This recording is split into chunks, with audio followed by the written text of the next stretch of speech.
Hello and welcome to WCBN Sports live coverage of the Big Ten Championship game. My name is Kelin Flynn, and what a privilege it is to be in Indianapolis, Indiana, Lucas Oil Stadium, the house that Peyton built. This building goes by many names, but on the first Saturday of December, it is the site of the Big Ten Championship game, a game that the Michigan Wolverines are beginning to make themselves very familiar with. As for the second straight season, the boys in blue have made the trip to Indy on the heels of knocking off rival Ohio State. The Wolverines roll into the Hoosier State with an unblemished 12-0 record, with the Purdue Boilermakers the only thing standing in the way of a Big Ten championship. But there's more on the line tonight than just a Big Ten championship. Team 143 has a chance to become the first team in program history to achieve a 13-0 season. Achieving history at a program the caliber of Michigan is no small feat, and no doubt something that this team has their minds on as they prepare to do battle with the Boilermakers. With that, I'd like to welcome in William Gregory as we kick off our pregame show here. William, what a treat it is here to be in Indianapolis. This stadium is so big. It's so beautiful. It's packed to the brim. It's going to be packed to the brim. And I am so excited to be able to watch this game here with all you. We've had a lot of fun doing games. We did the game in Brooklyn, been to Nashville together. Now we're here in Indianapolis. And I'd also like to welcome Kendall Spencer, who's going to join me for this pregame show. Thank you, Kelin. Kelin will be back for play-by-play for the first quarter, along with Zach Linfield, who's also here, our football lead broadcaster. He'll be taking care of the second through fourth quarters, along with a brief appearance here in tonight's pregame show. But, Kendall, you're here now. I am. We've swapped you out for Kelin very quickly. And I guess I'll ask you, how excited are you for tonight? It's kind of a shared theme between all three of us. It's a pretty cool atmosphere tonight. It's incredible. Obviously, this is the biggest game I think I've ever called in my entire life. And even besides for that, even if I was just here as a fan, the atmosphere is electric. I'm so happy to be here, and I'm so excited for the game. And when we get to the reason that Michigan is here tonight and the big Block M made by the University of Michigan's marching band is traversing across this field, is because Michigan beat Ohio State 45-23 in Columbus. If they hadn't won that game, they wouldn't be here tonight.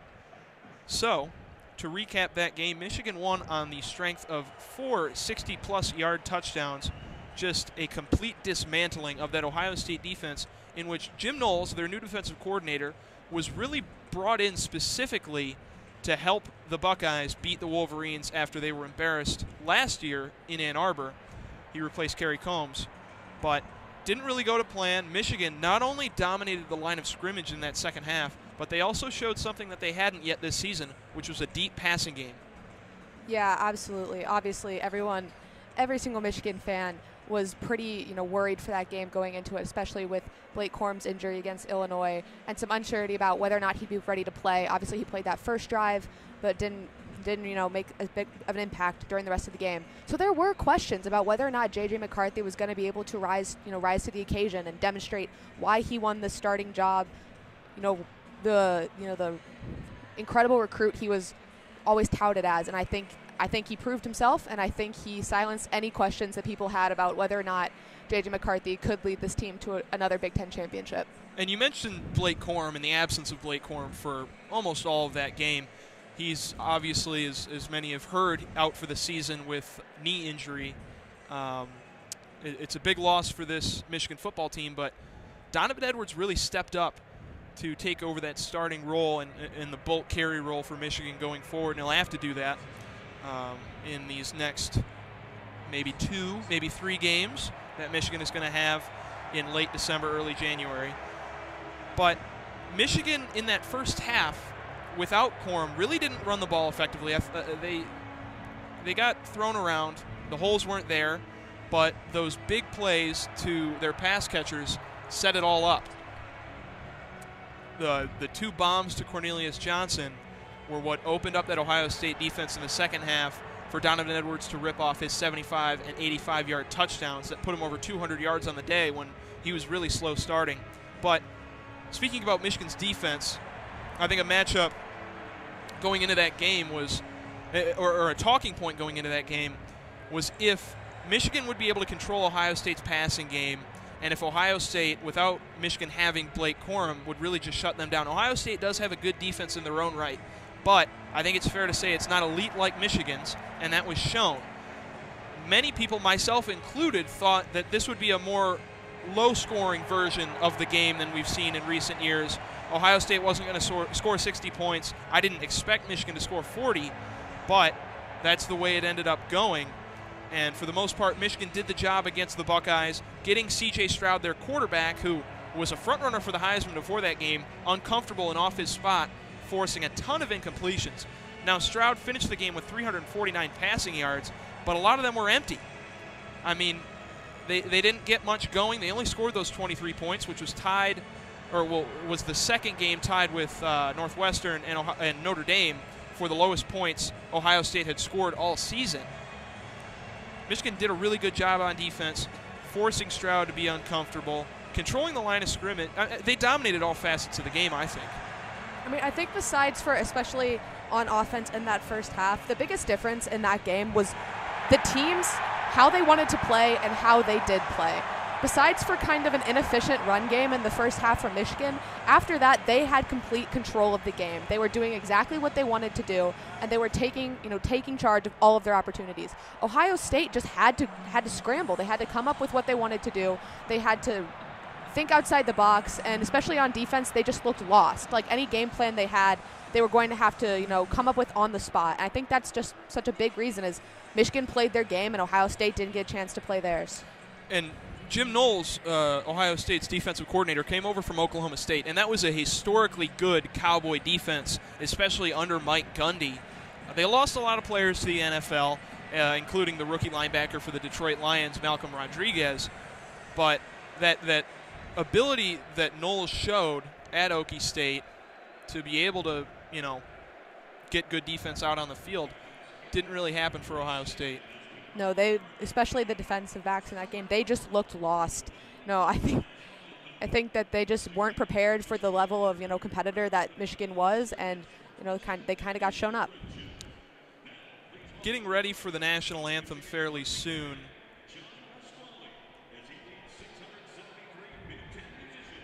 And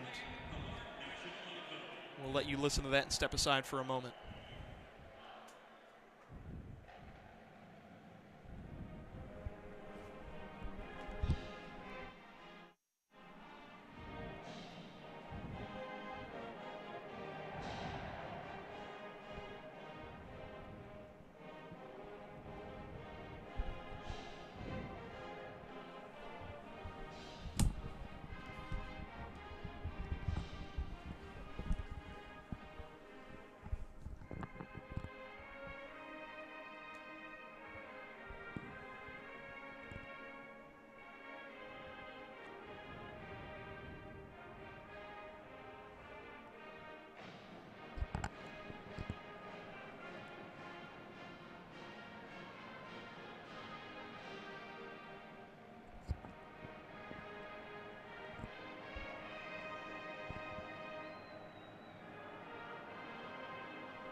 A wonderful performance of our national anthem by the combined Purdue and Michigan marching bands.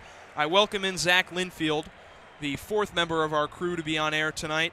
And Zach has had the special honor for WCBN Sports of being at every Michigan sporting event in the booth, or every Michigan football game in the booth tonight.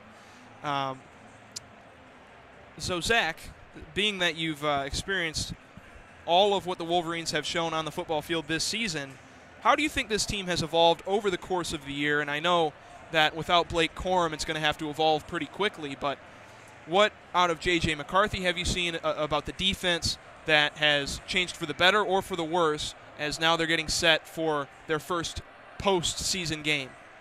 Yeah, I think it's a season that's been full of ups and downs, but primarily the ups, right? I mean, a record of 12-0, the first opportunity to ever go 13-0 in program history, and it's been a very long time that Michigan's been playing football. So I think it's been about the ups and downs of watching this team throughout the season. I think the downs, they just have to be about the injuries that Michigan has been able to overcome to get to this point. They're down their best 2 players tonight. Blake Corum and Mike Morris will not be playing. And I think the ups, they've been really valuable throughout the season because they've given the other guys opportunities to play and show that they're worthy of playing in a Michigan uniform and getting valuable minutes at that. But the first thing you brought up was J.J. McCarthy. The whole thing about J.J. not being able to hit the deep ball early and throughout the season, it was true. I mean, you can't overlook that. But he's still able to hit the throws. He's still a very good quarterback, and we saw the truth come out last weekend in Columbus. I got to see it in person. 17 million people got to see it on the television across the country. And I think it really shows what J.J. McCarthy is all about. Now, on the flip side, you mentioned the defense. It's been a lot of fun to watch this defense. They're ranked nationally number 1 in multiple categories. Rushing defense is probably that biggest stat that they're ranked number 1 in. And it's been a treat to watch them all season long because they've dealt with injuries of their own. They're not especially deep at a number of positions, but they get it done. And that's kind of been the motto on the broadcast throughout the season for keys of the game. And Kelin and I harped on this a lot when we were in Iowa City covering the game against the Hawkeyes, was do your job, get the job done, and escape with the win. And that's pretty much been exactly what Michigan's done through 12 games so far. And they've escaped this regular season flawless. Now, with that Ohio State win, a huge victory, and many Wolverines fans were in doubt about Michigan's ability to get up for that game with Blake Corum being out, but the goalposts have moved. The expectation in blowing out a team at the caliber of Ohio State's is a national championship. And with that expectation changing, is there anything Michigan needs to prove to you tonight, or has it really been proven in that Ohio State game this is a game where Michigan is going to possibly win the Big Ten title, but bigger things await in the playoff? Right, and I think something that you mentioned in that, what you were just saying is, was Michigan able to get up for that game against Ohio State? Now, they're up, and they're up really darn high right now. I would say it's about not taking a step down and staying at that level that you're playing at right now, because if you stoop down and you allow yourself to play to Purdue's level, which, no disrespect to Purdue, but down at 8-4, they have lost games that they should not have lost, but that's kind of where we're at right now with Michigan football. You got to stay up there, win the games you're supposed to win, and William, to be honest with you, this is a game that you're supposed to win. You're a 15.5 point favorite coming into Indianapolis, a place where you won the championship a year ago, and you've got pretty much a home crowd behind your back tonight inside Purdue territory. This is a crowd that Michigan, it is heavily, heavily favored. We listened to it throughout the Michigan Marching Band performance, and I think that they're going to have a pretty good home crowd tonight behind their back to win their back-to-back title. Absolutely, and you're going to hear this crowd erupt in a moment as the Michigan Wolverines come out of the tunnel. But this weekend we saw most, if not all, of the college football playoff field solidified. I think it's comfortable for me to say that it's going to be Georgia, Michigan, Ohio State, and I guess TCU has an argument to be replaced by Alabama, but I think TCU deserves to be in. We saw Georgia score 50 points against the LSU Tigers, but they also let up 30, which I consider to be a surprising result in that game. In the first round, I'll get to that first, who would you be more comfortable in Michigan playing, Ohio State or TCU?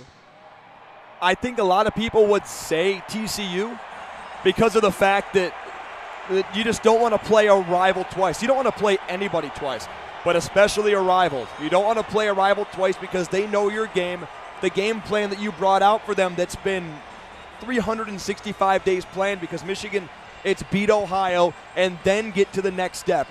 They planned for them all season.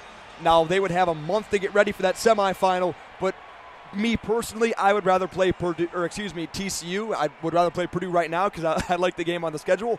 But against TCU, I think Michigan's got a great chance. But for me right now, it's focused on the task at hand.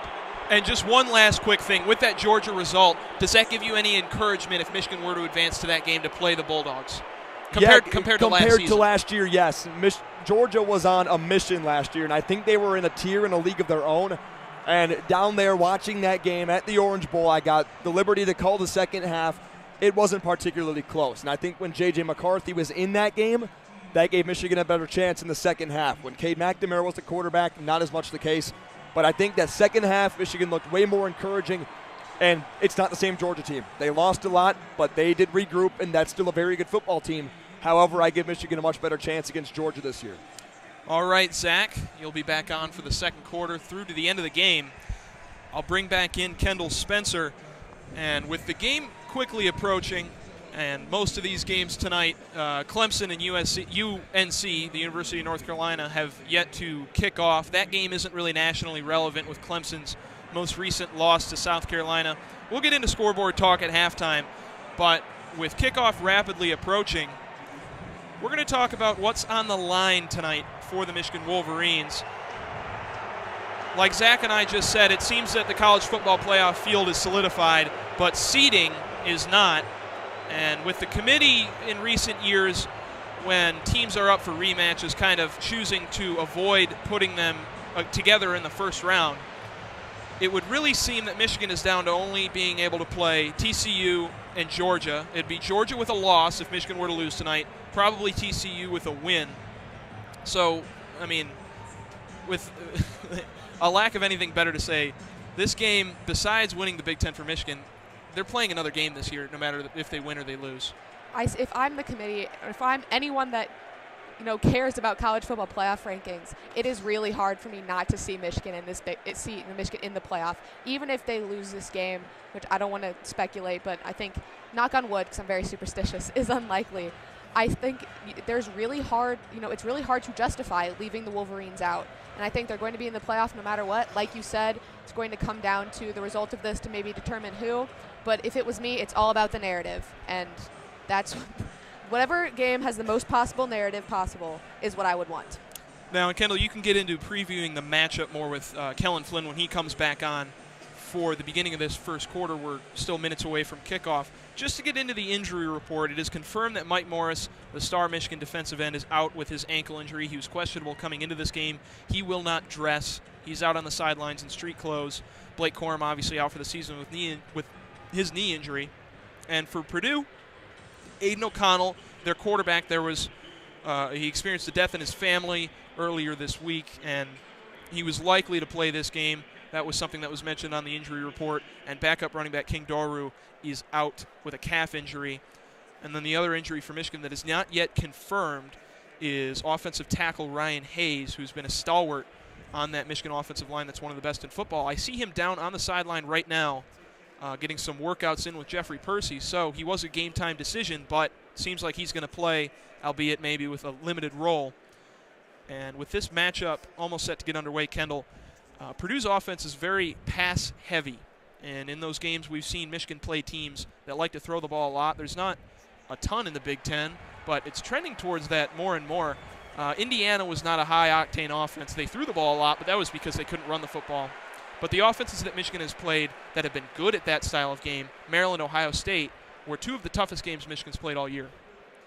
I agree, absolutely. In both games, it was not easy for the Wolverines. They had to prove themselves. They had to, put their heads down and work hard. And in both games, you really saw throughout the game, especially into the second half, a progression on the defense. You saw them improve. You saw them, adjust. And you saw them, in the end, be the better team. And they came out of those games, with the win, leading them to their undefeated season. I think, again, here, we're going to see a lot of passing, and it might take them a minute to adjust. But at the end of the day, they're going to, do what they've done all season and be the ones in control when, game time's over. Now, this is a high-volume passing game in Purdue, but it's only ranked 59th in the country in passing yards per game. I think a lot of the questions side with the Boilermakers here, and that's why we're not going to get too much into what Michigan has to do offensively or defensively. They got to shut down the passing game, and really, to me, they have to run the ball effectively, or J.J. McCarthy, their quarterback, has to show that Ohio State game wasn't a fluke.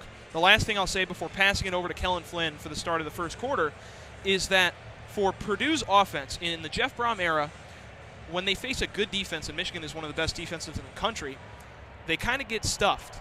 But against the mediocre teams, whatever, they can shred them with their passing game and a decent running game. But the defenses that Purdue has played that would be considered in the upper echelon, Penn State, Indiana, Illinois, they've averaged 30 points a game.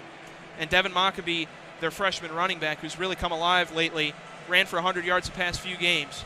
We'll see how that happens tonight when Michigan takes on Purdue in the Big Ten title game. About to kick off is Jake Moody, and I'll pass it over to Kelin Flynn, who will have the first quarter play-by-play action. I'll be back for the second. And I'll see Will again at halftime. Thank you, William. And Hello and thank you everyone for tuning in to WCBN Sports live coverage of the Big Ten Championship game. My name is Kelin Flynn and I'm so pleased to be broadcasting to you live from Lucas Oil Stadium in Indianapolis, Indiana, as we are moments away from kickoff here. Kendall, this is what it's all about for the Wolverines. It all comes down to this, taking care of business and continuing their ultimate goal of bringing a national title back to Ann Arbor as Jake Moody gets us underway from Lucas Oil Stadium, fielded at about the 5, and a big hit delivered. Wolverines drop them at the 15, and Michigan lays the boom to start this one off. Boilermakers take over at their own 15-yard line. One interesting thing about this, the Wolverines obviously in back-to-back Big Ten championship games, is that they could not have been playing two more different teams in back-to-back years. Iowa's set up completely different from Purdue. They, really proved themselves against Iowa, and it's going to be interesting to see how they do here today. One man in the backfield for McConnell. He's under center. They send a man in motion, play action fake.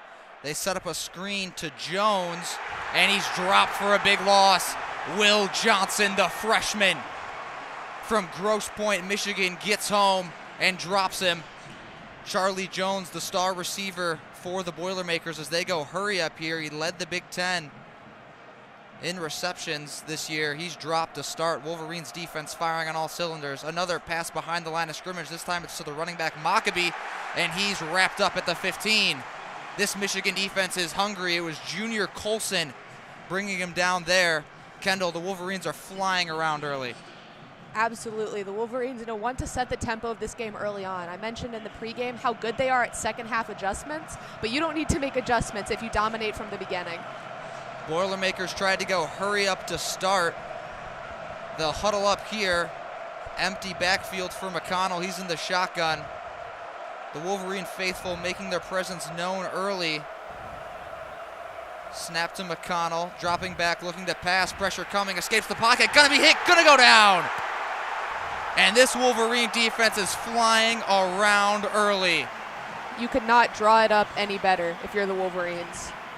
That was Jalen Harrell getting home to plant McConnell at his own 11.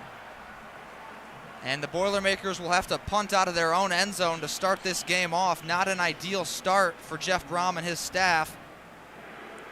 Just straight dominance from all aspects of the defense there. Perfect first drive, cut the energy, get them, feeling down already. Long punt, great starting field position. Sophomore Jack Ansel boots it away to A.J. Henning for Michigan. Henning fields it at about his own 40, makes a couple of moves, and is dropped at the 46. 12:59 to go here in the first quarter. A dominant start from the Wolverine defense forces an early punt from Purdue. And now we get to meet the Wolverine offense. Obviously, no Blake Corum. He's done for the season with knee surgery. Surgery said to have gone successfully, so we wish Blake nothing but the best. But it's Donovan Edwards in the backfield now for Michigan, trying to take over for what was one of the best backs in the country, the best back in the Big Ten, in Blake Corum. Edwards to McCarthy's right. Got two receivers to his right. Roman Wilson in motion. It's a handoff to Edwards. Edwards going to be stuffed at about the 45. No gain there for Michigan. A horde of Boilermakers brought him down. Nice push from that Purdue defensive front. If you're Purdue, you absolutely want to make J.J. McCarthy throw the ball here. He really proved himself in the game last week, but for all they can know, it could have just been a flash in the pan, and they want him to have to repeat that performance. You cannot let Michigan win on the ground because they will every single time. Kieran Douglas, the grad transfer from Army, laid the hit to plant Edwards. McCarthy in the shotgun. Schoonmaker motions in. Snap to McCarthy. Another handoff to Edwards. Edwards tries to bounce it off the right tackle, and he has nothing there. More stout defense from that Purdue front. Seeing the same issues that we saw in the Ohio State game, just struggling to get the run offense going early on in this game. Jack Sullivan, number 99, leads the team in sacks. He sheds a block from Luke Schoonmaker to drop Edwards. Boilermaker faithful getting loud here in Indy. Two receivers to the left of McCarthy. Edwards is in the backfield with him. They motion Wilson to the right side of the formation. Bell split all the way out wide right. McCarthy drops back to pass, steps up in the pocket, delivers a strike over the middle of the field to Cornelius Johnson. And he's going to be right around that first down marker. Wolverines going to pick up the first down there. Nice effort by Cornelius Johnson on the drag route to pick up the first down yardage. He had a huge game against Ohio State, so I wouldn't be surprised to see J.J. McCarthy going, looking for him often here in this game. Absolutely. Those two long touchdowns from Cornelius Johnson helped propel the Wolverines to a big victory in the shoe. Edwards all the way back. McCarthy under center. And they'll hand it off to Edwards. Nope, play action over the middle. Roman Wilson, tough catch. Are they going to give it to him? I think they do. Fantastic grab with the hands from Roman Wilson. Pass from McCarthy a bit low. Wilson, strong hands to reel that one in. Really nice grab on the review. Some oohs and ahs from the crowd. Wolverines snap it quick, and the official comes over. Purdue called a timeout. Jeff Brom likely wants this crew to take another look at that one. Ball did move a little bit when Roman Wilson hit the turf. On the review, you could see why they would challenge that or want a review there. Ball on the 27 if it is deemed a completion. 10:44 to go here from Indy in the first quarter. Kendall, the Wolverines' energy to start. The ruling on the field was a reception. Purdue is challenging the call on the field. And we apologize for that ref mic being a little too loud there. If it was loud for you, it was 12 times louder for us. We promise. Purdue has officially challenged this one. I think I just blew an eardrum. We're going to go under the hood here early on from Indy as we get another look at it. The ball touches the ground. The ball does touch the ground, but Roman Wilson really seems to have control that whole time. This is going to be a tough one for this crew to make out here. I could see this going either way. The ball touches the ground, but it looks like he, has control. Ruling on the field was completed pass, so this might just be a call stands type situation. Also, I didn't get to mention it, but I would like to give a shout out to Jack Ansell, the Australian punter. I'm sorry, I just love it when punters are Australian. And the Wolverines, as we have a break in the action here for this early review, have been clicking so far. McCarthy 2 for 2 again if this stands. The running game hasn't really had much going, but that defense that put on just a masterful performance in the Ohio State game looks to continue that as our head referee Jerry McGinn continues to discuss with his crew and rewatch this one on the monitor.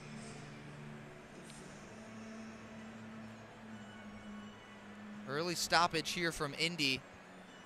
Kendall, for Purdue to really hang with this Michigan team, what are you looking for them to do on the offensive side of the ball? Because they were absolutely stonewalled to start that game, and we saw them throw the ball behind the line of scrimmage twice.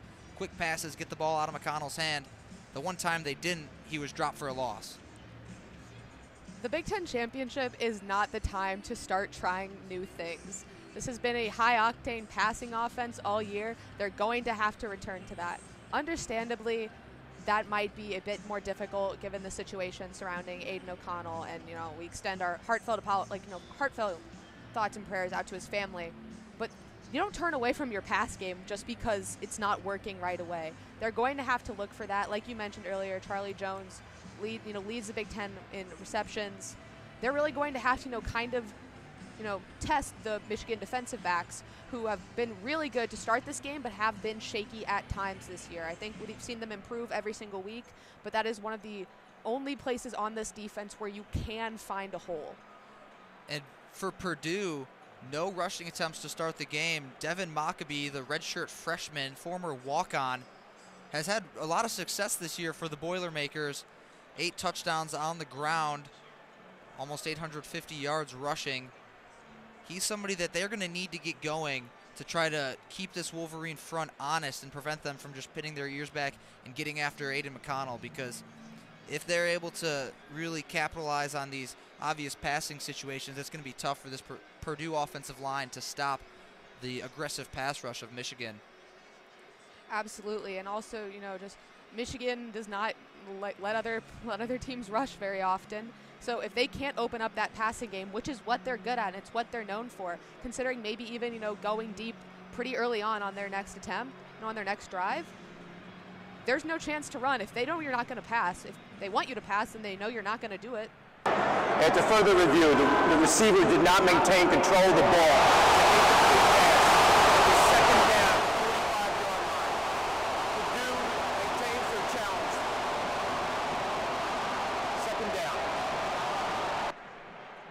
And so we get word from our head official, Jerry McGinn, did not maintain possession. Roman Wilson, they're going to say it moved a bit too much on the turf.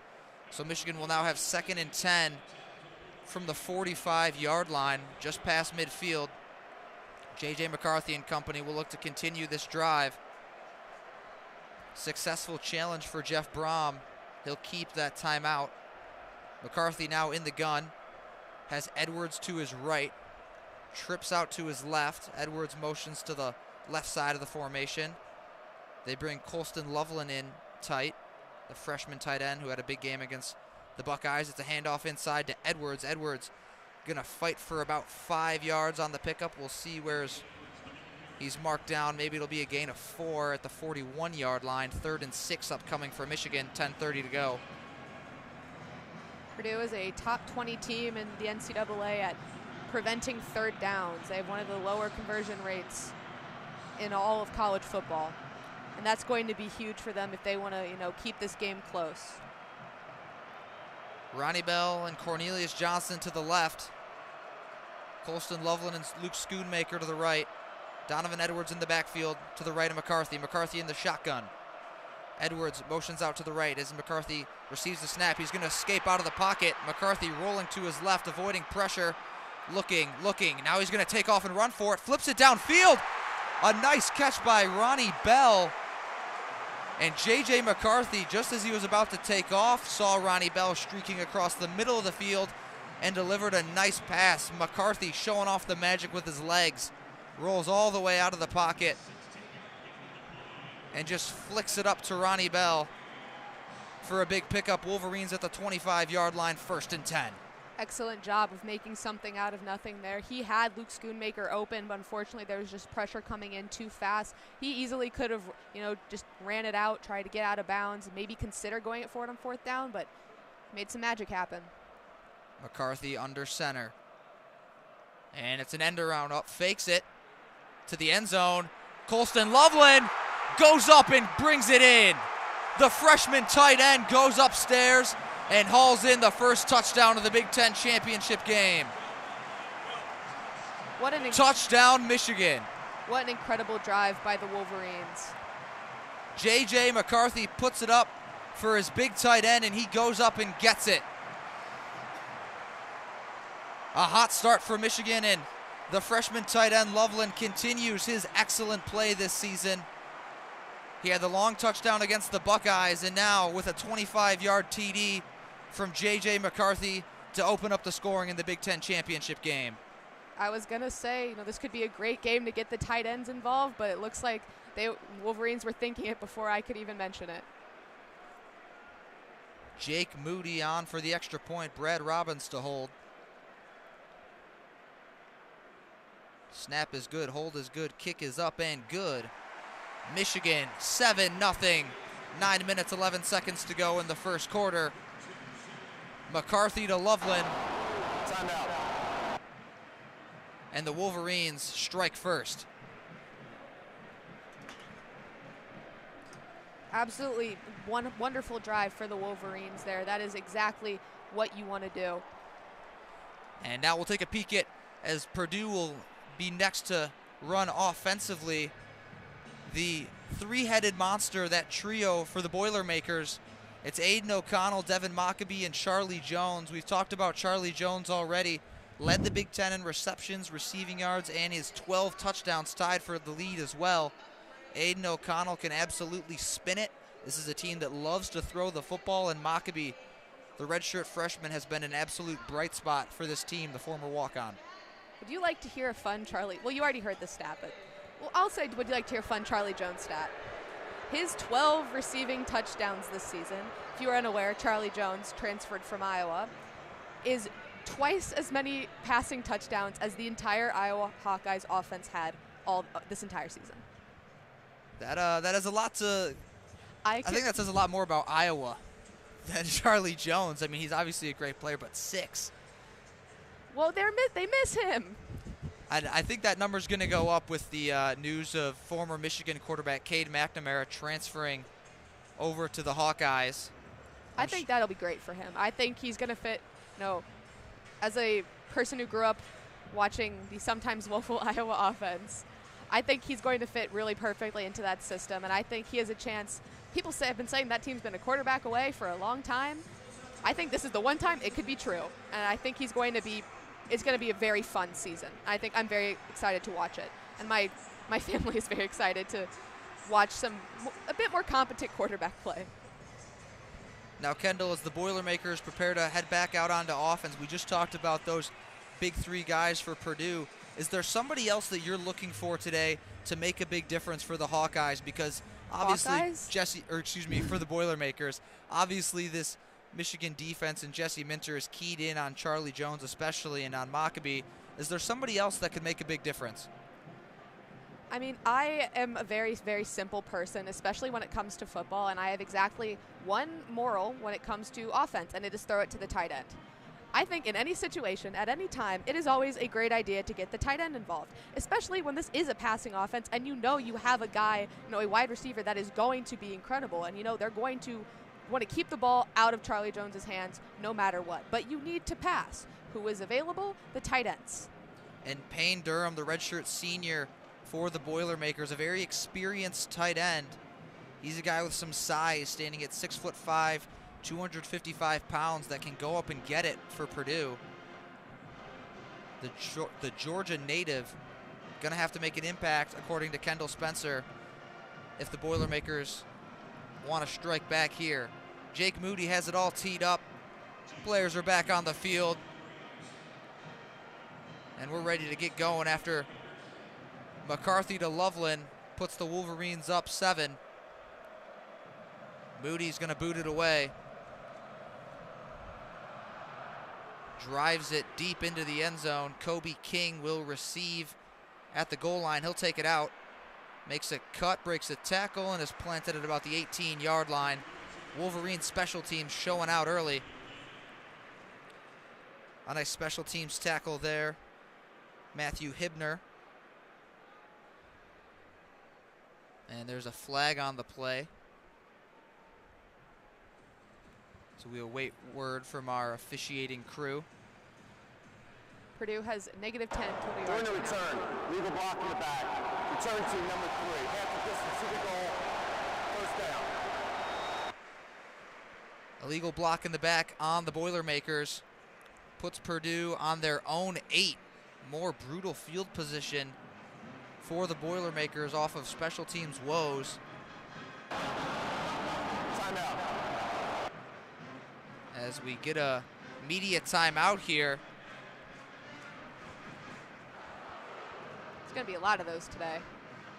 Last Fox game of the season, so they're going to be pumping in those ads. And it's really a great experience to be here in Indianapolis for the Big Ten championship game. Obviously, the Wolverines in their second consecutive appearance, looking to repeat as Big Ten champions back-to-back for the first time since 2003-2004. And also a chance of going 13-0 for the first time in program history. That's some real interesting history on the line for Michigan tonight, because it's not so often that you see records like that broken at a program like Michigan, which has such a rich history. No, I completely agree. This is, it's been kind of a whirlwind season. There was some drama at the beginning, but after that, it really straightened out. They've just played good football, and they've played their football. And, a team like this deserves to be rewarded, and a Big Ten championship and a, record-breaking season, I think, would be perfect. Absolutely, Kendall. And we have a lot of interesting pieces at play here on both sides. Purdue making their first Big Ten championship game. The Wolverines, like I just said, now in their second appearance, looking to repeat as Big Ten champions after having not made the Big Ten championship game for its entire existence. What does that show, and what does that do to the culture of a program like Michigan? I mean, obviously, Michigan is already a pretty historic and very storied program. But as someone who did not grow up a Michigan fan and kind of was on the outside looking in, there were like almost rumblings about such a storied franchise and history, and just, the way that they had somewhat struggled in recent years. Not necessarily struggle in terms of other teams that, couldn't even imagine what the type of success Michigan has, but there was something missing. And I think these past 2 years, you've really kind of seen Michigan reignite itself and remind everyone why they are so such an famous team and such a well-known team, and why they have their history and stuff like that. I think they've really brought the spark back to Michigan football that's been missing. And we're still in this media timeout here. Both teams still huddled up on the field. Obviously, the loss of Blake Corum, a huge detriment to this team, someone that was definitely in the thick of that Heisman conversation. And if we want to kind of bounce around the country here, that's a conversation that has really shifted all over the place over the last couple of days, in the last 48 hours even. If we look at a little even further back, you had someone like Blake Corum and Hendon Hooker, two guys that were putting up excellent numbers for awesome teams that went down with season-ending injuries. Now you have a guy like Caleb Williams losing in the Pac-12 Conference Championship game. Heisman definitely still up for grabs as the Boilermakers and Wolverines are on the field and ready to go. O'Connell standing at his own 3-yard line in the shotgun, receives the snap, handoff to Maccabee. Maccabee's going to be stuffed at the line of scrimmage. Gain of 1, if anything. If I'm the Boilermakers, I am thinking about letting Aiden O'Connell sling it. Chris Jenkins and Junior Colson. Mike Baird in there as well. A swarm of Wolverines bring him down. O'Connell still in the shotgun, has Maccabee to his left. Trio of receivers, 2 to his right, 1 to his left. Drops back to pass, pump fake. Pass is caught up to the 21, make it the 22-yard line. TJ Sheffield make that Mershawn Rice on the reception for the Boilermakers. First completed pass beyond the line of scrimmage today for Purdue. And then that's something that Purdue, really needs to look for in this game. We've seen the little, just kind of quick tosses. They aren't working. The running game isn't working. You've got to, try and drive the ball downfield.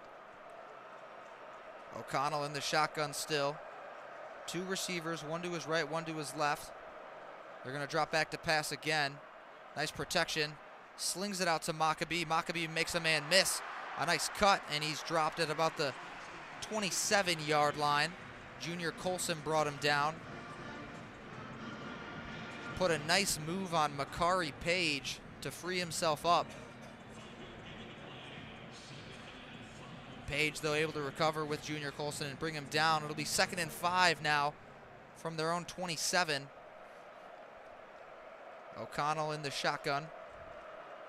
Maccabee to his right. Drops back to pass. McConnell flips it back out to Maccabee, and Maccabee is going to have enough for the first down there and a bit more. Gain of about 9 on the pitch and catch. First down for the Boilermakers. They've really opened up the passing game on this drive, and you can see immediate results. Purdue continues to use some tempo here to try to keep the Wolverines defense on their heels. Maccabee out of the backfield has been a popular target for O'Connell, and they'll hand it to him now. Oh, fumbled the snap. McConnell on the exchange, lost it, able to pick it back up, but he's planted for a loss. Costly mistake for Purdue early. Could have been a lot worse on that exchange there. Looked like it might have been an option play for O'Connell. Tried to pull it out late. nothing doing there as Charlie Jones picks up his first catch of the contest. It's going to be right around that first down marker. Not moving the chains yet. There we go. We get the first down signal. Just enough for the first down. Purdue has it at the 48. Depending on how often we say Charlie Jones's name in this broadcast, it's probably going to tell you how close Purdue is keeping it. He is going to be one of the absolute most pivotal pieces in keeping Purdue in this game. A lot of shotgun snaps for O'Connell. That's what they like to do. He's going to drop back, set up a screen to Jones. Jones gets a nice block and scampers out of bounds at about the 38-yard line. Excellent block there. It was one of the tight ends, Payne Durham. You talked about it, Kendall, making an impact in the receiving game, not catching the ball, but lays a nice block. Blocking is just as important, if not more important. Hot take. Passes behind the line of scrimmage. A consistent theme so far for the Boilermakers, and so is getting Charlie Jones involved. That's something we're going to continue to see all night. DJ Turner lined up on him now. Roll out for McConnell. McConnell is going to sling it again to Jones. Jones, his third reception of the drive, has it down to about the 21-yard line. The Boilermakers moving it through the air with ease. Purdue receivers are, finding that open space and really taking advantage of Michigan's, just gaps in coverage. Rod Moore brought him down. Ball on the Michigan 21-yard line. Boilermakers driving, and it's been all through the air. O'Connell's going to go under center here. Two receivers to his left, one to his right. And it's a handoff inside. Breaks a tackle into the end zone. Touchdown, Boilermakers. He had three men hanging off him, and it didn't even look like it slowed him down. It was Tracy breaking a couple of tackles there and finding his way into the end zone for Purdue. It seems like I was talking about the wrong Iowa transfer this whole time. Tyrone Tracy, the redshirt senior, and like Kendall just said, Iowa transfer, motioned inside. Got an inside handoff and bounced off a couple Wolverine tacklers to stick it in for 6. They'll take a second peek at it as all scoring plays are reviewed, but with 5:54, it looks like the Boilermakers strike back after a rough first offensive series.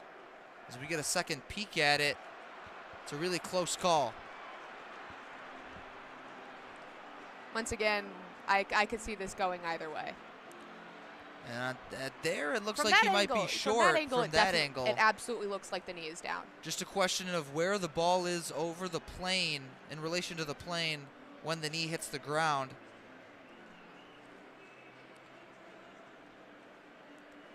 From the angle we just saw there, it almost 100% certainly looks like this might be getting called back.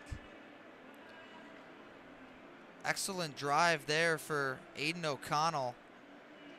98 yards down the field in 4 minutes, 12 seconds of game time. And now that they've demonstrated that they can open up that pass, the run is going to be more effective. They're going to get Mackie those chances. At the further review, the runner did not break the plane of the goal line. It'll be first and goal at the half-yard line. And so that touchdown will be ruled just short. Boilermakers have it inside the 1.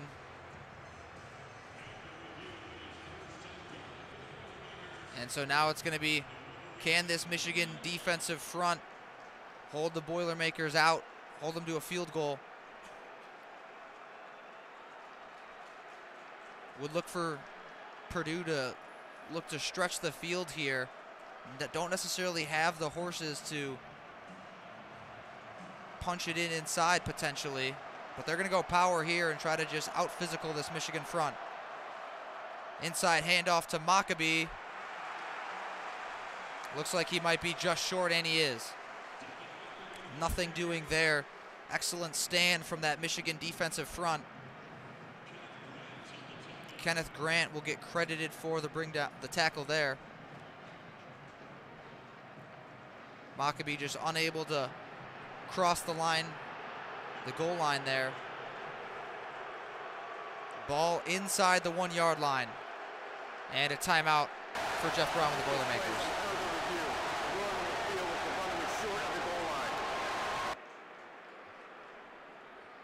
Just because you're on the less than 1 yard line does not mean you can't still pass the ball, especially if you're the Purdue Boilermakers. I mean, I just think that if you continue to try and pound the ball in, Michigan's going to win those battles more often than not. And we have another break in the action here. As we take a peek at it. What's going on inside the huddle there. Kendall, what does Purdue need to do to punch this ball in? Do you think that it's just out-physicaling this Wolverine defense? Or do they need to try to spread the field and use some of that speed? We've seen them try to get Charlie Jones in space, use some bubble screens, some swing passes. What are you looking for here? I mean, I think that if you don't convert this when you're on the less than the 1 yard line, you want to not convert it by trying your best. I think, again, like a quick bubble pass to Charlie Jones or something like that, I think that makes more sense in this situation than just trying to pound it in. But my replay guy says that it looks like he snuck the ball in, so that might have been a touchdown. Well, this one likely won't get ruled a score just because the challenge flag was not thrown and it wasn't ruled a touchdown on the field. But the Boilermakers, they are taking a look at it here.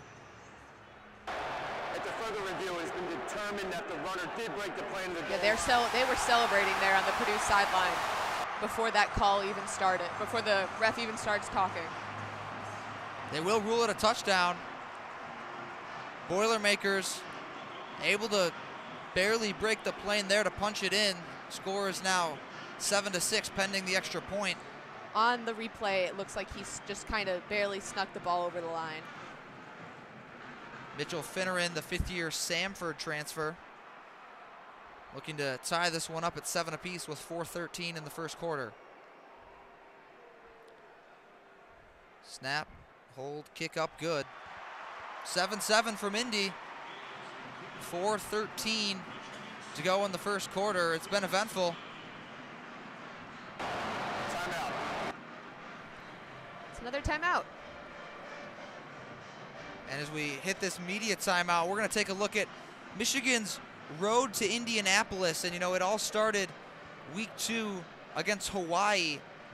That's when J.J. McCarthy really took over as this Michigan starting quarterback with a dominant performance against the Rainbow Warriors. He asserted himself as the leader of this team and the starting quarterback.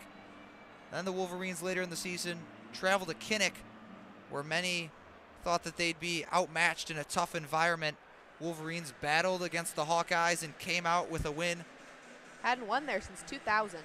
A big-time win for Michigan, and then they welcomed the Nittany Lions to Ann Arbor, and just a dominant performance in that second half especially. The Wolverines ran all over a highly ranked Penn State defense in a blowout 41-17 win. Then it was vanquishing the in-state rival Michigan State Spartans. After that, the Illini come to town, and Michigan survives in a really tight game. That's something that championship teams do, is they find a way to win games. And then obviously the crowning jewel in that regular season, going into Columbus and just dominating the Ohio State Buckeyes 45-23. Wolverines 12-0 in the regular season. That's what got them here, and that's what got them likely into the college football playoff. Wolverines sitting at number 2 in the penultimate CFP rankings.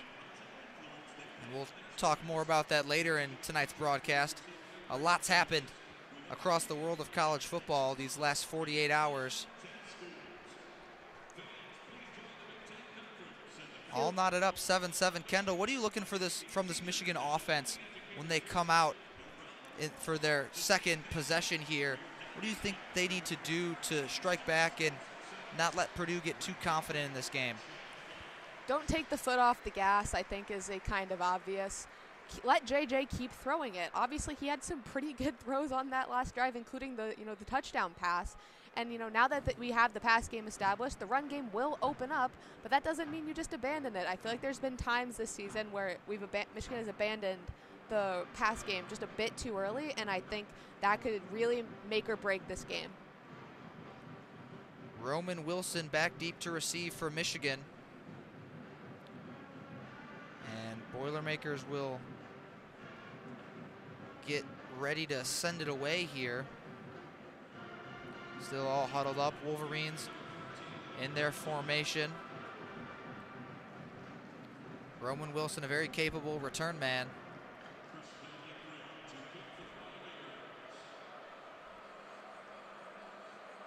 All lined up. Boilermakers making their presence known. That student section getting loud, and Wilson just lets it go over his head, lands it about 8 yards deep in the end zone. Touchback, Michigan will take over at the 25. The Purdue students, they said something, but I don't know what they said, but it was like a chant. So J.J. McCarthy and company will be the next ones to head out onto the field and try to strike back after Aiden O'Connell led a beautiful 98-yard drive all the way down the field and just diced up that Wolverine secondary through the air. Charlie Jones, a big part of that as well. He had a number of receptions on that drive. This is a Wolverine defense that bent and did not break when they needed to against the Buckeyes.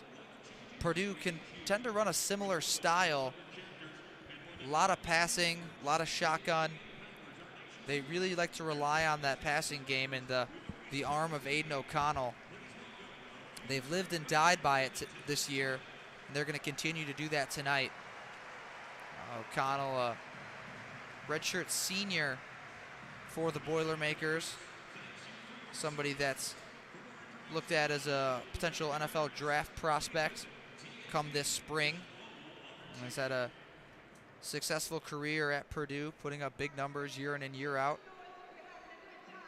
Obviously, the Spoilermakers, as they're known by, affectionately by some, not so affectionately by others, have done the Wolverines some favors in recent years. Obviously, Purdue knocking off Michigan State last season, one of the key games that sprung the Wolverines into the Big Ten championship game. And a lot of that was on the arm of Aiden O'Connell getting that job done. Jeff Brom is 3-0 against top 3 opponents, which is insane. That's just an unreal statistic. We'll see if it holds true tonight. Boilermakers knotted up 7 apiece with the Wolverines. A lot of stoppages in play here at the Big Ten championship game.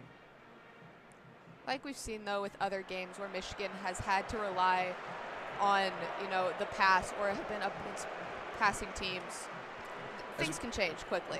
And we'll take a peek here at the most recent college football playoff bracket released by the committee, and obviously this came out last week Tuesday, so there's been some notable changes. TCU fell today to Kansas State in overtime. USC lost last night to Utah in the Pac-12 championship game. Georgia, they're all safe at number 1. They knocked off LSU to secure another SEC championship in Athens. And then obviously Ohio State and Alabama sitting idly, and the Wolverines playing tonight. So Kendall, what have you seen that could shake up that bracket? Obviously USC likely now on the outside looking in after their loss. I think it is the undying goal of the committee to have Alabama in every national championship ever. I think that at the end of the day, they want to put Alabama in there, and they're going to try their best to put Alabama in there. And I think part of that is going to depend on the outcome of this game. Wolverines should be fairly safe to stay in that top 4. And McCarthy now in the shotgun. Edwards to his right. He'll drop back to pass. Steps up in the pocket. He's going to throw it downfield. The Schoonmaker flag on the play. They might get McCarthy for throwing beyond the line of scrimmage. One of the risks you take with an exceptionally mobile quarterback. He broke contain there, stepped up in the pocket, and delivered an inaccurate pass to Luke Schoonmaker. It was just out of his reach. So we await our call here from Legal forward pass. Offense, number 9. The play was across the line of scrimmage. The 5-yard penalty being forced from the spot of the foul. Loss of down. Second down. And they do get McCarthy for throwing the ball beyond the line of scrimmage. Loss of down. Wolverines now facing a 2nd and 10. Excuse me, 2nd and 14 after the penalty. Ball on the 21 now. 2 receivers to McCarthy's left, 1 to his right. They bring Ronnie Bell in motion to the left side of the formation. It's a handoff to Edwards. Edwards stuffed. Gain of 1 on the carry. Set up 3rd and extra long for Michigan. Michigan needs to establish the run game, obviously, but I don't know if this is the best situation to go for it on. Wolverines looking to go kind of quick here, and now they'll huddle up after making some substitutions. Boilermaker student section getting awfully loud. That Purdue sideline with a lot of energy. McCarthy in the shotgun. Tavier Dunlap making his first appearance in the game to McCarthy's left. Loveland and Bell to his right. Wilson and Cornelius Johnson on the left side. Drops back to pass. McCarthy steps up in the pocket, looking, fires downfield. Ronnie Bell just a little bit too far for the outstretched arms of Ronnie Bell. He had him. That was 6 if Bell hauled it in. Ronnie Bell on a post route coming across the middle of the field. That just was a great play. Too far for Ronnie Bell to haul in. Great idea for a play. Just the throw just barely missed him. And we saw that McCarthy connected on a lot of those passes against the Buckeyes last week in Columbus. That's what I'm sure he's going to wish he could have back. It was just out of the reach of Ronnie Bell. And Brad Robbins will make his first appearance to punt it away. Charlie Jones back deep to receive at his own 35 for Purdue. Robbins gets it away. Fielded and immediately brought down at the 36-yard line, 37 by Jones. Did not call for a fair catch there. Could have been a big hit. 3:11 to go here in the first quarter. Boilermakers take over at their own 37-yard line. Much better field position to start this drive from than they've had on their first 2.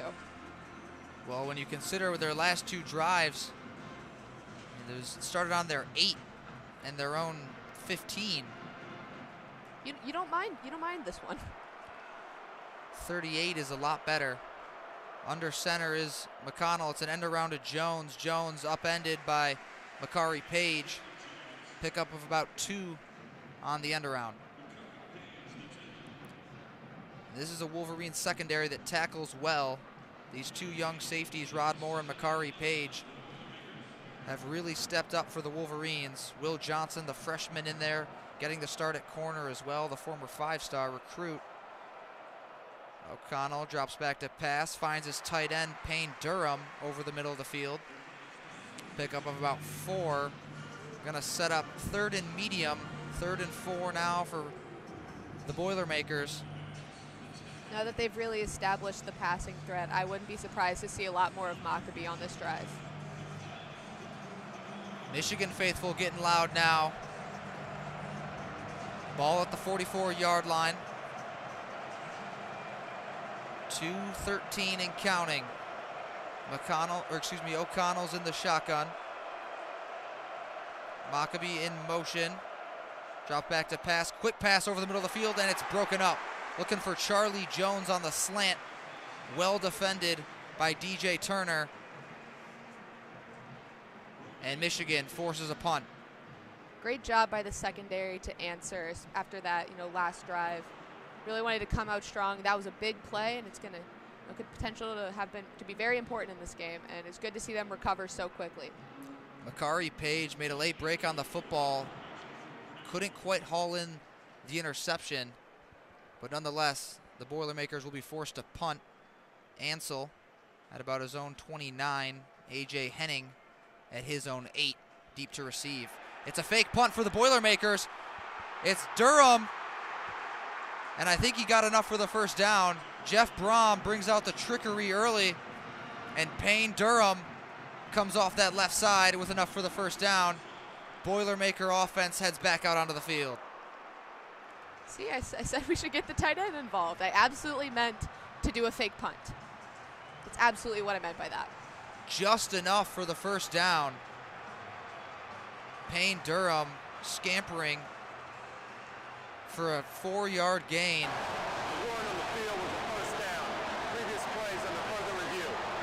And our officiating crew will now take a second look at that spot just to make sure they've got it right.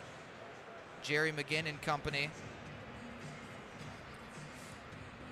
Payne Durham just took off, was lined up as part of that protection unit, direct snap to him.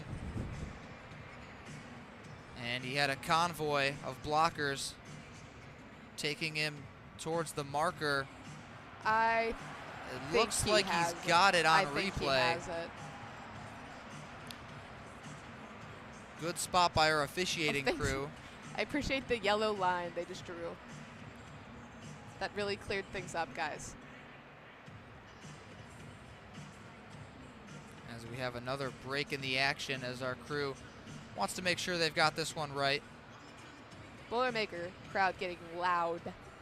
At the further review, the ruling on the field stands. First down. I don't see how you're able to overturn that. Gamble pays off for Jeff Brom and company, and some special teams trickery leads to a first down and a continued drive here for Purdue. Aiden O'Connell and company trot back out onto the field and will look to continue their drive. Keep an eye on Charlie Jones. He's in the slot now. They motion Durham. Fake handoff to Maccabee. Drops back to pass. Hit as he throws to Jones. Hauls it in. Charlie Jones with an excellent catch, guarded by Rod Moore. He's the one who brought him down at about the 25-yard line. Charlie Jones, we talked about him in the pregame. He is having a day so far, torching the Wolverine defense. Not only is Charlie Jones very dynamic and pretty excellent route runner, is he's tough and he's going to go up and he's going to get that ball. So not only is he such an incredible pass catcher, it's hard to take it from him and it's hard to get him down when he has it. Handoff to Maccabee. He'll bounce it off the left tackle. Pick up about 4 there. Charlie Jones, 6 targets, 5 receptions, 65 yards. He's getting it done early for Purdue. Over half of the total offense for Purdue so far. Dropping back to passes. O'Connell, and he's got another completion to guess who? Number 15 in white, Charlie Jones. That's enough for the first down. Purdue is really, taking charge of the tempo of this game. They're moving quick, they're playing fast. You can see the Wolverines kind of scrambling. Ball on the Wolverine 15, 1st and 10. O'Connell standing at his own 20 in the shotgun. It's a handoff to Maccabee. Maccabee is going to be stood up, gain of about 1. And our clock is ticking down under 30 seconds now in the first quarter. Boilermakers can run another play if they want to, or they can just let it head into the second quarter. That looks like that's what they're going to do. And the Purdue faithful feeling good about their team as we're all knotted up at 7 as we head into the second quarter. I'm going to hand off play-by-play duties to my colleague Zach Linfield, and Kendall's going to hand over the headset to William Gregory as we switch up our crew here for the second quarter.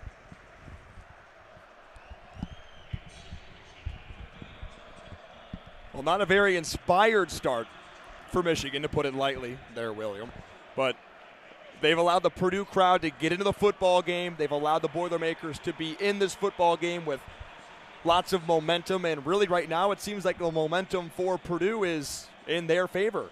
Absolutely. It's been a surprising first quarter, but really I think Purdue has done a lot of what Michigan is.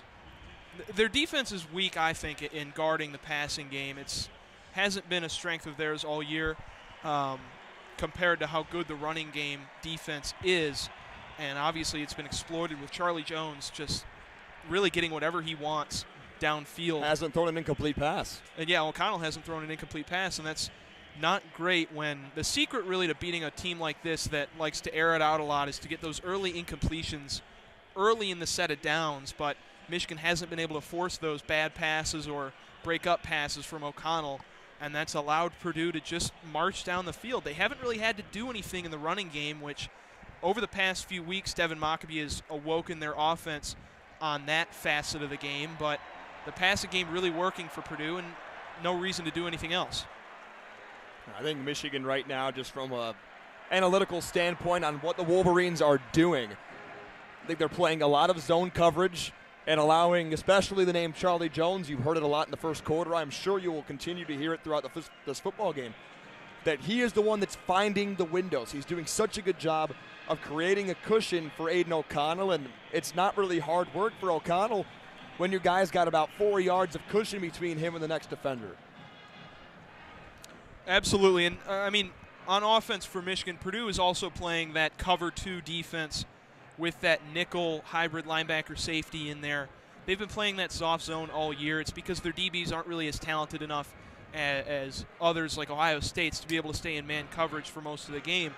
And on the first drive for Michigan, their quarterback, J.J. McCarthy, was able to really convert those downfield throws. He missed the long pass to Ronnie Bell on the last drive, missed a throw to Schoonmaker when he was rolling out of the pocket ahead of the line of scrimmage. It's looked a little off for Michigan on offense in the passing game, and it's looked really off in the running game. Purdue has been stout up front. I think especially against these Big Ten West opponents that Michigan's played, their second half game has been spectacular in comparison to the first, but you'd like to see Michigan go out there and take care of a team like Purdue, who's got a record of 8-4, not the greatest resume coming in. They've beaten some pretty good football teams this season, but they've also lost pretty handily to some others, namely Iowa. They did not play particularly well against the Hawkeyes earlier this year, but now Michigan seemingly looking at what seems like a deficit right now as Purdue's driving, and they're going to have the ball in the Michigan 13, looking at a 2nd down and 8 when we come back. Now, Michigan's going to have to step up and play some good defense. Definitely. And outside of that Iowa game where Purdue only scored 3 points, I'd say the best 3 defenses, and maybe you can call Indiana half good defense. I think their run defense is solid. We saw that in Bloomington when we called that game together. Yeah. But they also played Illinois, and they played Penn State, 2 great defenses. Purdue scored 30 points in each of those games. They're a legitimate threat on offense, no matter how soft you may think that passing game is. It's only ranked 59th nationally in yards per game, but they've been able to get it up under Jeff Brom. Now to remind you, Purdue is going to start with the football in the second quarter as the Boilermakers break the huddle and come to the line to start the second quarter play. Tie football game 7-7 here in Indianapolis. O'Connell empty out of the gun. Mockabee in the slot left, in motion across the set. Jet handoff, ball's on the turf, and O'Connell jumps right back on top of it, back at the 17-yard line. That's the second time now Aiden O'Connell and Devin Mockabee have had trouble with the exchange, and Purdue lucky that they jump on top of it there. And it's yet another play where Purdue is busting out the wrinkles in the playbook. We saw an earlier cut handoff on that touchdown. That was called back to Jones, or Tracy, excuse me. Creative, though. It was creative on that inside handoff on the fullback dive. So Purdue now has it 3rd down and 12, splitting the hashes from the 17-yard line. O'Connell empty out of the gun.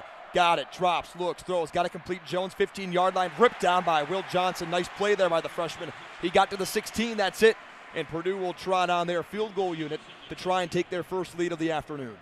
That's about the best outcome on a Jones reception that Michigan can hope for. Right. Especially with how he carved them up in the first quarter. And that was man coverage there for Michigan. They were chasing the whole way. The crossing routes, that's a bit of a deja vu nightmare for Michigan fans that they have heard crossing routes in the past. But Jesse Minter's defense a little bit different.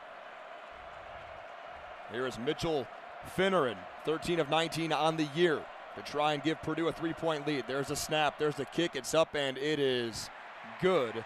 And the Boilermakers now have a 10-7 lead here in Indianapolis, 13:39 to play in the second quarter before Michigan takes the football back for their first chance in quarter number 2. Timeout. And this game right now, to me, we talked about that game in Bloomington. It seems like that matchup we saw in that first half. Illinois entered that game definitely not to be playing Michigan that close. They ended up, I think, closing as a 21.5-point underdog. But that game was tied 10-all at halftime.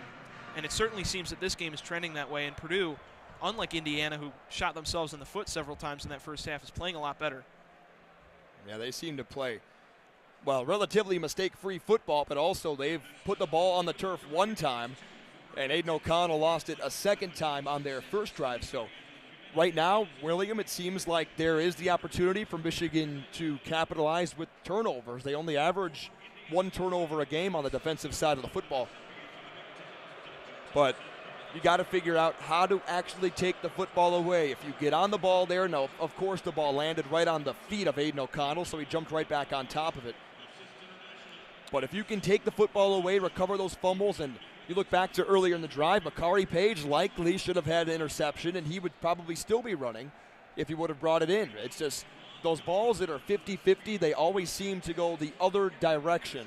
And Michigan, they've got to capitalize on that now getting into this postseason. And that's the function of a football being shaped as an oblong spheroid rather than just a right. circular ball. Turnovers and fumbles are really sheer luck. I think what made a team like USC great this year is they thrived off of winning that turnover differential. They really rarely got unlucky. But last night against Utah, Caleb Williams loses a fumble. He gets picked off, and you start losing that turnover battle. That really hurts your chances in winning any football game. And the fact that Michigan, instead of being able to hop on that loose ball, not have Purdue score that field goal and take the lead is a big moment in this game, as Michigan really has not trailed at all this year up until the last few weeks. And another opportunity for Michigan. They had a shot at a 3-and-out for the second time in this game. And the fake punt that was granted to them by about half a yard ended up giving Purdue a fresh set and allowing the Boilermakers to move the ball down the field and go and take their first lead. Well, they only have 19 rushing yards. Michigan, they only have 7, but Purdue has had one more drive offensively. The scoring drive for the Boilermakers, 11 plays, 46 yards, and 4 minutes and 32 seconds taken off the clock. Finner in a 33-yard field goal after Charlie Jones was ripped down by Will Johnson after a pickup of only about 2 or 3 yards to force that fourth down opportunity for Purdue. About 30 seconds until this immediate timeout concludes, and Michigan will take the football back, but that's something that Michigan needs to be wary of with this Purdue football team under Jeff Brom, is the trickery. Definitely, and Michigan has only been scored on twice in the first quarter once this year, and this happened in the second quarter early, but that just shows that Michigan does really get up for the defensive possessions early in a game, but Purdue has taken full advantage of what they've been given. And that game was against Maryland that they allowed a field goal and a touchdown in the first quarter. But Purdue, surprisingly, I think, fighting in this game. You wouldn't expect. They're motivated, aren't they? Yeah, and you wouldn't expect Michigan's defense with how they've done to surrender this much yardage early. There's the run-up and the kick from Van Ekeren, and Roman Wilson will watch it sail over his head for a touchback. So William, Michigan, they have to get back to what they did on that first drive. A long, sustained drive. They kept it on the ground a couple of times, but J.J. McCarthy able to find open receivers and have an efficient drive. And that going up for it touchdown from the freshman Colston Loveland. What a catch by him. So here we go for Michigan. First down and 10 from the 25-yard line. 13:39 to play second quarter. Purdue has their first lead. It's 10-7 Boilermakers. Michigan working out of the pistol. Quarterback J.J. McCarthy with Donovan Edwards behind him. Claps his hands. There's a snap. Handoff. Donovan up the middle. 35-yard line. Puts a shoulder down to the 37. And that's where he's brought down. To the 32-yard line. And he's brought down by O.C. Brothers, the middle linebacker. Took a big hit at the end of that run. And with Michigan's running back depth thin as it is, they can't afford to have Dono get hurt in this one. Already working with a heavy cast on his throwing hand. Remember, Donovan threw a touchdown pass in the Big Ten championship game a year ago. In the shotgun, J.J. McCarthy. Edwards to his left, one tight end set to the left side. Motion man Roman Wilson from left to right across the formation. J.J. will throw it on second down and 3. He'll throw across the middle. Got it complete. There's the tight end, Schoonmaker. You can hear the Schoon chants from down on the turf below. First down, Michigan to the 41. And it's been a while since we've heard those Schoon chants. He's been in and out of the lineup.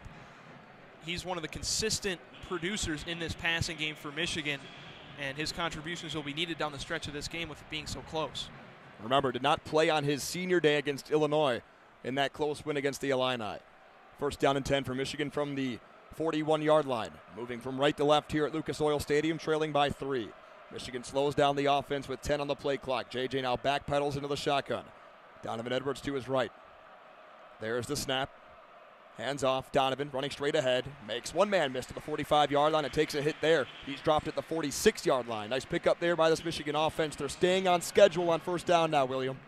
And that play in particular identified something to me.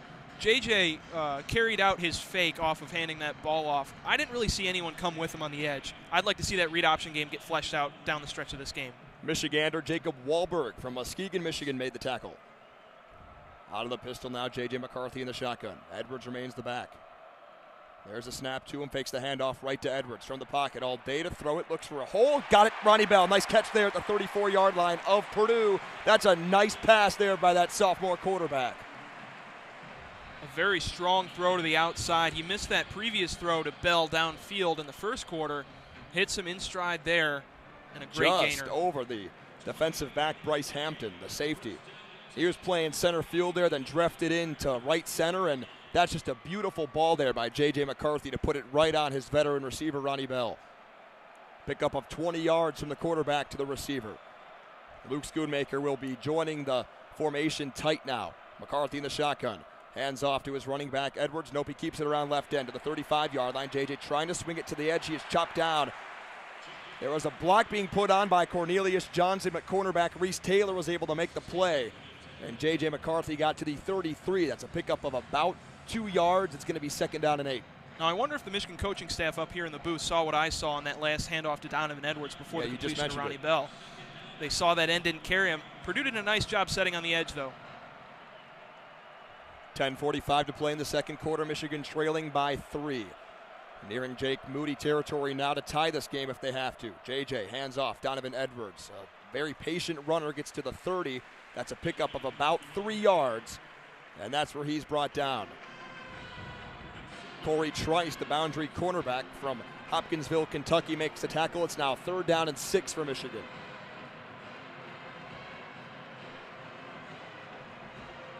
Now they're going right into that Purdue section. Michigan, I would say, owns about 3/4 of this crowd here tonight in Indianapolis. They are going right into the teeth of the Purdue student section. William and I and WCBN's crew is perched up in this end zone near side. J.J. McCarthy from the shotgun. He will drop the pass. J.J. all day to throw. Now twirls to his left. Looking, throwing deep down the sideline for Donovan Edwards. Over his shoulder and complete. He overthrew him. And that'll bring up 4th down and 6. And an opportunity for the strong leg of Jake Moody. And that throw has kind of been emblematic of Michigan's passing game outside of the Ohio State game. Near misses on those deep balls. Dono could have had that. He was open for a moment, but just out of the reach of his fingertips. And that ball just landed inside the white paint in the end zone, which reads Purdue. The far end zone reads Michigan with the Block M logo. A 48-yarder for Jake Moody here from the left hash. Greg Tarr will snap. Brad Robbins will hold. I think they got Purdue to jump off sides, William. This is going to bring up an interesting 4th down and short now. What do you think? Because Purdue's pointing towards Michigan, Michigan pointing towards Purdue. How about we just wait on the call?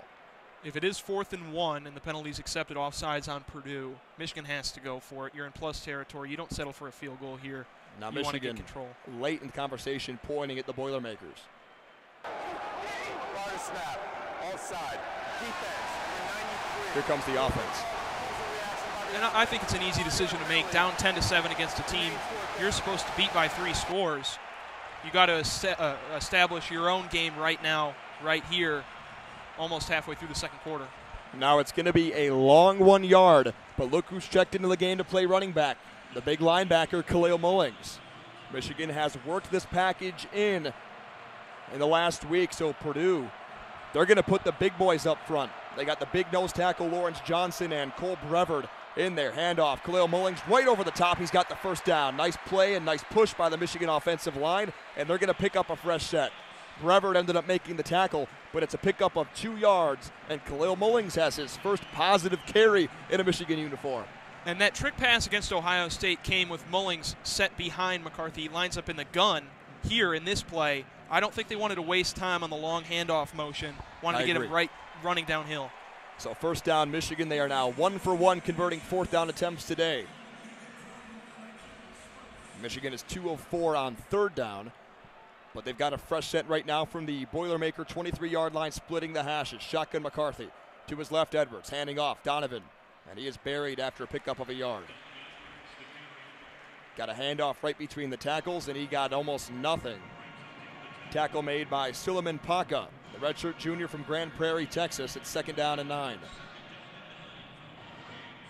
Kind of reminiscent of last week's game in the first half. Michigan almost had no running room.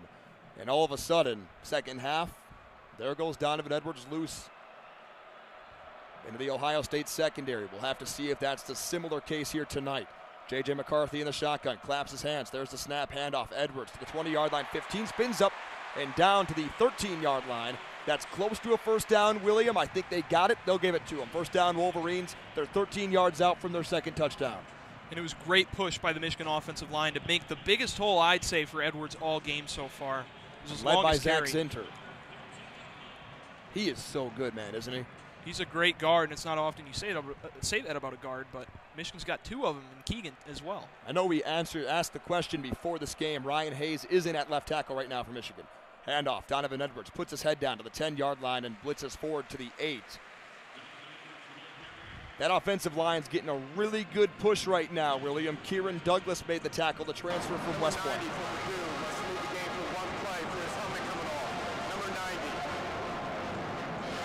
So what you just heard from the officiating crew is Lawrence Johnson. That's their nose tackle. Will have to head off the field for one play. It's going to be 2nd down and 5 for Michigan from the Boilermaker 8-yard line. That's big for Michigan. He's a great run stuffer in the interior of that line. The backup is Cole Brevard, transfer from Penn State, 6'3", 315. McCarthy in the pistol set. There's a snap, turns left, hands off. Donovan Edwards trying to run forward, gets to the 7-yard line, and he is tackled there.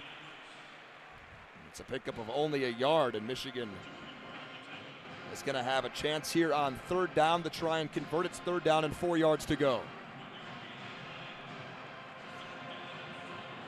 So a 2 tight end set as Michigan will huddle. I saw Mullings on the sidelines. He was wanting to come out there for this play. It's going to be Donovan Edwards. So Colston Loveland, who has the tight end, the touchdown catch, will join Luke Schoonmaker to the right side. Cornelius Johnson in motion now, tight to the set. J.J. McCarthy will throw it from the shotgun, rolling out to his right. J.J. to the 20, steps up 15, end zone, caught, touchdown, Michigan! It's Luke Schoonmaker, and the Schoon chants here in Indianapolis have made their big appearance. Michigan back on top. It's 13-10 over Purdue. Like I said earlier in the drive, it's great to hear the Schoon chants after the big tight end was missing in that senior day against the Illini. Michigan loves to feed the ball to its tight ends, and they've got 2 great ones in this game, even without Eric All.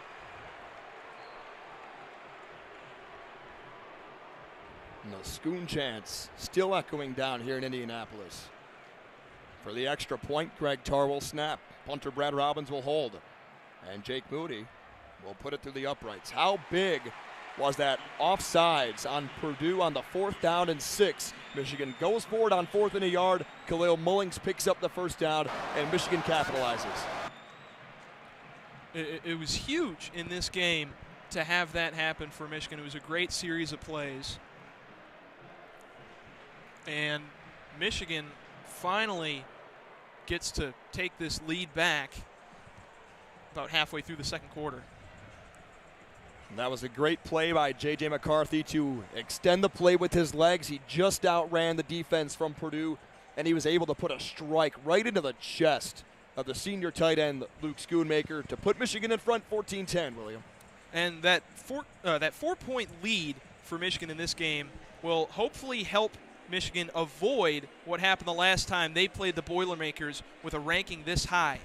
In 1976, Michigan was ranked #1 in the country when they traveled to West Lafayette, Indiana to play Purdue.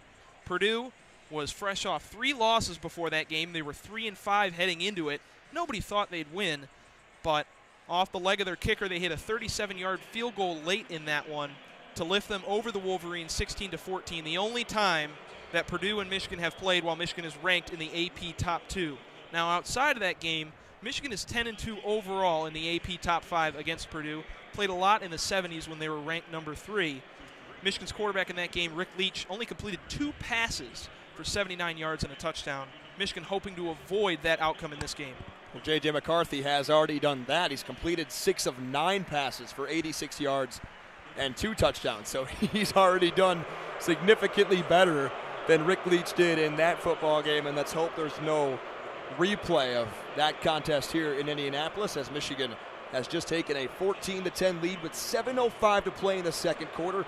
Zach Linfield here with you. William Gregory to my right, the great Kelin Flynn, and the next executive director of WCBN Sports. So congratulations to Kelin. That decision was made this past week by the great Adam Bressler, and of course a good friend of mine, Charlie Pregame, as well, as they have traveled and arrived safely in London to call Michigan's basketball, we'll call it a match since it's in London tomorrow against AP Top 25 Kentucky. The Wolverines put on a good showing on Tuesday night against Virginia, the #3 ranked team in the country, but the basketball team is in the UK to take on Kentucky tomorrow. But a big task at hand right now.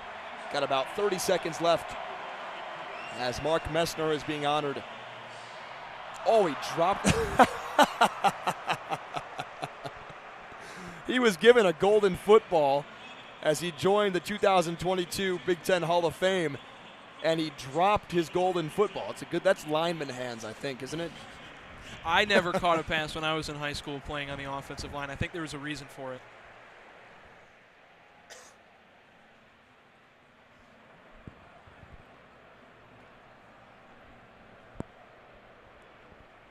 So the Michigan scoring drive, a long 13-play, 75-yard drive that took 6 minutes and 34 seconds off the clock. And a really talented play from J.J. McCarthy to extend it with his legs. A touchdown strike to tight end Luke Schoonmaker puts Michigan in front 14-10. There's the run-up and the kick from senior kicker Jake Moody. And it will go over the head of running back Colby Lewis for a touchback. The Michigan defense, William, they've got some work to do. They've got to figure out this dynamic duo of Aiden O'Connell and Charlie Jones. And, well, we're going to have another 3 minutes to discuss what dynamic duo Aiden O'Connell and Charlie Jones are. It's a transfer from Iowa. We heard Kendall Spencer in the pregame talk about it, that Iowa only had 6 passing touchdowns all year.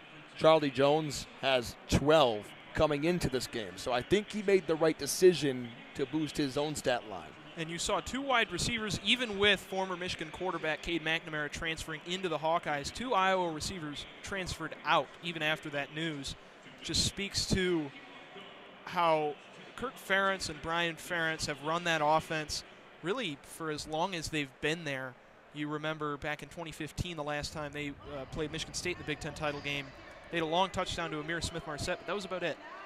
So Purdue, with these 3 guys, Maccabee, Jones, and O'Connell, I think present a unique challenge for the Wolverines. Maybe outside of Ohio State, it's been a unique challenge. And what's interesting is Aiden O'Connell is a finalist for the Bolesworth Trophy for the walk-on of the year. He was a walk-on. Devin Maccabee a walk-on as well, and Charlie Jones a transfer. So none of these 3 players heavily recruited by head coach Jeff Brown. I think another interesting thing that I know you guys haven't talked about is Aiden O'Connell is in his 6th year, and he's 24 years old. Quarterback J.J. McCarthy is just 19 years old. So I think that's a storyline there. That's a 5-year difference. J.J. McCarthy wasn't even in high school when Aiden O'Connell graduated. It's a little odd, the structure of college athletics nowadays, especially with the red shirts, your medical red shirt, the COVID year that some people were granted. It's a little bit odd, and the dynamic is a bit interesting. Well, before his injury, the Tennessee quarterback was Hendon Hooker. He's 25 years old, or at least he will be by the time the NFL draft starts. He's so talented, but he transferred in from Virginia Tech, had the COVID year. Now he's hurt. Probably will still go to the NFL, But against any freshman quarterback he played, he'd have, what, a 7-year age gap in college? Yeah. That's unspeakable. It's a bit crazy, isn't it? In any other year of college football past or before 2020. And I also think with that COVID year, you're going to see a lot of career records at every school in the country fall. We already saw the NCAA record for tackles fall for a Troy linebacker because he's been there for 6 years. It kind of takes away some of the significance of the career records when you get 5 or 6 years to do it. Also worth noting that the Big Ten has officially announced this football game here tonight as a sellout at Lucas Oil Stadium. It's been a really good crowd. As we mentioned a couple of times so far on this broadcast, about 3/4 of it we would say is painted maize and blue. And then the black and gold, black and bronze for Purdue owns the other quarter. So here come the Boilermakers now on 1st down and 10 from their own 25-yard line after the Michigan scoring drive. 13 plays, 65 yards, and a 7-yard touchdown pass from J.J. McCarthy to Luke Schoonmaker to put Michigan in front 14-10. 7:05 to play second quarter. Here come the Boilermakers and Aiden O'Connell. Running back is Dylan Downing, the transfer from UNLV. There's the snap. O'Connell from the gun. Looks, throws, right side. Got a complete 29-yard line. That's to his tight end, Payne Durham. Suwannee, Georgia native, picks up 4 at 2nd down and 6. And Durham, that second option in this Purdue passing game. Purdue's had a lot of great tight ends as of recently. Kylan Granson went here, so he's the next in a great line. A very experienced room. Payne Durham and Paul Piffieri as well. 2nd down and 6 for the Boilermakers. Now O'Connell in the shotgun. Hands off to Downing. Right between the tackles, charges his legs. I think he's going to be just shy of a 1st down. Junior Colson brought him to the turf. It'll be 3rd down and 1 for Purdue. They ran right behind the left guard, center, and right guard. That's Holstage, Hartwig, and Bowe. And it's 3rd down and 1. So Michigan has a shot here to get off the field. Dylan Downing to the right of O'Connell in the shotgun. Michigan shows a 5-man front, turns right, hands off. Downing got the 1st down, and he is brought down at the 37. Just a straightaway handoff, William, and they follow those same 3 blockers. Rod Moore makes the tackle. Michigan not afraid coming down in a cover 0. Single coverage with DJ Turner against Charlie Jones, making Purdue beat him on the ground. Boilermakers moving fast, and motion across the set goes Piffieri. He's now lined up in the near right slot. O'Connell fakes the handoff. He's going to throw it. Looks towards the left sideline. That's complete. That's the receiver, Rice. Jamon Green fell down for a moment, got back up to his feet to push him out of bounds, but another pickup of 8 yards. That's going to be 2nd down and 2 now for the Boilers. Passing game still extraordinarily effective for Purdue. O'Connell now 15 of 16 for 122 yards. Second catch of the game now for Mershawn Rice, the redshirt junior from Thompson Station, Tennessee. Now his 37th reception of the season. O'Connell from the shotgun. Behind him is Kobe Lewis, the running back. He turns left, hands off to Lewis. Lewis gets around one defender. He pulls his way to the 45, and he's going to be shy by a yard. It's going to bring up 3rd down and 1 again. And can Michigan get off the field here? We're seeing some backs out there that aren't named Devin Mockabee for Purdue. That's Dylan Downing now. He's to the left of O'Connell on 3rd down and 1. Same play they ran on the last 3rd and 1. He picks up the 1st down to the logo to midfield. And he is torn down by Makari Page and Junior Colson. I think they're going to give him the 49. Just shy of midfield, right at that Big Ten championship logo. Michigan's defense scrambling to get off the field. Aiden O'Connell in the shotgun gets the snap. He's going to throw it again. Only missed 1 pass today. He steps up. He's hit. He's sacked. Brought down from behind by lineman Jalen Harrell. And that's a big-time play by that defense to get Purdue off script. That's his 2nd sack today. And I think a big part of why O'Connell has been so effective and so efficient in the passing game is because it's been rare for Michigan to get him off his spot. He's been getting that ball out very quickly, but in that particular case, Michigan's coverage good on the back end, forces O'Connell to stay in, and Jalen Harrell able to get by his man for the sack. Now the 20th time that Aiden O'Connell has hit the turf this season with a sack. Under 4 to play in the 2nd quarter. 14-10 Michigan. Remaining the back is Dylan Downing, the Carmel, Indiana native. O'Connell, the snap, back at his own 35-yard line, dumps it off right side. That is complete to his receiver, Sheffield, and he's met by a gang of Wolverines at the 46-yard line. He'll be granted the 47. First one there, DJ Turner and Mike Stainer still. And the adjustments for Michigan after that first quarter where Purdue really dotted them up, giving those underneath passes to Purdue, but not letting them get beat up top by Charlie Jones. Yeah, you're right. No Devin Mockabee, the starting running back and part of that three-headed monster for Purdue on this drive at all. Kobe Lewis, the transfer from Central Michigan, is the running back off right hip of Aiden O'Connell on 3rd down and 12. From their own 47-yard line, 5 on the play clock. O'Connell gets a snap, looking at pressure, throws, and it is caught. It's going to be a Purdue first down. That is TJ Sheffield again. He continues to drive his way past the 35 and finally brought down at the 33-yard line. Big time throw, big time catch. And for one of the first times in this game, it's not to Charlie Jones, it's to another outside receiver for Purdue. And I would say Michigan's okay giving that up if it's not to Jones, but you don't want to give up that long first down in that situation. Jamon Green was in coverage for Michigan there. And it seems like on this drive, Purdue's been picking on Green rather than going outside to DJ Turner. Ohio State and Michigan State both did the same. Keon Coleman for the Spartans and Marvin Harrison last weekend for Ohio State. Aiden O'Connell's up under center now on 1st down and 10 from the Wolverine 33 with 3 on the play clock. O'Connell fakes the handoff.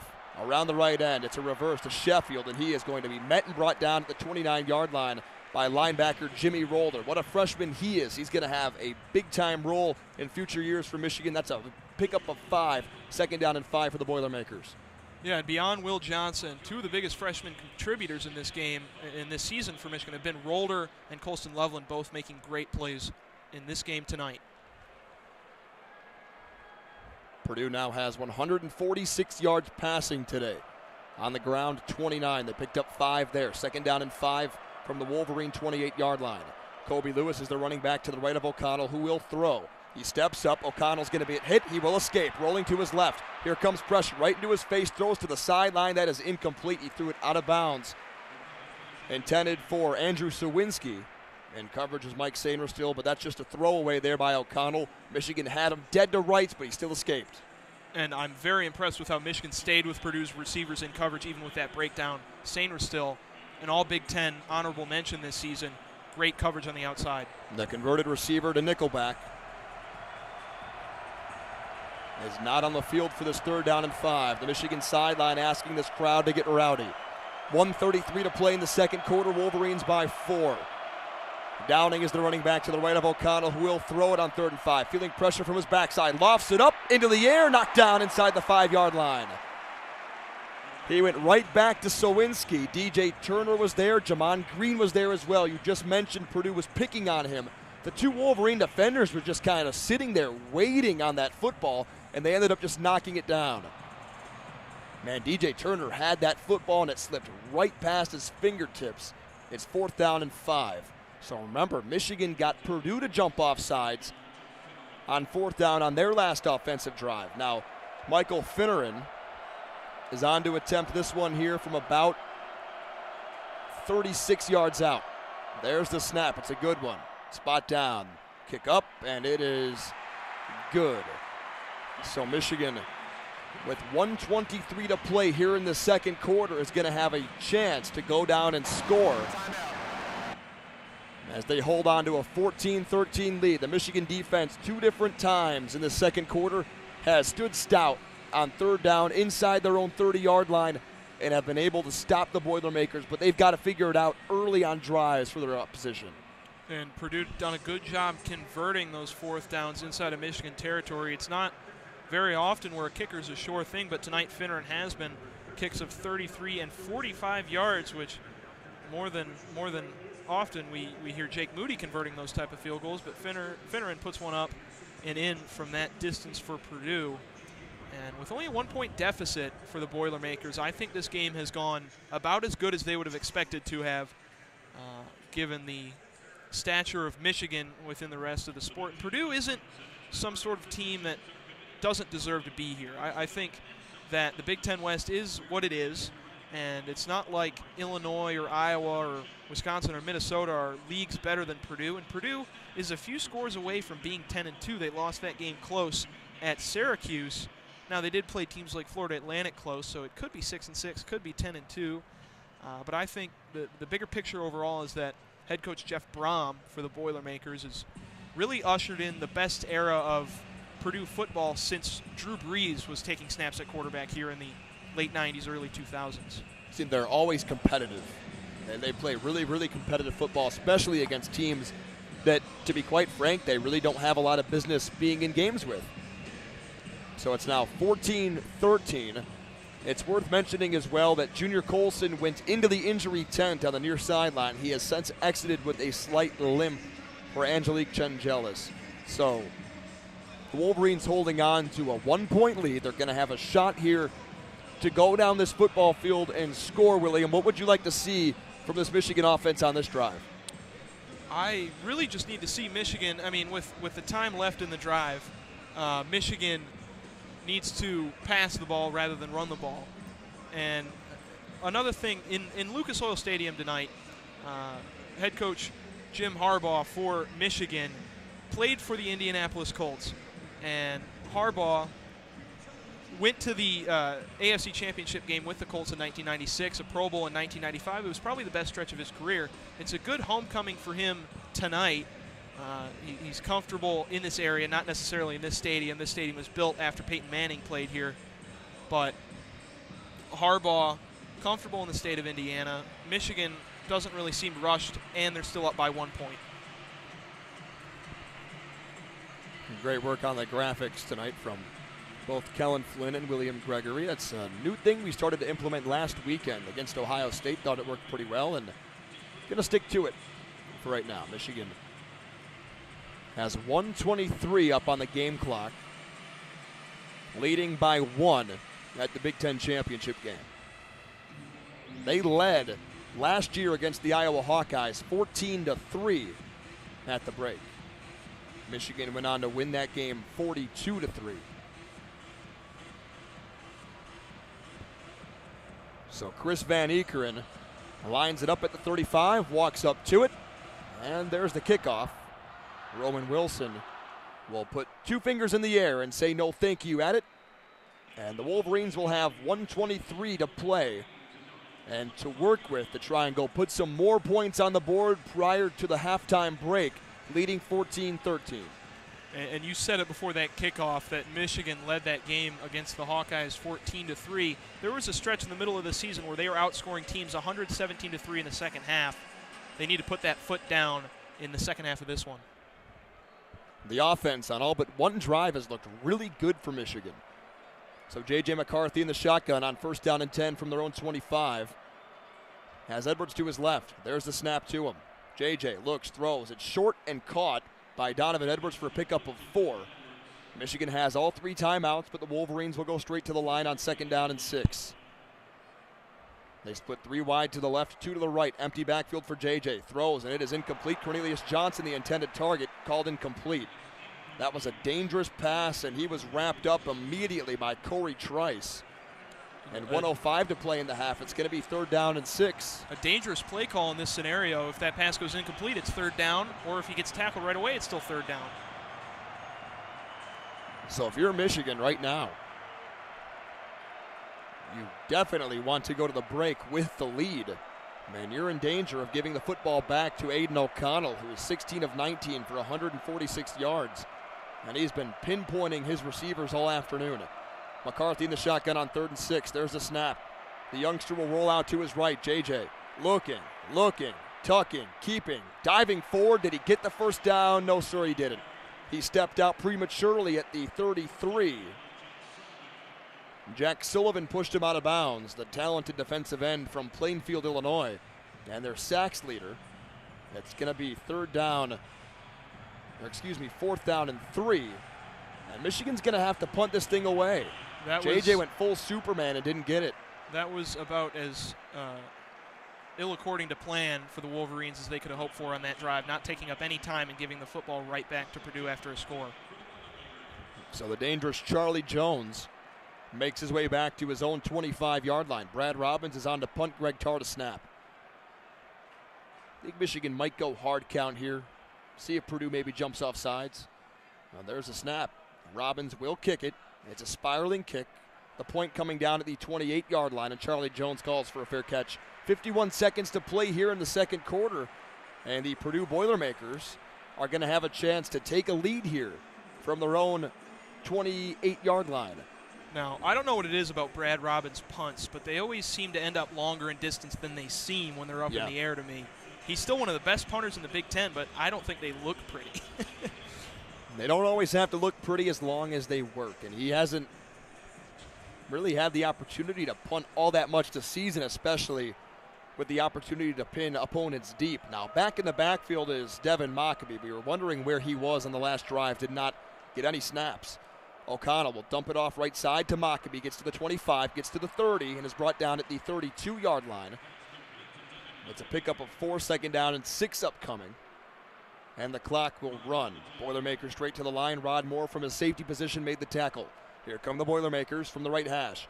O'Connell the snap, dropping, looking, throwing. Got a complete open field. That's TJ Sheffield at the 45-yard line. Stiff arming Rod Moore at midfield, and he's pushed out of bounds with 25 seconds to go.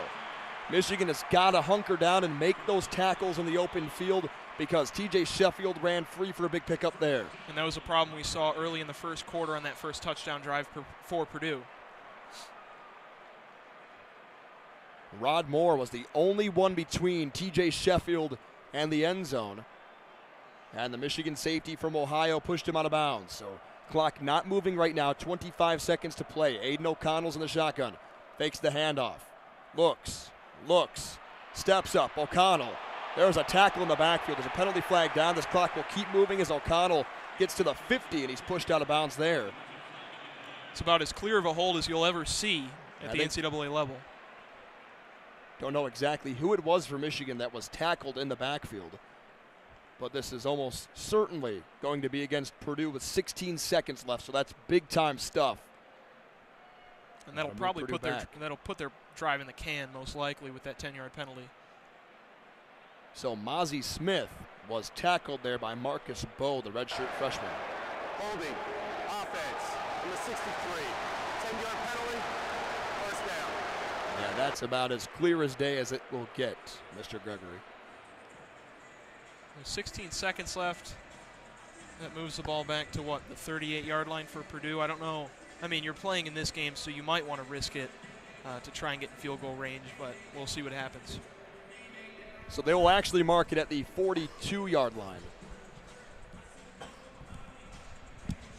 It'll still be called first down and 20, but the 42 at the left hash is the mark. So Michigan now, they've been pretty good at applying pressure to Aiden O'Connell while Purdue's been behind the sticks. So now, you're Michigan. You want to get into halftime with this 1-point lead. It's 14-13, 16 seconds left. They're going to hand off Mockabee right between the tackles, and he is brought down after a pickup of about 3 yards.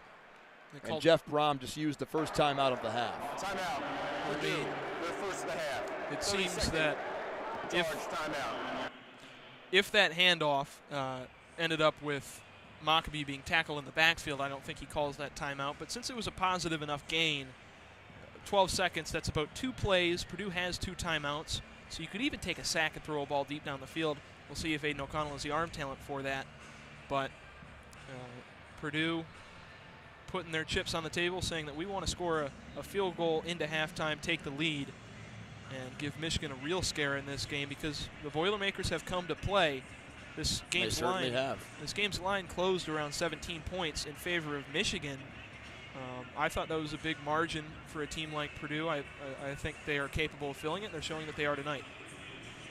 Michigan only has 135 total yards in comparison to Purdue's 202.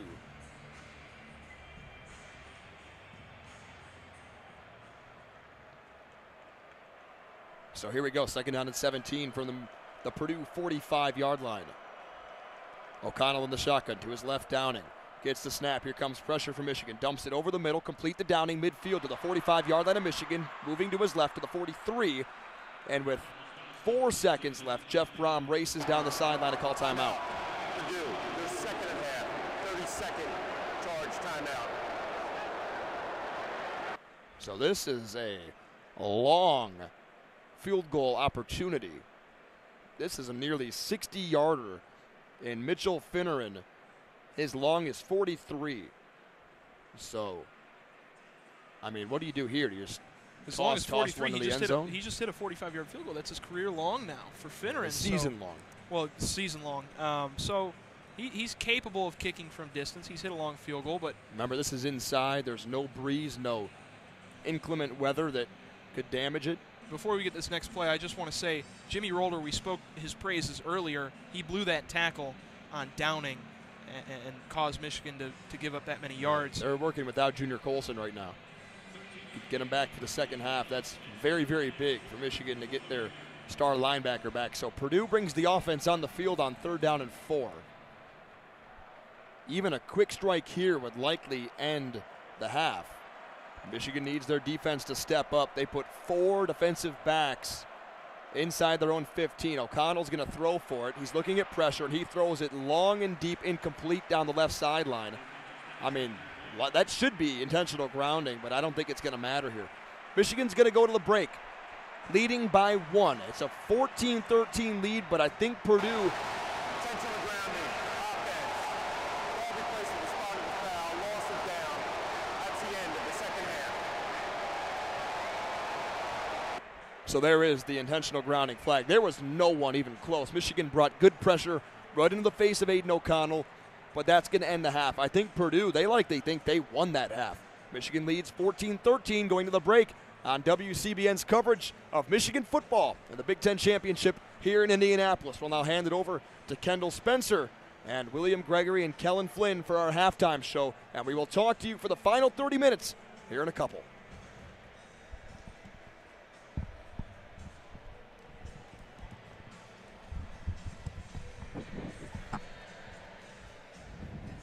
Hello.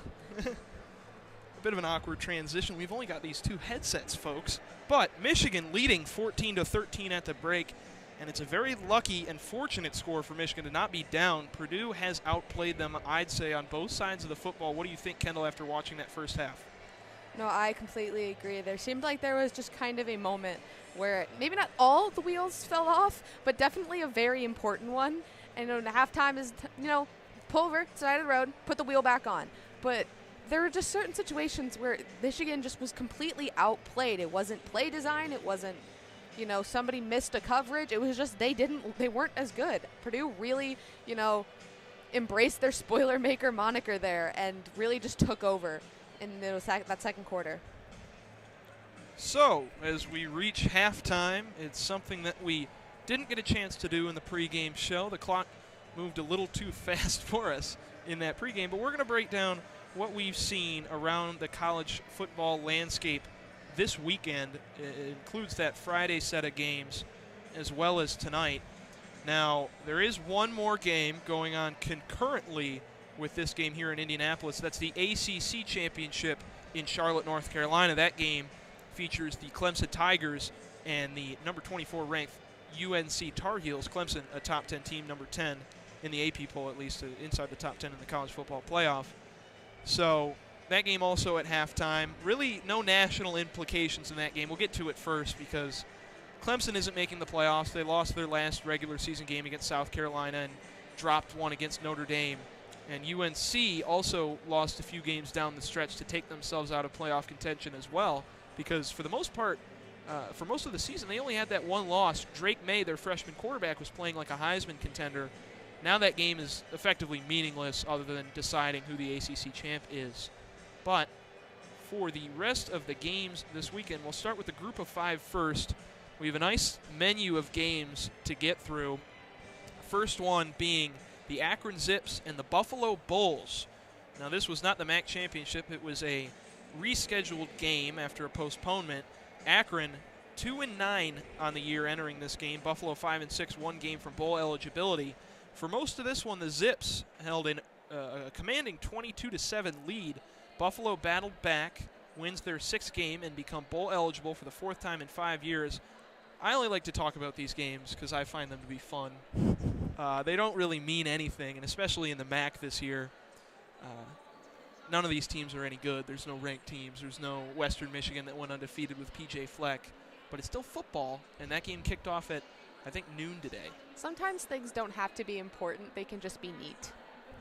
And another neat thing, we'll get to the MAC championship in a minute, but another really neat thing that I really love, and not many of you might even know that this game was played today because it was added to the schedule after a waiver was applied for by New Mexico State for the NCAA to allow them to play this 12th game of the season after a cancellation against the Valparaiso Beacons. Now, Valpo is an average FCS team. It just was an opponent to play for the Aggies at New Mexico State. They win that game 65-3. And you may be asking me, William, why is this game important? To you, at least. And this game is important because New Mexico State is now bowl eligible for the 5th time in program history and only the 2nd time since 1960. They made their first bowl since 1960 in 2017, but under first-year head coach Jerry Kill, this program seemed dead in the water. They really don't have a lot of budget in the athletic department, and they haven't won many games. Jerry Kill had some health issues while he was at Minnesota, but he's one of the better head coaches in the FBS. Great turnaround for him.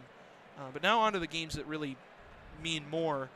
Toledo and Ohio in the MAC championship in Detroit. Toledo, the most talented team in the MAC year over year since that Western Michigan and Northern Illinois stretch of run. But they entered this game 7-5, dropped a couple close ones. Jason Candle, really bad in close games as head coach of the Rockets, beat Ohio 17-7. Anything to say about this game? Bad year to be a school with Ohio in the name. And it was a good year for the Bobcats. They go 9-3. They lost their longtime head coach Frank Solich a couple years ago. He retired 1 or 2 years ago, and nobody really expected them to make it back to the MAC championship game.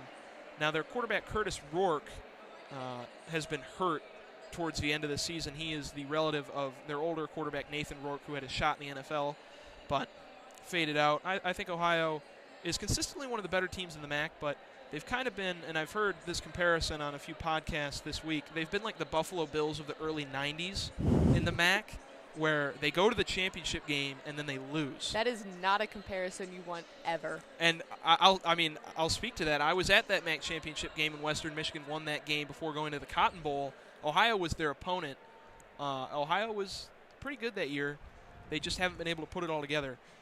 Next game on the slate, it was a noon kickoff. It was last night, Friday's game, the Conference USA Championship between the UTSA Roadrunners and the North Texas Mean Green.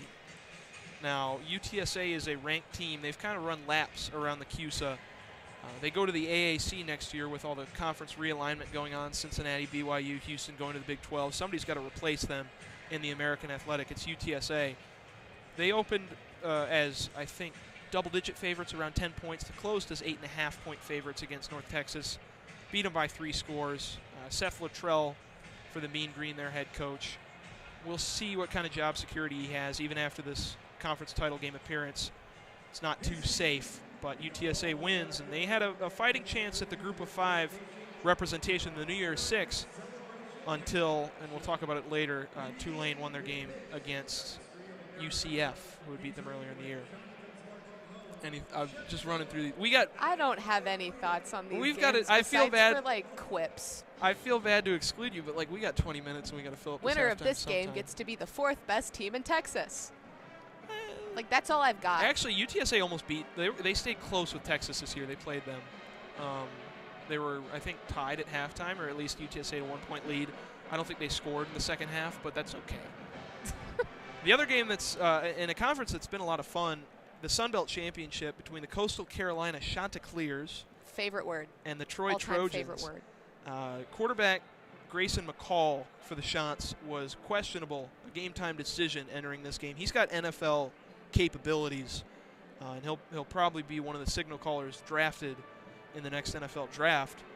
And it was clear on display against James Madison that Coastal needed him. They lost big in that one, but he comes back, and even if he's at half strength, it really gives the Chants something. Still lost by almost 20 points, 45-26. Now, the Trojans are a great team in their own right. I think they're probably the second-best Group of 5 team, I'd say. They lost to Ole Miss early in the year. You're not expecting a team of Troy's caliber to go up against an SEC school and beat them. But first-year head coach John Summerall for the Trojans has really proven to be something. He had some buzz for the Auburn job before it went to Hugh Freeze. He's proving that Troy's going to be here. They've been a good team over the past few years, but they haven't taken a step like this, winning 11 games. And the last Group of 5 championship game beyond the AAC, I think that's in a different category since they'll be making a New Year's Six bowl. Tulane will. Fresno State beats Boise State, and I think for a long time in the Mountain West, Boise State winning that conference was a sure thing. They won 10 games this season, I think, quietly because they inserted a freshman quarterback, Talon Green, benching Hank Bachmeier, who's one of the highest recruited quarterbacks they've had with the Broncos. But Green gets overwhelmed in this game. He threw 2 picks. He's a freshman.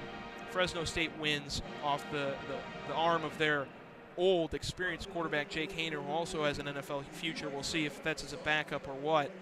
But Fresno wins.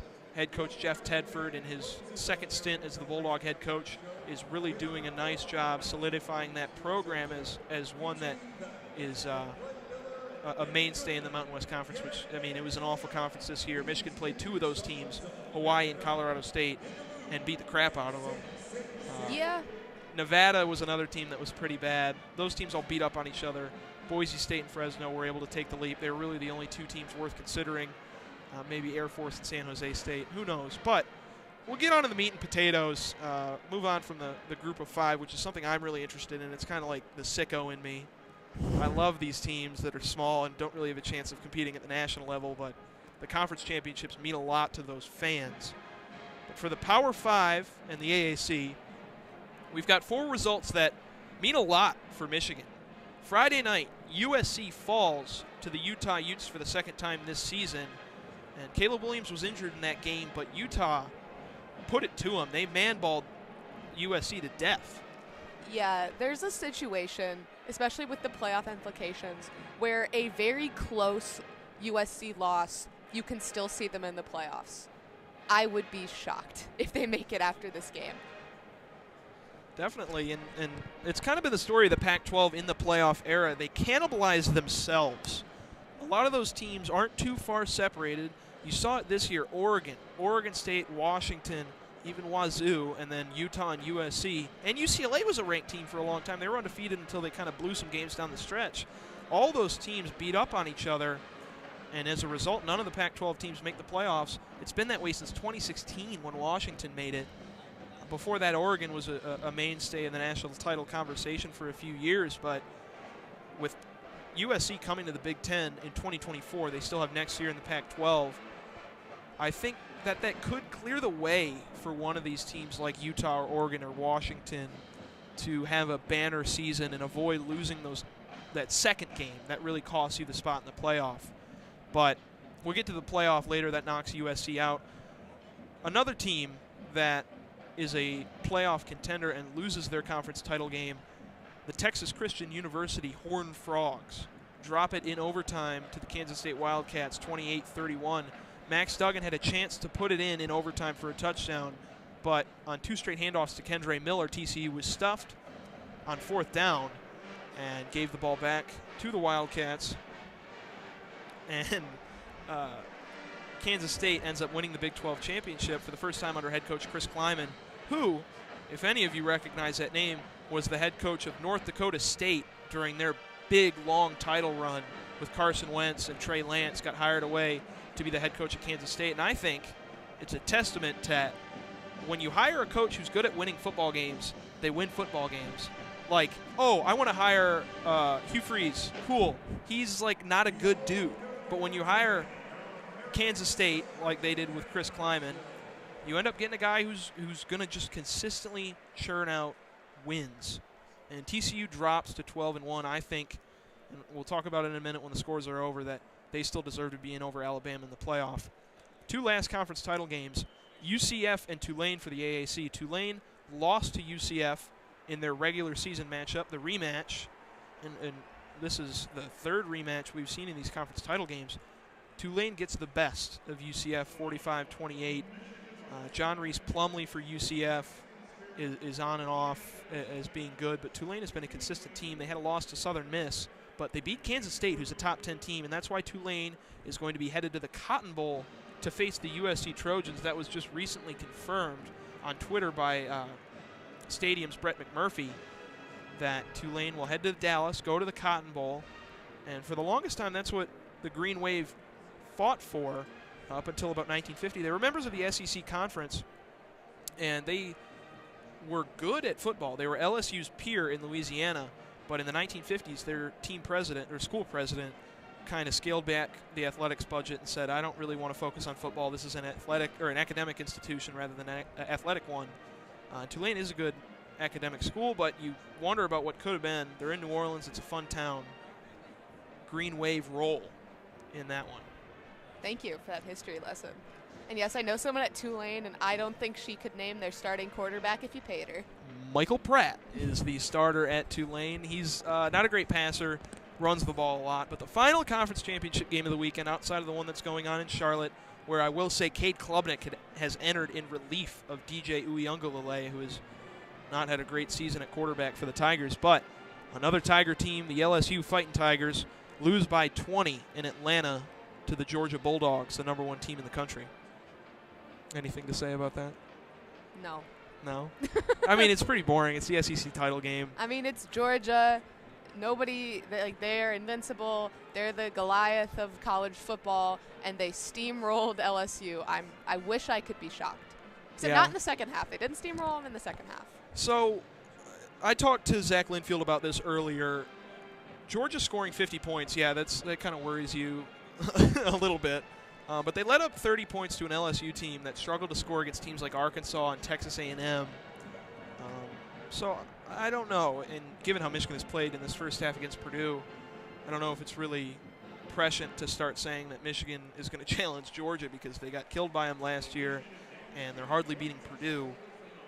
But I think if Michigan eventually ends up meeting the Bulldogs, they've got a better shot this season than last season with how the Bulldogs have played and with how the Wolverines have evolved. I agree.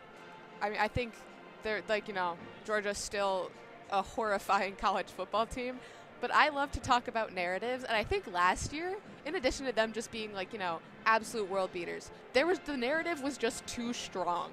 Like Georgia, just the entire story around them and everything, I think was just too much for other teams to overcome. I know that sounds really kind of dumb and make it they just didn't. I'm not saying they didn't play well enough. I'm just trying to make it something else. But I don't know. I think it was one of those special Cinderella run type things. Except it wasn't a Cinderella run because they were the best team the entire year. But you know what I mean? The narrative. Well, Georgia hadn't won a national title since 1980. And their chief rival, Georgia Tech, had won a national title in 1990. And even with the station that the Yellow Jacket football program is in compared to the Bulldogs, you will know that those Yellow Jacket fans would give it to Dog fans that they won a national title more recently than Georgia. Not the case anymore, and now Georgia is really embarking on a historic run in college football under head coach Kirby Smart.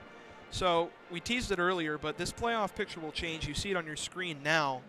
Great graphic by Kelin Flynn. USC loses, TCU loses. I think that knocks USC out, but the general consensus among our crew is that TCU is going to stay in, and really Ohio State will jump into the playoff. But we have heard numerous rumblings about a certain color of tide rolling in, and we've heard Michigan State. I was talking about Nick Saban like he was still Michigan State's head coach. I wasn't even alive back then. But you said a flashback from a life you didn't live. A life my mom lived. But Nick Saban is currently on Fox, apparently. We don't have a TV up here, but he's lobbying for Alabama. We have my dad to be in the telling playoff. me this. And Urban Meyer was shamelessly lobbying for Ohio State to make the playoff before the TCU game today. And I find that, don't even get me started on Urban Meyer. But that 4 spot is up for grabs to play Georgia, which really I don't know why a team would want that. It's kind of like a hot potato thing where you're like, oh, no, I don't really want to do that. No, ew, gross. Like USC gets to go to the Cotton, or, they get to go to a bowl game that's not against Georgia. And that's, I think, better. According to my dad, who was the one who told us this, he was saying that if people would make Alabama the favorite or underdog against the teams on the bubble, and that should be your answer. I don't want to see Georgia play Alabama. I don't want to see Alabama anywhere near the playoff. I don't want to see Ohio State anywhere near the playoff. I think they should put in a conference champion. I think this was like the worst outcome for Michigan possible. No, not even for. I think for anyone. I don't. Well, for the world, yes. I don't specifically for Michigan. I don't think Michigan's going to end up playing either Ohio State or Alabama or whoever gets that 4 spot, because Georgia is going to neutralize them and turn them into a viscous paste. That's what's going to happen. A viscous paste or a fine powder, whatever kind of compartmentalized matter you could think of. That's what Georgia is going to grind whoever they play into. Especially if it's Alabama, Georgia wants to destroy them. And if it's Ohio State, Georgia is going to destroy them, because if Michigan could dominate the line of scrimmage against them, imagine what the Bulldogs can do. So that seems to be the playoff field. And I think Michigan, whether or not they win or lose this game, they'll be in the playoff. Obviously, if they lose this game, that's warning bells for, every team but Georgia. That's like a green let's go sign for the Bulldogs. They're going to walk into a national title if Michigan ends up showing that they are capable of dropping a game to a caliber of opponent like Purdue, with the rest of the field looking like it is. So with about 6 minutes until the end of the half, and with me and Kendall's time dwindling on this broadcast as we hand it over to Kelin Flynn and Zach Linfield to start the second half, they'll carry it. We will be back later. All the way to the end of the game. Yeah. At the end of the game. To break it down, but this game, Purdue versus Michigan, closer than a lot expected. I picked Michigan to actually not cover in this game. I thought Purdue was going to play up to the standard of a competent football team. Outside of the teams like Nebraska and whoever, Michigan has kind of struggled in these grinded out games to end up covering. But I didn't expect it going this way. I talked about it with Zach, but Michigan struggling to pressure Aiden O'Connell and get him off his spot. That's why he's 19 of 22 for 183 yards. 7 catches going to Charlie Jones. But in that second quarter, Michigan kind of stepped up, didn't allow Jones to beat him. It was the other receivers for Purdue, Maccabee, Rice, Sheffield, especially Sheffield, and Payne Durham, the tight end, along with Downing at the end of the first half to get Purdue into range where they could throw a Hail Mary. But, Kendall, what does Michigan need to do in the second half to start to pressure Aiden O'Connell? They've done well limiting Purdue's running game, but the passing game is what's hurting them. We kind of saw them, figure it out a little bit at the end of that second quarter with just keeping the ball out of Charlie Jones's hands, because he's going to make you pay for it every single time. Now that they've at least attempted to neutralize Charlie Jones, they have to work on the rest of Purdue's offensive core. The run was never really going to be a problem, even when the pass opened up. It was going to be a pretty average run game, but it was never going to be the thing that lost Michigan this game. They need to put more emphasis on protecting every wide receiver, every target, the tight end, wide receivers, etc. Because Aiden O'Connell's going to sling it, and he's slinging it pretty well today. And I feel like we've seen this team make a lot of second-half adjustments. Their second-half defense has been phenomenal, and we just have to hope the same thing happens here. So I just got an email, and as we're credentialed media members here in Indianapolis, we get to vote on the MVP of this game. So that means we have 4 votes, and I think it would be more fun and better for our fan engagement if everyone in this chat sounded off and told us who they wanted us to vote for MVP of this Big Ten football championship. So that's something interactive we're going to give you guys the privilege to be able to do. This is something off the cuff. I didn't know we got to vote for MVP. I haven't ever had a vote for any type of award. You can say that. I'm voting for a tight end. Thank you. Oh, come on. No. No, I'm not right, playing. Well, you can vote. You can Choose stump the tight end. Stump for the Aussie punter. You can do that. Stump for Brad Robbins, Jake Moody. But fans of WCBN Sports and those who are still listening during halftime, you have a shot to vote. At least you can get my vote. I don't care. You can vote for whoever you want. You can have Will's vote. My vote is precious. Dependent Fanatic, I'm speaking to you. Who do you want to be MVP of this ball game? I will vote for them. It won't be a sure thing that they win, but this is something we're going to give to you guys. Seeing Scooney for MVP right now, he had a great touchdown. Colston Lovell, the other tight end, had a longer touchdown. Joe, I've got you. I am voting for a tight end. All right. Well, we're almost to the second half starting. We've got some time to kill. We hope you all have liked our new graphics that we're trying to roll out for this game. As we get further and further away from the pandemic and our concrete is starting to settle on the new leadership we have here at WCBN, we're going to start putting out new things, new graphics, and really capitalize on the opportunities we have to put these broadcasts on YouTube. So we hope you've enjoyed that. But we're going to get set here for the second half. You guys cast your votes for MVP in the chat. I'll be monitoring it. Olu Atimi for Heisman, dependent. I can vote for him for MVP of this game, but not for Heisman. I'm voting for tight end. The Heisman Trophy used to be an award that was given to a big lineman who made an athletic play. But we're going to hand it off to Zach Linfield and Kelin Flynn for the second half.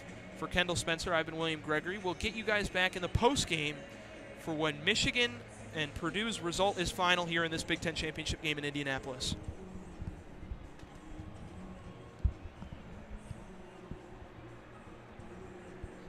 Thank you, William and Kendall. Great job on the halftime show, as we are about 1 minute and 15 seconds away from resuming play here in Indianapolis. Michigan on top of Purdue at the break, 14-13, here from Lucas Oil Stadium.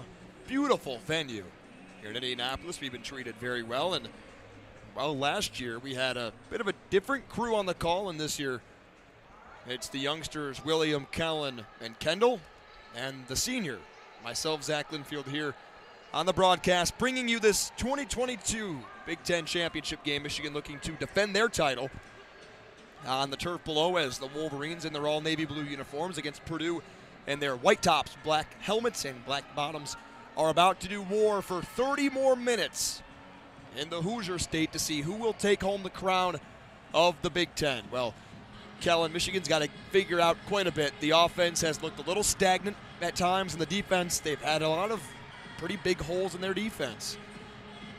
Yeah, and it's been all Charlie Jones offensively for the Boilermakers. 7 receptions for 74 yards. He had that big 25-yard catch in the second quarter there.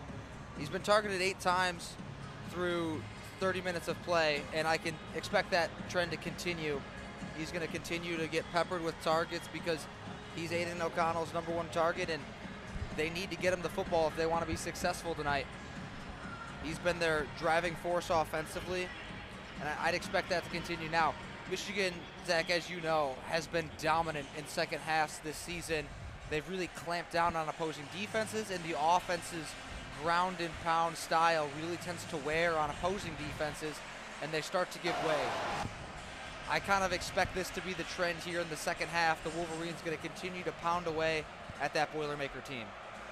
Well, Chris Van Eekeren will run up to the football, kick it away, and it will go over the head of the waiting Roman Wilson in the end zone, reading Purdue. Michigan will move from left to right here at Lucas Oil Stadium, beginning at their own 25-yard line. A lot of good things to harp on after the first half, Kelin, but only a 1-point lead. What's Michigan have to do different to separate themselves from this Purdue team in the second half? Well, I just talked about Charlie Jones, and obviously step #1 defensively is slowing him down and containing him. And after that, I think you need to continue to get pressure on Aiden O'Connell. They've done a nice job at times of getting heat, but you got to be able to bring him down. So J.J. McCarthy with 3 tight ends in the formation on 1st down and 10. Will move up under center. Oluwatimi's hovering over the football. J.J. gets the snap, hands off. Donovan Edwards, open field, 30-yard line to the 35 to the 40. Crossing midfield. Edwards to the Purdue 40, to the 30, to the 20. Can he outrun the defense? No, he cannot. He stomps out of bounds inside the 20-yard line. How about that for an opening play in the second half? And I just talked about how Michigan's ground and pound attack really wears on teams and can really affect them. Well, you see that the Wolverines continue to attack with the ground game, and they rip off a huge run to start off the second half. Donovan Edwards put one heck of a move on the field cornerback Reese Taylor, the transfer from Indiana. And then he was off to the races. There was no one between him and the end zone before finally being chased by the safeties. 1st down and 10, Michigan from the 15-yard line. JJ, quick throw left sideline. Ronnie Bell stays on his feet, and then he's tackled by Taylor. And McCarthy showing nice accuracy on these quick timing routes He struggled with that at times this season. That's something he's going to need to really hammer in if the Wolverines want to make a push at a national title this year and win this game. Pick up a 4 there. 2nd down and 6 upcoming for the Maize and Blue. Strong pistol set for JJ. Max Bredesen off his right hip in a 3-point stance. Behind him, running back Donovan Edwards. Claps his hands. Straightaway handoff. Dono past the 10. Charging his legs to the 7-yard line. Michigan's going to need the 6. It's going to be 3rd down and 1 as we're a minute and a half into this 3rd quarter here at the Big Ten Championship game. Michigan leading 14-13. Khalil Mullings, no linebacker, who's been used 1 time today. 1 carry for 2 yards, has checked into the game at running back. And you just said 1 carry for 2 yards. Down in distance, 3rd and 2. Short yardage situations, he's been the Wolverines' guy so far in the late season push. Same formation as that 1 carry. Shotgun off the right hip of JJ. There's the snap. Hands off to him. Khalil inside the 5. Khalil puts a shoulder down towards the front line, and he is shy by a yard. That was a good-looking run there by Khalil Mullings for Michigan 1st down. Like you said, Zach, he just put the shoulder down and barreled through a couple of Boilermaker defenders there, showing off that strength and pushing the Wolverines to the goal line here. So Michigan an opportunity to go up by 8 points if they put 7 on the board here. That was a natural-looking carry for the Michigan linebacker, 6'2", 232. The junior from Massachusetts is in the eye set. Motion man, Giovanni El-Hadi. Turns right, hands off to Khalil Mullings, pushing towards the goal line. Is he over? Yes, sir, he is. Touchdown, Michigan! And the Wolverines have a 20-13 lead here in Indy. That's one heck of a first drive to start the 3rd quarter. Jim Harbaugh and this coaching staff can't ask for anything more than what they just saw. Explosive run from Donovan Edwards, and then they just pounded in with Khalil Mullings in the red zone. And how about that? His first career touchdown comes at the Big Ten Championship game. So now 2 touchdown passes for quarterback J.J. McCarthy and a touchdown carry for middle linebacker turned running back Khalil Mullings. Greg Tarr hovering over the football will snap it to Brad Robbins. And Jake Moody will look to put the Wolverines up by 8. Good snap, good hold, kick up and good. And the Wolverines lead at 21-13. A strong first drive to start the 3rd quarter with 12:25 to play. In this 3rd quarter, Wolverines leading at 21-13. And that's a drive that Jim Harbaugh, that's textbook Jim Harbaugh right there. Just physical, ground and pound football. One throw. Asserting your dominance over the other team, just out-physicaling them. And Jim Harbaugh, that's what he loves to see. This coaching staff, this is what they've done all year. This is what they've preached. And in the 2nd half, the Wolverines have just been dominant over their opponents. And now you and I, Kelin, I'd like to bring up a couple of things that you and I were talking about at halftime. And first off, that was, how was Michigan going to stop this passing attack from Aiden O'Connell and especially Charlie Jones? It was brought up, and it was an NFL comparison that maybe isn't exactly accurate, but Charlie Jones in this game, 7 receptions, 74 yards, hasn't scored, but he's been also efficient. That's a Davante Adams-like stat line that he put up in that first half. And Aiden, we knew coming into this game that Purdue was going to throw the football, and they were going to throw the football a lot. That's what their bread and butter is. That's just what they do. And so for the Wolverines, it's all about containing that. And you see that if you're going back to that Davante Adams comparison when he was in Green Bay with Aaron Rodgers.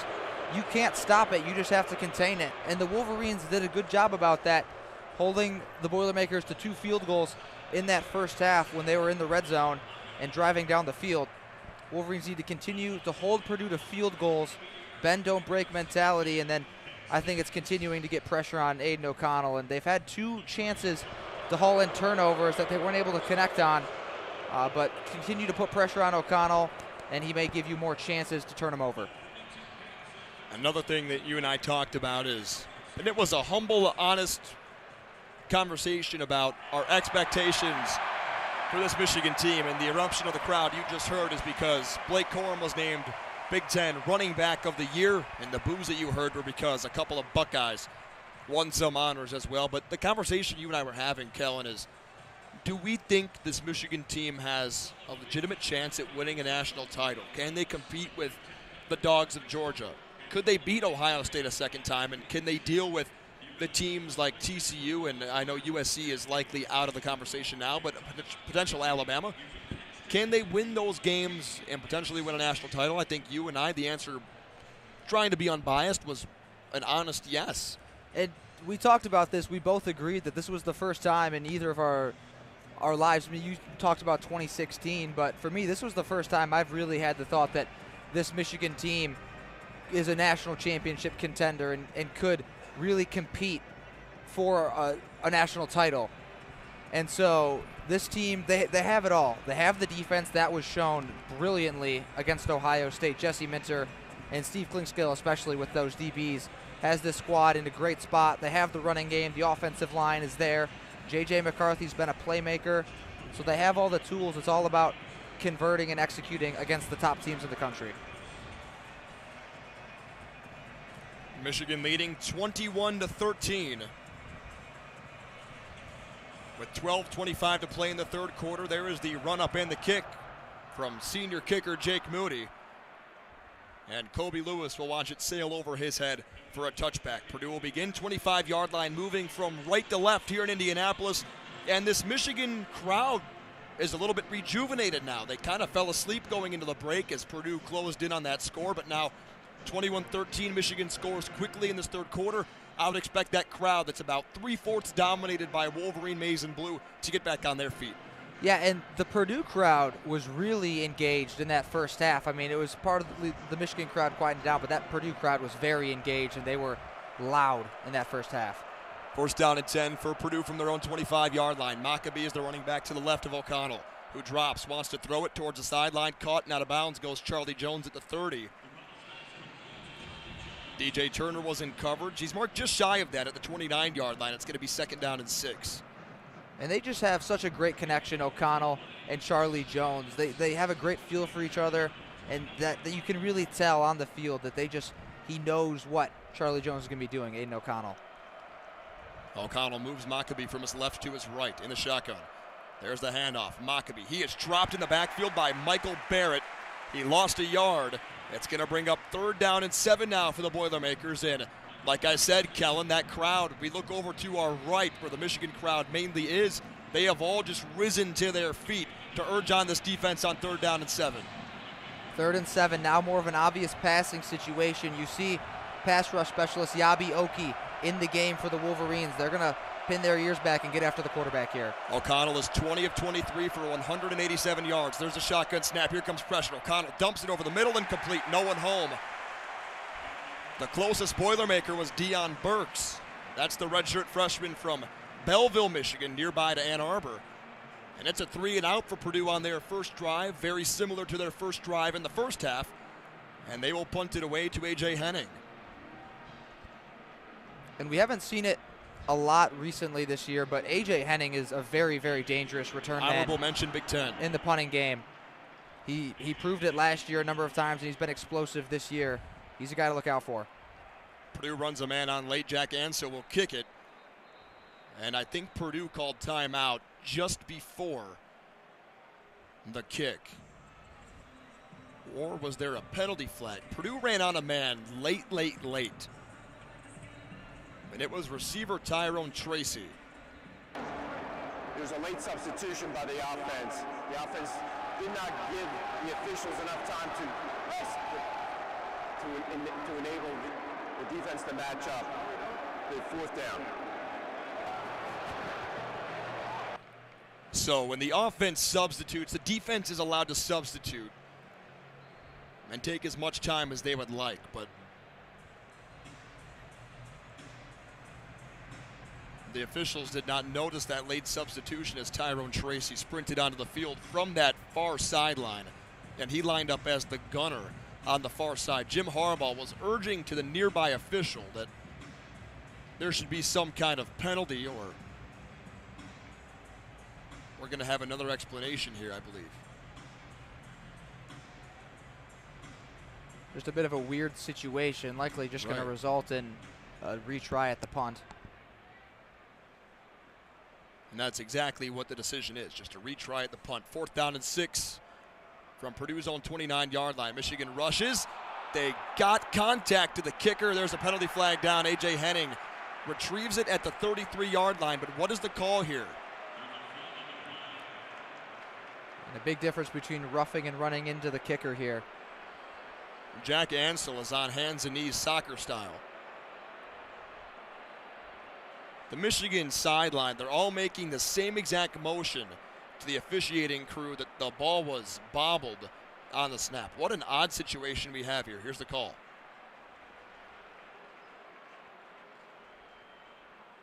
Oh, he bobbled that football.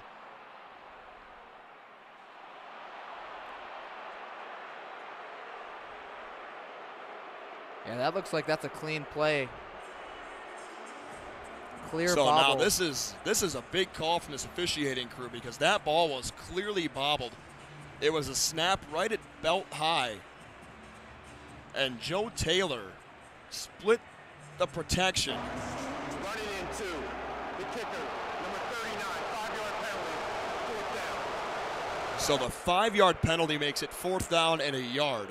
Jeff Brom, now shown on the big screen, is not having it. This Michigan sideline still unhappy. Yeah. And for a 3rd time, A.J. Henning's going to run deep. Purdue obviously looking for roughing there. The difference roughing. Correction. Penalties decline. 1st and 10, Michigan. Wow.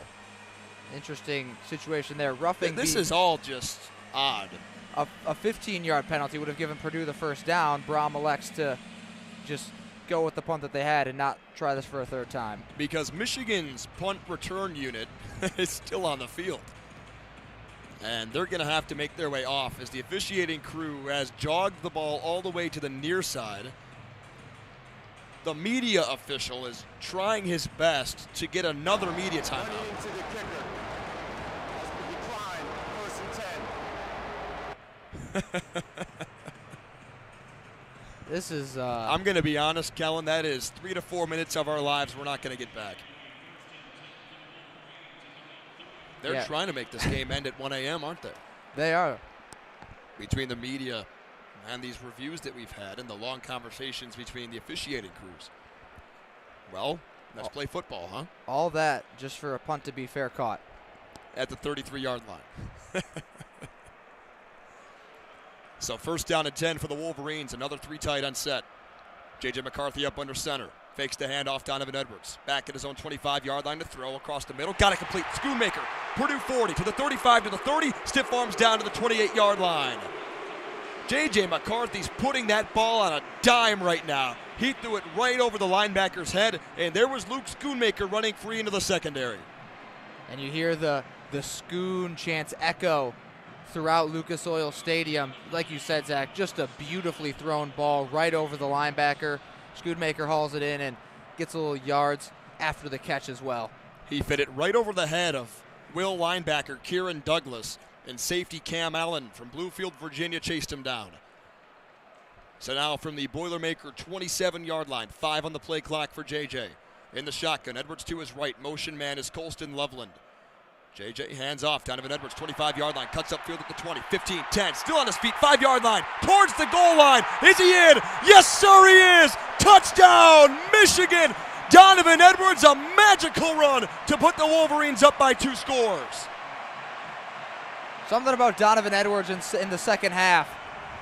Against Penn State, against the Buckeyes. He's been dominant. Just a physical run there from the West Bloomfield, Michigan native. I mean, how did he stay on his feet? He broke one. Let's look at it on our monitor to our right. 1, 2, 3, 4, 5, 6, and he was tackled by the 6th man into the end zone. That is over half the defense. And a delay here. I don't know what's going on. He's clearly in. I mean, this crowd right now, Kelin, you think it's swayed back into Michigan's favor? I would definitely have to say that the Michigan crowd is having their way right now. Loving what their team's doing. 27-13 is the Wolverine lead here in Indianapolis. 10:32 to play, 3rd quarter. Good snap, good hold. Kick up, and it is good.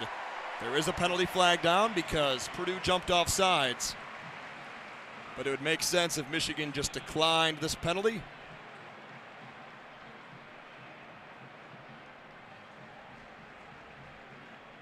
And took the extra point. So the Wolverines, one announcement away from being up 28-13. Offside, defense, number 1. The penalties decline. Try is good. Timeout. So the combination of J.J. McCarthy, Donovan Edwards, and Luke Schoonmaker helped the Wolverines put themselves up 15 with 10:32 to play here in this third quarter. That's probably as good of a start as you could possibly ask for to start the final 30 minutes of play, don't you think? Absolutely. This is a Michigan team that, like we talked about, they've been dominant in second halves all year. And talk about dominance, Michigan has had a lot of success in the state of Indiana. As you see the graphic on your screen, dominant against Indiana, against Purdue. Notre Dame, not quite as much success, but overall 51-23-1 in the state of Indiana. And that trend looks to be continuing so far today. Wolverines are 3-0 in Indianapolis, and prior to this game had only allowed 3 points. Those 3 points coming in the Big Ten championship game last year against the Hawkeyes. It's a little wild to think, too, that Michigan hasn't made a bowl game or, of course, a Big Ten championship appearance anywhere in Indianapolis since 1907 prior to last year. That's well over a century ago. So Michigan, not only have they re-energized this crowd, they have taken a strong 28-13 lead, but now it's about solving the puzzle that is Aiden O'Connell, Charlie Jones, and at some point in this game, Devin Mockabee. And the Wolverines have done a nice job kind of controlling him so far. This rush defense has been stout throughout the season, 6 attempts for 11 yards, but he's been active in the receiving game, a number of receptions, a lot of those short passes around the line of scrimmage, but they've been able to convert a lot of short yardage first downs with those plays. So it's all about Charlie Jones, really.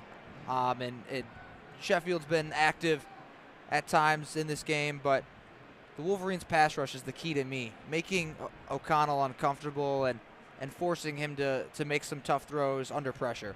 And I'm not sure it's been said on this broadcast so far, but with about 50 seconds left, we want to send prayers to the O'Connell family as Aiden lost his brother earlier this week. It wasn't positive or really clear if Aiden was going to play in this game. His first practice was Thursday, as he was being consoled by his family during that time. But just want to say prayers to the O'Connell family, who Aiden O'Connell lost his brother this past week. A Michigan crowd down to our right, the student section especially, is having a great time. They were in the near corner last year as Michigan was the road team, but they are now on the far side of the field.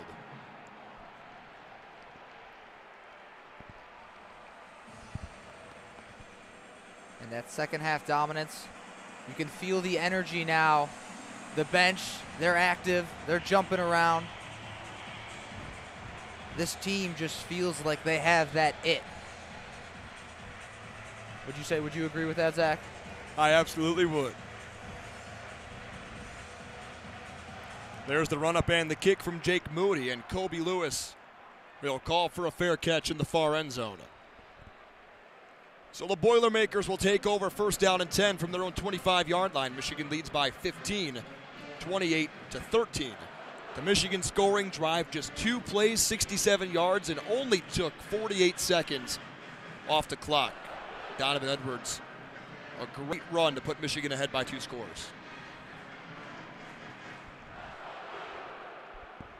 Now it's all about the defense. Purdue lines up a wide receiver, Tyrone Tracy, in the backfield as the running back. He now motions out wide to the right into the slot. O'Connell, the snap, looks, throws, right side, batted down at the line of scrimmage by Derek Moore, the freshman linebacker. Makes a good play on the ball. Michigan's done that especially well in the last 2 weeks. Braden McGregor last week batted down 2 passes from C.J. Stroud, second down and 10. And that's excellent awareness and coaching from these defensive linemen for the Wolverines. Having those active hands. They know that Purdue likes throwing these tight bubble screens and passes around the line of scrimmage. Excellent awareness to bat that down. O'Connell back in the shotgun at his own 20-yard line. Mockabee is the running back, drops, looks, throws deep down the right sideline. That is hauled in by Charlie Jones, 50-yard line. He is hit at the 45 and pulled out of bounds at the 44 by Rod Moore. DJ Turner limping and down to his knees. That's not a good sign for Michigan. Official time, injured player on the defense. The injury timeout will be extended for immediate timeout.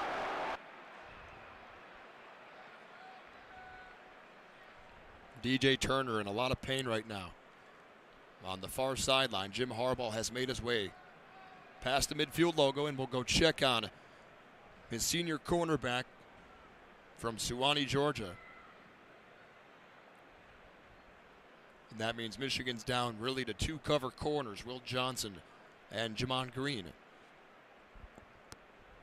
Yeah, this is a group that's been really thin this year, and it was really huge to see Will Johnson take that leap as a freshman, highly touted recruit coming in and really asserting himself. He hung with the best of the best in Marvin Harrison against the Buckeyes last week, and he stepped up into that role. But this is a secondary, especially at that cornerback position, that really can't afford to get any thinner. Now back up to his feet and being helped off the field by the Michigan training staff. He has been in and out a number of different times, just within games. He has never been ruled out for a game, but he has been battling a groin injury for quite some time. One promising thing to me when he went to the ground was he looked back at the training staff and just asked for water. And then right at about the numbers as he's currently walking past the logo at midfield, he kind of reached down and grabbed his leg again. So, I mean, walking off under his own best power. case, it's a cramp. That's really good to see as he's walking off on his own, but looks to be heading toward the locker room in that direction. Yeah, and the trainer has his helmet, so that's never a good sign if you expect a player to return in a game. Seen that with Blake Corum the last 2 weeks, but that was a big pickup from Aiden O'Connell to Charlie Jones, as Jones has now gone over 100 yards on the day. 9 catches, 110 yards. With his first catch in this game, Charlie Jones went over 1,200 yards, but now he's gone over 1,300 yards. And over 100 receptions on the season. Right. Leading the Big What Ten. a great year. And that's in a Big You Ten. want to talk about money made transferring away from Iowa? And that's in a Big Ten with some really, really good receivers, especially on that Ohio State side. Guys like Marvin Harrison putting up big numbers. I mean, Charlie Jones was right there with him, leading him in many of these categories.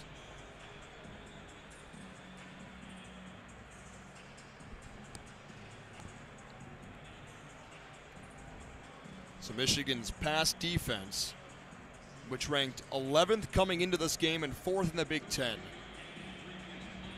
only allowing 177 yards through the air per game, has allowed 219 through 2 quarters and 5 minutes of play in this Big Ten championship game. 32 yards on that last pass from O'Connell to his star receiver, Charlie Jones.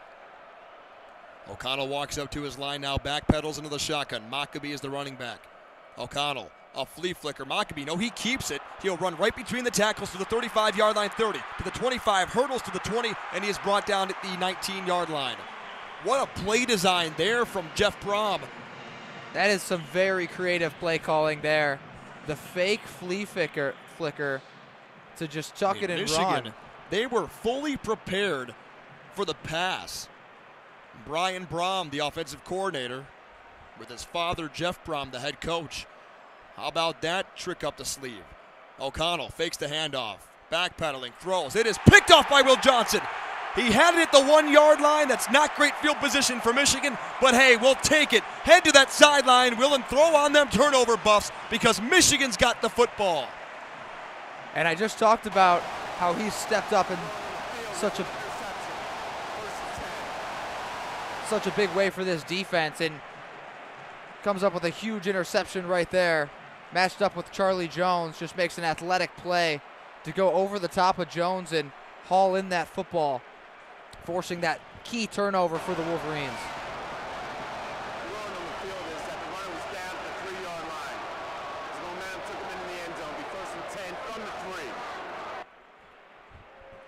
So they're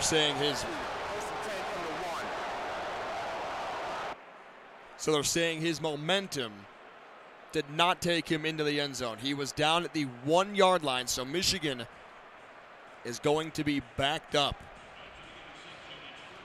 And that's about as far backed up as you could possibly be. So Wolverines lead it 28-13, the 12th interception of the season thrown by quarterback Aiden O'Connell. And Khalil Mullings is the running back. The single set for J.J. McCarthy up under center. Gets the snap, quarterback sneak. J.J.'s got it to the 5 yard line, and the ball comes free. Purdue's got it.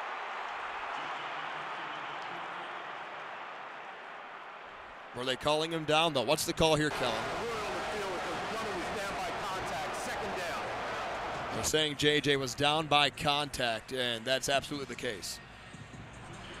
And McCarthy, all season, throughout his career at Michigan last year too, he is not afraid to fight for extra yardage. Sometimes at his own detriment, but yeah, I'm sure that has to get him a lot of respect in the locker room with his teammates. Not afraid of going in for extra contact. And how about the confidence they have in Khalil Mullings to keep him in the game as the bullet in the pistol for J.J. McCarthy. He gets the handoff here right between the tackles, charging forward to the 9 yard line, and he is shy of the first down by 2 yards. So Michigan will have it 3rd down and 2 from the 9. With 8:30 to play here in this third quarter, Wolverines on top 28-13. And you said that 28-13, Michigan starts with the ball on their own 1 yard line. J.J. McCarthy has the chance to really put this game in a very favorable situation for the Wolverines and have a really significant drive here. J.J. walks up to his center, Oluwolowatimi, the transfer graduate from Virginia. 3rd down and 2 for the Wolverines. There is 6 on the play clock for J.J. McCarthy. 2 tight ends set to the right side. J.J. has the snap, hands off. Khalil Mullings trying to backpedal his way for a first down, but he is short. There is a penalty flag down back at the 7. Thrown by the official on the near sideline. So they are not calling that play dead. And this is going to go against the Wolverines as Jack Sullivan, the defensive lineman, is saying, yeah, I want to decline this.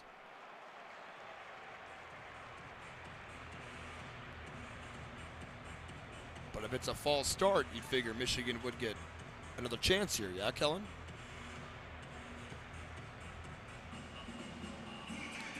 With a false start, Legal formation.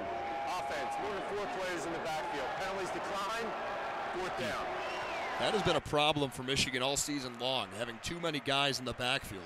And that's just attention to detail now. Did he say 4 in the backfield? he said 4. Well, that's the legal amount. Interesting, yeah. Well, that's a bit confusing.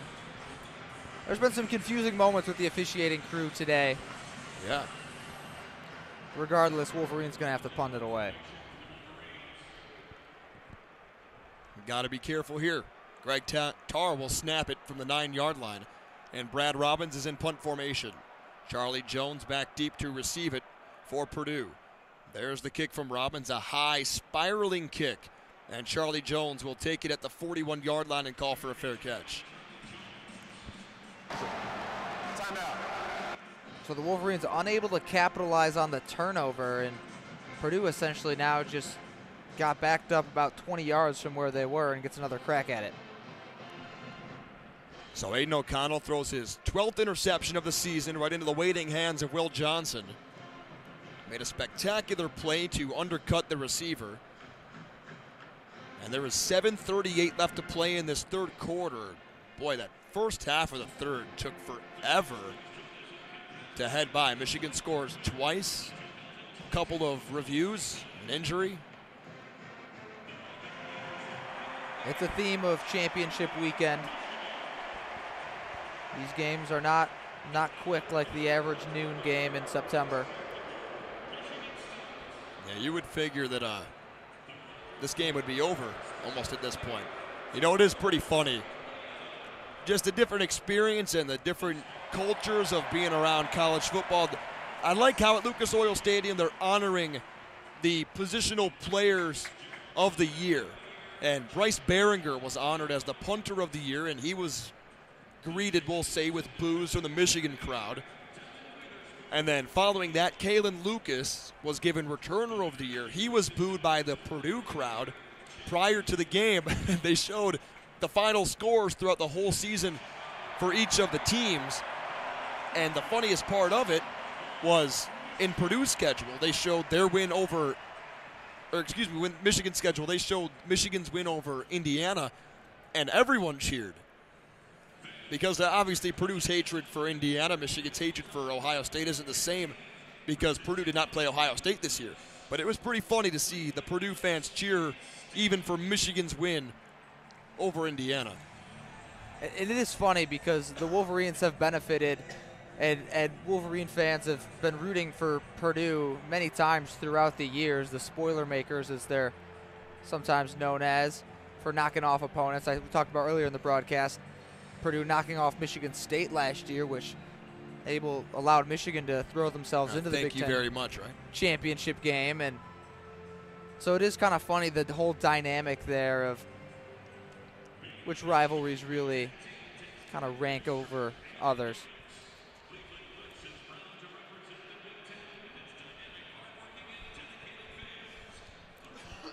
If I'm Purdue here, I really want to see Aiden O'Connell make some plays, and clearly Michigan's keying in on Charlie Jones. We know that. Somebody else needs to take a step up.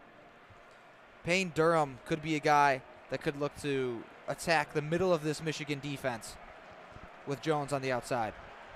Well, Durham is lined up as the fullback, and the loaded pistol set here. Here's a handoff, Maccabee around left end, trying to get upfield, that he is torn down by Braden McGregor at the 42-yard line.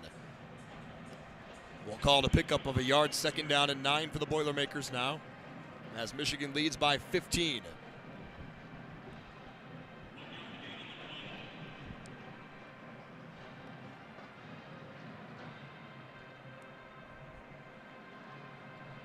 Devin Maccabee remains the running back for Purdue, with the ball set at the 42-yard line.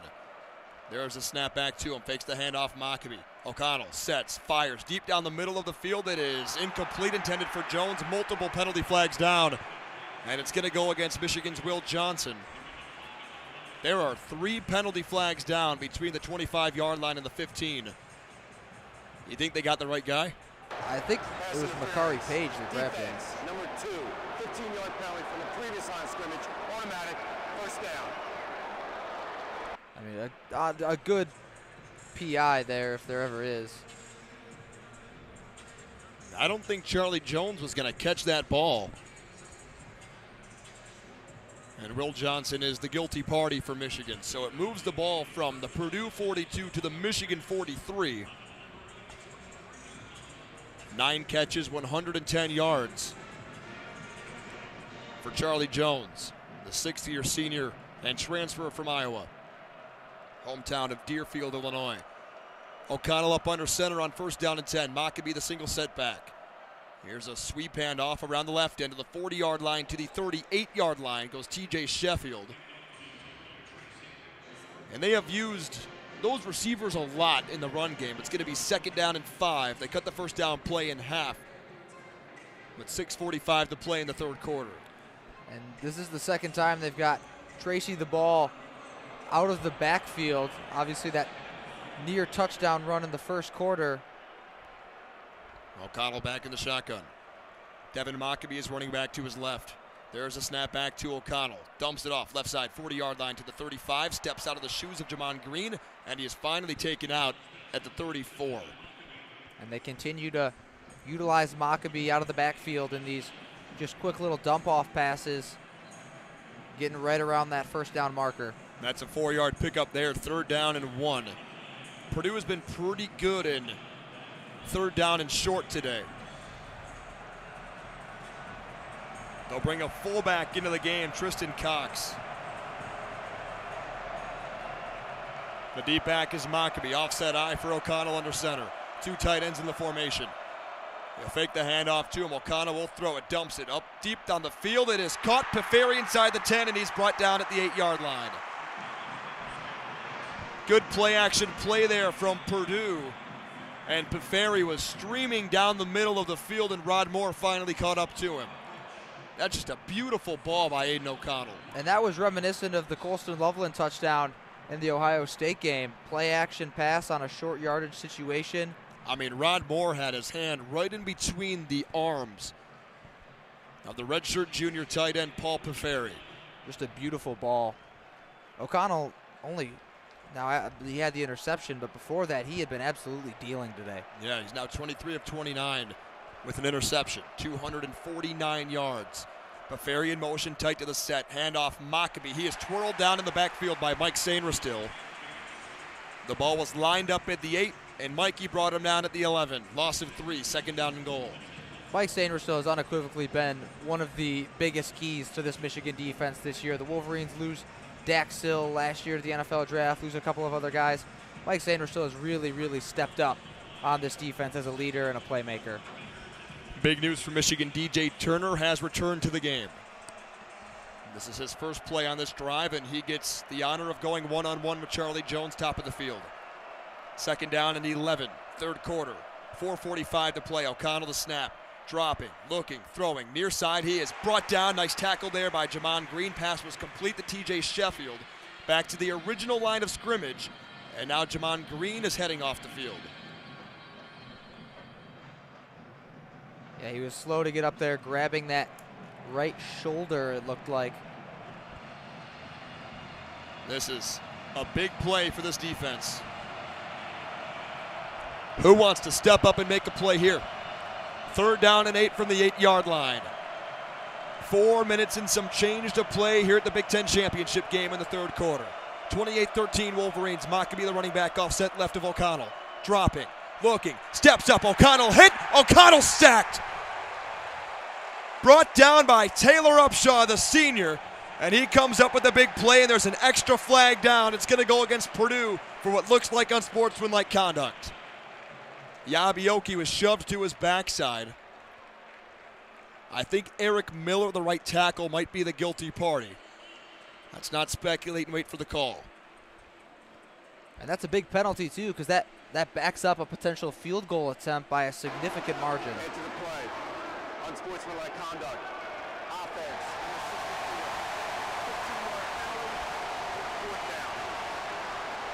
And that's exactly who it was. 74, Eric Miller, the redshirt senior from Mason, Ohio. Michigan's defensive backs there were in pure lockdown mode. They double-teamed.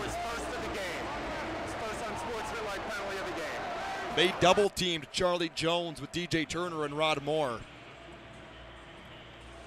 Yabioki and Aiden O'Connell had their face masks stuck together. And I think Miller thought that Yabi was talking a little extra, but no, their helmets were stuck together. Field goal attempt here for Mitchell Finneran. This is from about 42 yards out. There's the snap. Michigan's pressure coming. Finneran puts it up, and it is good. So the score is now Michigan 28, Purdue 16. But that is a big-time stop by that defense. Keep Purdue out of the end zone. Now Michigan has a shot to go and make it a 3-score game with 3:37 to play in this third quarter. And that defense bending, not breaking. That's a big-time sack from Taylor Upshaw. Yabioki, like you said, Zach, chipping in there as well. This Michigan defense has done an excellent job late in the season at stepping up and getting stops and holding teams from scoring touchdowns when they need to. Now I want to make this heard quickly that the kicker for Purdue, Chris Van Eekeren, has been a part of a team once that kicked 3 onside kicks in one game. So I would not put it past Purdue to try and go sneaky here. And Jeff Brom's shown that he's willing to take some risks on special teams so far today with the fake punt. And the offense.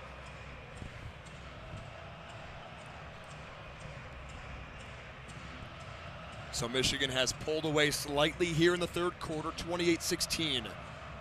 There's the run-up and the kick from Van Eekeren.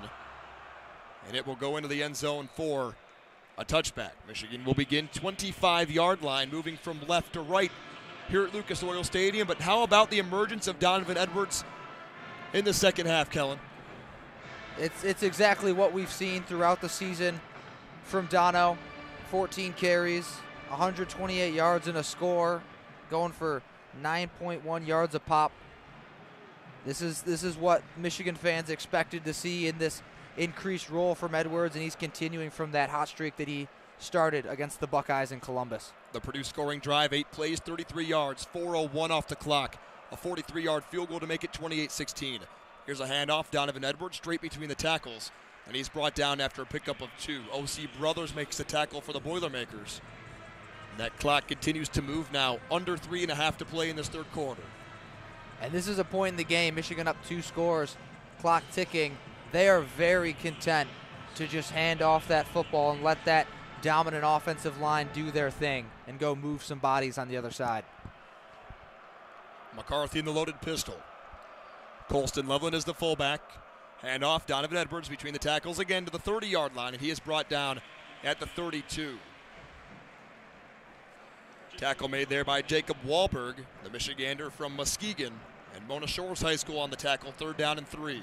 And interesting that we haven't seen any C.J. Stokes yet today. Tyvier Dunlap got 1 snap on 3rd down in pass pro, but it's been all Mullings on short yardage and then Donovan Edwards every other play. So now from the Michigan 32-yard line, J.J. empties out the backfield. 3 receivers right, 2 left. 2 tight ends in the set. There's a snap back to J.J. He will step up. Now step right, J.J. Looking, throwing. Got a complete pass to 40 to Ronnie Bell. He's at the 42-yard line, and 2 tacklers there for Purdue. Kieran Douglas led the way, the transfer from West Point. But that's a Michigan first down with 2:15 to play third quarter. Man, is J.J. McCarthy just adding such a new element to this Michigan team with his legs, something we haven't really seen in the Jim Harbaugh era. Just able to break the pocket so fast when he breaks free, and keeping his eyes downfield finds his target for the first down. We've seen a couple of big-time drops by Ronnie Bell in the past couple of weeks. Nice catch there. 4 catches, 40 yards on the day for the veteran receiver. McCarthy gets the snap. Drops. Looks. All day to throw. J.J. dances away at the 30. Still all day to throw. Where does he want to go with the football? Throws downfield. It is intercepted. All the way down at the 25-yard line. J.J. threw it right into the hands of Jamari Brown. And that's just not a great decision by the youngster. McCarthy had all the time in the world back there. Great protection from his offensive line. He had Roman Wilson in the flat coming out of the motion on the left side, wide open for a while. Kept his eyes downfield looking for the home run ball. Didn't take his easy yardage and tried to force it. Gives up an interception. Purdue is one of 9 teams nationally with at least 3 interceptions this year.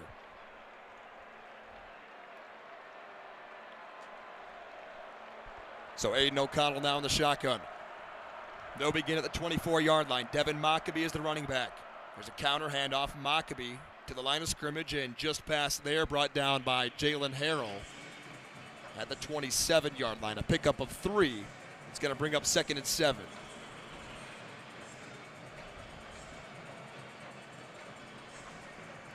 This is a big drive for the Boilermakers. You forced the turnover. You have to capitalize now. This is the time in the game where you need to start converting on these drives. Can't settle for field goals. You need 6. 2 tight ends in the set for the Boilermakers. They're both lined up slot right. Mockabee out of the backfield in motion. O'Connell looking. He's got time to throw. He will sail one towards the sideline, and it is incomplete. Threw it right into his crowd of teammates. It's 3rd down and 7. The receiver over there was Paul Piffieri. And you can tell this Michigan pass rush is really affecting O'Connell in the pocket. He's having to throw under pressure, scramble around a little bit, and isn't comfortable back there. Can't really just set his feet and deliver balls down the field. Here comes this Michigan crowd on 3rd down and 6. 52 seconds to play third quarter. Boilermakers from their own 28-yard line. Downing is the running back in motion out of the backfield. O'Connell looks, throws, complete sideline to Jones. Got the first down, sneaks out of bounds at the 35. Who else? Who else would it be? He caught it at the 33, made 2 vertical steps, and then shifted out of bounds to get to the 35. They needed the 34. Right into a window between Jalen Harrell and Will Johnson. So O'Connell quickly in the shotgun. Handing off Downing. Met in the backfield and wrestled down. Nice play by Junior Colson. He went into the medical tent in the second quarter, came back out, and has been playing some pretty good football. And this linebacker core for Michigan has dealt with some injuries throughout the season. They were a thin group going into the year. Mike Barrett's really stepped up, especially down the stretch. And Junior Colson's been solid as well throughout the season for this football team. There's 5 seconds left on the game clock here in the third quarter, and Purdue will let it flow down. That's the end of the third quarter. We've played 3 in Indianapolis. The Michigan Wolverines holding on to a 28-16 lead. They've been pretty good in the second half so far. Now it's time to finish the deal and go home with a 13-0 record and a second ring on that finger, Kelin. You said it, Zach. 13-0. That would be the first time in program history, and that absolutely solidifies the top 2 seed in the college football playoff and a chance to really make your mark as a team and potentially advance to a national championship game.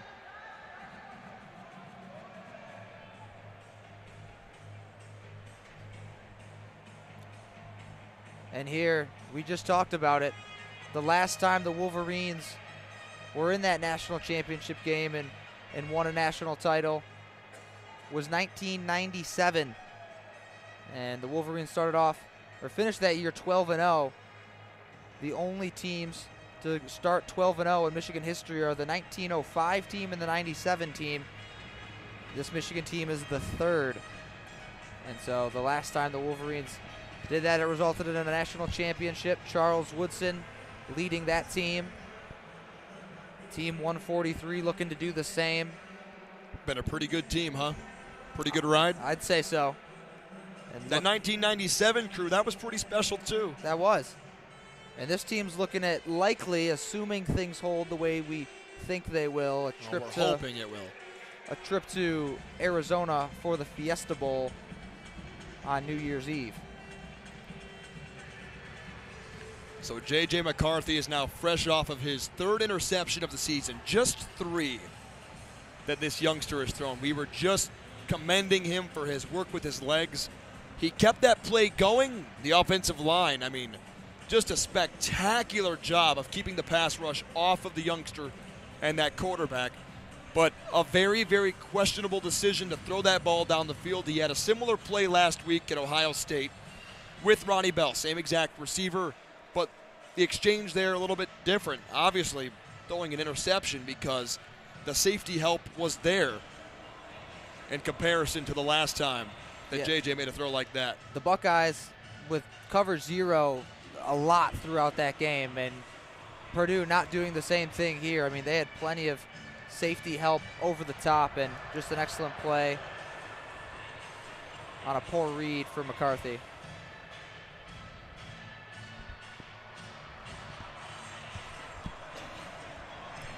It's been a great time here in Indianapolis, a lot of fun at FenFest before, and now this environment has been special. And of course, people like you and I and William and Kendall who have 4+ hour drives on the docket here tonight would like to go home talking about the special moments this Michigan team has had. And well, we've got 40 seconds left, Kelin, and we don't know if this is your final broadcast of the year, but what was your favorite moment of these 2022 Wolverines?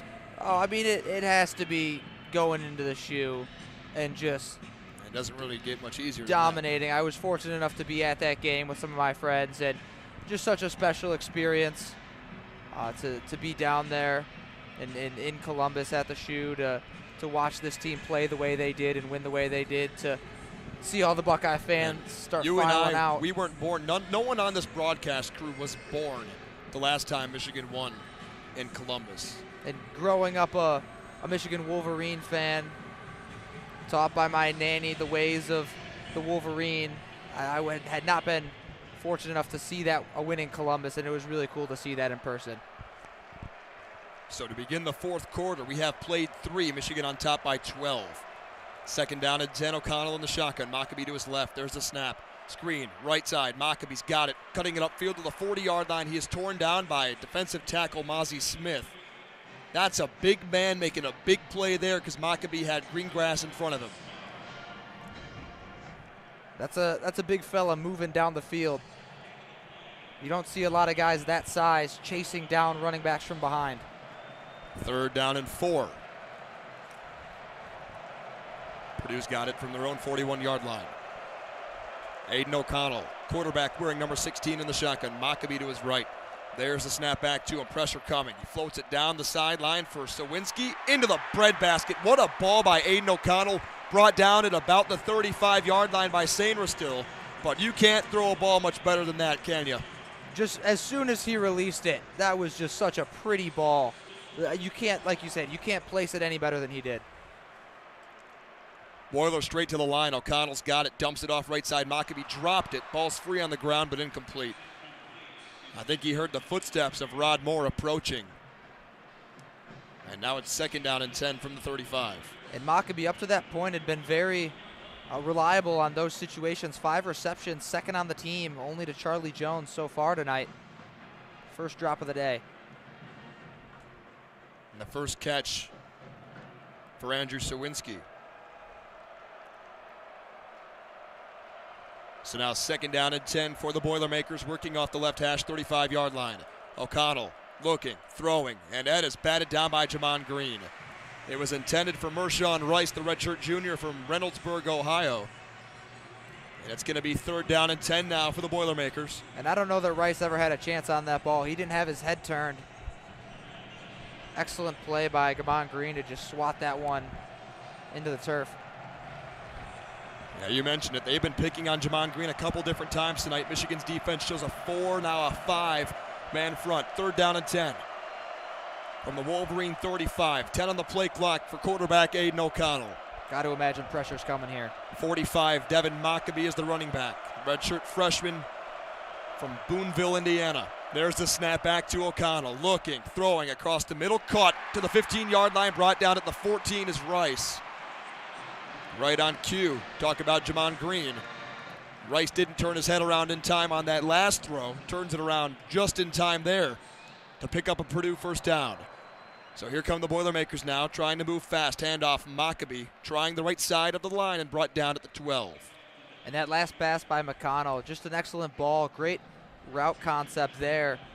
Right below the deep zone for Michigan, but above the linebackers. Jimmy Rolder had no chance of getting to that one. So now from the Wolverine 12-yard line, it's second down and 8 for the Boilermakers. Michigan leads it 28-16 with 13:20 to play in the fourth quarter. Michigan looking to defend their title. A bunch of receivers tight in the formation right side. O'Connell on a pitch to the left side. This is Charlie Jones trying to get to the edge. He gets to the 10-yard line, and he runs out of bounds. So Michigan wanted a hold there. Yabioki was pleading for one and did not get it. So it's going to be third down and 6 now for the Boilermakers with 13 minutes to play. Yeah, Payne Durham was holding Yabioki, did not get a call. This is a big 3rd and 6 for the Boilermakers. Need to convert this here for a touchdown if you're Purdue. Can't settle for a 3rd field goal. Aiden O'Connell, the quarterback, Downing to his left. Dropping, looking, O'Connell steps up. O'Connell feeling pressure. Dancing, running. He is brought down, but he throws it out of bounds just in time. Yabioki was in pursuit, and they will jog on the field goal unit here. So that'll make it a 9-point game. I mean, I don't know, Kelin. Do they open up the bag of tricks here? I feel like this has to be a situation where if you're Michigan, you've been coached up to know that this is a potential fake opportunity here. Late in the game, fourth quarter, 2-score game in the red zone. This is a team that needs 6 here. Nick Zacchino will snap. Jack Albers will hold, and Michael Finneran, who is 3 for 3, will try and put it through the uprights. Good snap, good hold. Kick is up, and it is good. So Purdue is now 4 of 4 kicking field goals. Not going to lie, I expected them to go for that there. With their success that they've had through the air, makes the score 28-19. Michigan is still on top of Purdue with 12:37 to play in the fourth quarter. Here at the Big Ten Championship game in Indianapolis, things starting to get a little bit tighter now, Kelin. Yeah, that's Jeff Brom trusting his defense and trusting his guys that they can go out and get a stop on this next possession here, because if you don't, Michigan can very easily take 5, 6, 7 minutes off the clock with a sustained drive here featuring a very, very dominant running attack. And so it's a bit of a gamble either way you go, whether you go for the 6 there or betting on your defense to get you a stop. Brom trusting his defense. They can go out and make something happen. Well, Michigan has scored 4 touchdowns. Purdue has scored 1 of their own. Michigan has not needed a field goal, although the field goal unit was on the field for 1 play in the second quarter, and then a long count led to an offsides penalty on Purdue, and then that led to a Luke Schoonmaker touchdown reception. And Michigan has since scored 2 touchdowns, but Purdue, they've really depended on their kicking team. They have gotten inside the 30-yard line, but then their offense is stalled out. That's kind of reminiscent of this Michigan team. At times, they have had some pretty big struggles scoring once they get inside the 25, 30-yard line. Yeah, touchdowns. They have, and that's a credit to the Michigan defense, and that's something that they've really done well throughout this entire season. We saw it especially against Ohio State. There were many times Ohio State had the ball in Michigan territory. They chose to go for it on 4th down or were forced to kick field goals. Wolverines stonewalled them on a 4th and short or forced the field goal instead of giving up 6. Those are the kind of defensive plays that win you football games. And, of course, a loud cheer from both sides of the crowd as they show highlights from when Rondale Moore almost single-handedly just knocked torched off Ohio State. the Buckeyes. Still a lot of work to do. You can't feel overly comfortable with 12:37 to play in this fourth quarter with a team that's got a quarterback like Aiden O'Connell. No, both sides definitely feeling significant pressure here. Aiden O'Connell has shown that he's very capable of leading a drive all the way down the field. Took him 92 yards in that first quarter for 6. So neither team can be comfortable in this situation.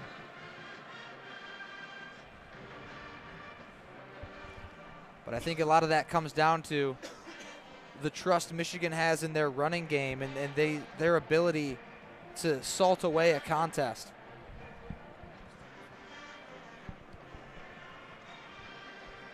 Even without Blake Corum.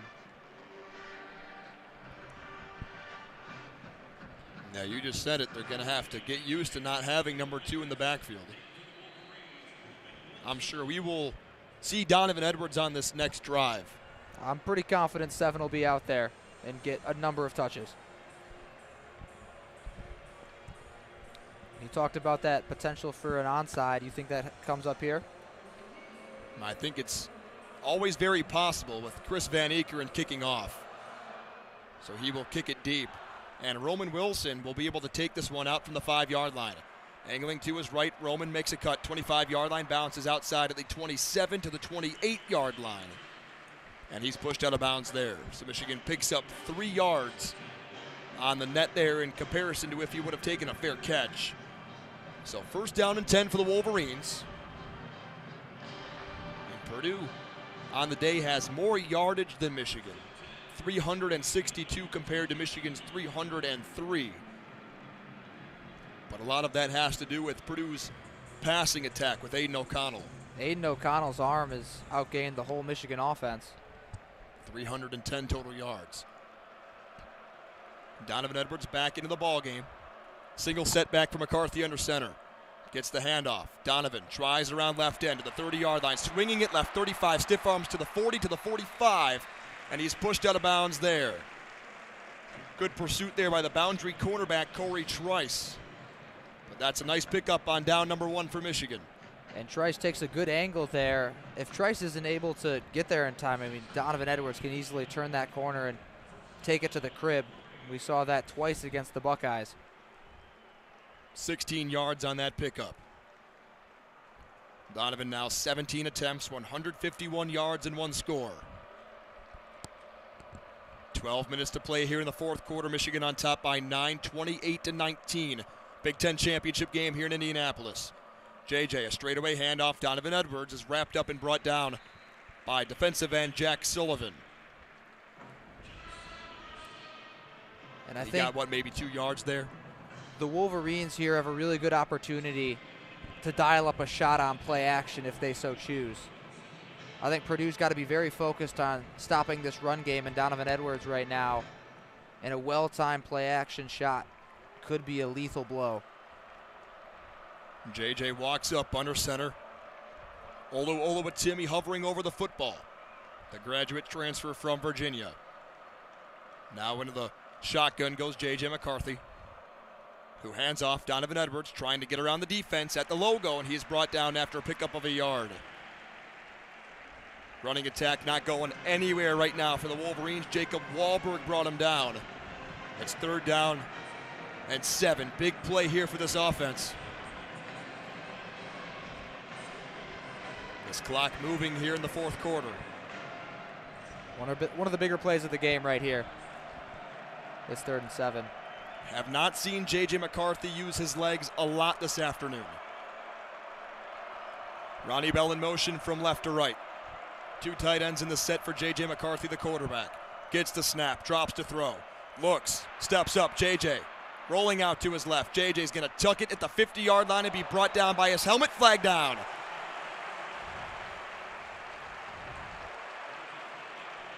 And that's a costly mistake for Purdue. It was Jack Sullivan that brought him down, and the call came from the back judge. So right on cue, JJ uses his legs, escapes the pocket, and was brought down by his helmet. And this is going to benefit the Wolverines. That's an easy face mask there.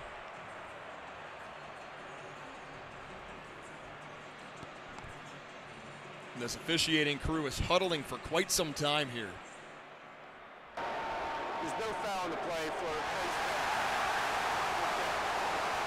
for. So that is a big call. Wow. I'm really surprised at that. I thought for sure. I mean, wow. I mean, Kelin, you and I have a monitor from Fox down to our right, and that is almost as obvious of a face mask as you could possibly get. And the officiating crew missed it. 4th down and 3. And Brad Robbins is on to punt from the Purdue 48-yard line. He'll take his time and pooch this one away. High into the air, Charlie Jones rests under it at the 12-yard line, makes the catch. And well, Michigan has flipped field position. Here come the Boo Birds in Indianapolis. And I think rightfully so. And Branson Dean, the one making the tackle for Purdue, I mean, he had his hand all up in the helmet in the face mask of J.J. McCarthy. The helmet clearly turns and starts to come off of his head. I think that's tough to throw that flag, see what we just saw, and then pick it up. So thankfully for Michigan's defense, keeping Purdue out of the end zone. They still have a 2-possession lead, 28-19. But it's time for the defense to step up, and then the offense, they need to go put points on the board. Because right now, the offense, since those first 2 drives of the half, has looked a little stagnant. They've allowed Purdue and their crowd to come and crawl right back into this game. And that defensive front for Purdue has done an excellent job of they've making adjusted tackles, well on Donovan Edwards. making tackles when they need to. There's been a few that have broken out, but overall they've done a respectable job at containing Edwards, especially down the stretch these last couple drives.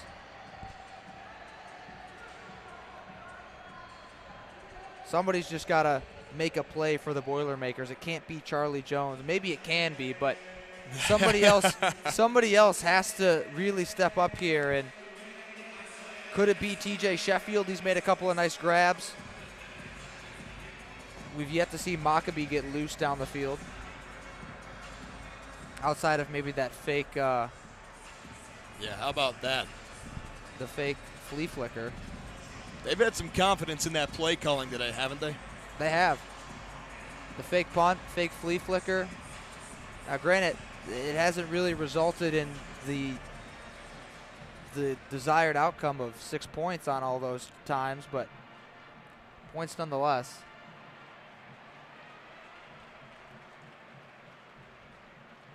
So right now, the big play in the second half that I'm looking at that has kind of turned the tides in this game is the interception that J.J. McCarthy threw right into the hands of defensive back Jamari Brown. I think Michigan, they go down and they score on that drive. We're looking at a drive home from Indianapolis right now rather than a 9-point lead with over 10 to play. And this fourth quarter's really just crawled by. And that's a big credit to these defenses making stops. This second half has felt really long, hasn't it? We've still got more than 10 minutes of game time left. Let's have fun with it. Never a bad time to be calling Michigan football from the Big Ten championship game. No, sir. Don't know how many games I have left calling this, but this has been the time of my life. Well, we all at WCBN have been happy to have you on the headset. I appreciate that, buddy. So Purdue's offense that has thrown for 310 yards tonight came into this game ranked 22nd in the country, averaging 279. O'Connell up under center on first down and 10. Fakes the handoff Maccabee. Looking for a screen. Right throws it right into the turf. Intended for the tight end, Durham. No foul for intentional grounding. There was an eligible receiver in the area. Number 87, second down. Braden McGregor's done a really good job these last 2 weeks of really reading those screens and being there in the passing lane between both C.J. Stroud and Aiden O'Connell. Absolutely, and that's something that, as a defense, you can really benefit from. Second down and 10 now for the Boilermakers. From their own 12-yard line, Michigan leads by 9. O'Connell, the snap, drops, looks, throws, intercepted. Will Johnson's got his second of the game as he undercut the receiver, T.J. Sheffield. That's big-time stuff by that freshman, and Michigan's got great field position. The 16-yard line, moving into this near end zone. 5-star's going to 5-star. And the creator of the turnover buffs is going to throw him on one more time. His third pick of the season, and none bigger than that one right there. I mean, he went right underneath T.J. Sheffield and took it away. That kid's special, and I think that the Wolverines are going to be really happy to have him for a number of seasons. Someone say freshman. Now let's see if these boys can punch it in at the near side. Wolverines begin at the Purdue 16. Donovan Edwards, the running back off left hip of J.J. McCarthy. There's the snap. Fakes it to him. Throws. Near side incomplete. He threw it too low for Ronnie Bell. Coverage provided by the star linebacker, Jalen Graham. That's a senior from Cass Tech High School in Detroit. This is an opportunity for the Wolverines to potentially stick a dagger in the heart of this Purdue team here. You force the turnover. Now you got to punch it in for 6. Purdue shows 4 down linemen. Michigan with 3 tight ends in the set. Purdue now brings a 5th lineman in there. JJ gets the snap, hands off. Donovan Edwards going nowhere. Purdue brought the cornerback on a blitz, Reese Taylor, the transfer from Indiana, and dropped Edwards for a loss of a yard. It's going to be 3rd down and 11 now for the Maize and Blue. This is the time where you need one of these play calls that you have circled on your play sheet. It's time to break that out. I'd like to see J.J. McCarthy's legs get involved here. 5 wide receivers for J.J. He now brings Donovan Edwards into the backfield as his running back to his right.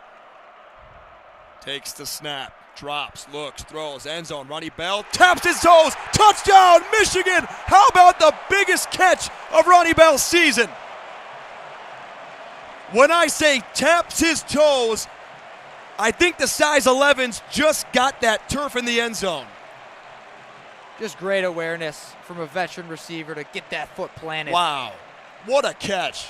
And what a throw from J.J. McCarthy. Puts it up there so just his guy can go up and get it. Excellent ball placement. Michigan, they're going to go for 2 here. And this is valuable because Michigan could take a 3-possession lead if they get this 2-point conversion. With 9:06 to go.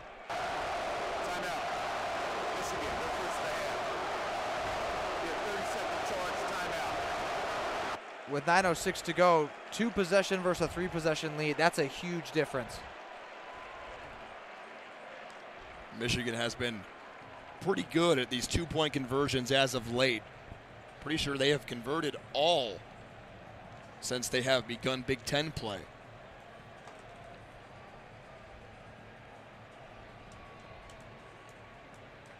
.906 to play in the fourth quarter. Michigan has just taken a 34-19 lead on a 17-yard pass from J.J. McCarthy to Ronnie Bell on 3rd down after a Will Johnson interception of Aiden O'Connell. Cannot talk enough about how much Will Johnson stepped up. I mean, I played basketball against him in high school, and I can tell you. You and William Gregory both from Grosse Pointe. From personal experience, he is an absolute freak athlete. So Michigan's going to go a little swing and gate here. Carter Selzer is going to snap it to J.J. McCarthy. 6 Wolverines left, 4 to the right. J.J. is going to run it right, keep it, 5-yard line, dumps it backside. It is caught for the 2-point conversion. What a designed play to Luke Schoonmaker in the back of the end zone. It was designed for Carter Selzer, who only has 1 catch in his career, and instead J.J. McCarthy dumps it into the back of the end zone for his tight end Schoonmaker. And the Wolverines have just taken a 3-possession lead in Indianapolis, 36-19. And that's an excellent read from the sophomore quarterback. Sees Seltzer's taken away, wants to run with his legs there, but able to look back, see his veteran tight end coming across the formation a little bit behind, and just delivers a well-thrown ball. So now I don't want to put a bow on it quite yet. There's still a lot of time to play with a good quarterback. And the last time I said Purdue has a really good quarterback, his next throw was an interception.